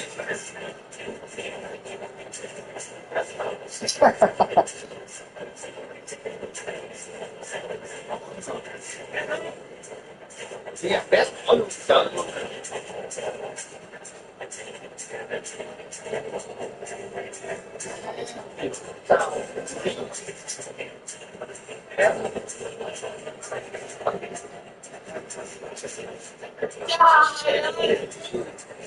Mấy đâu rồi vô? Sao ạ?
Mày quá em đây.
Sao?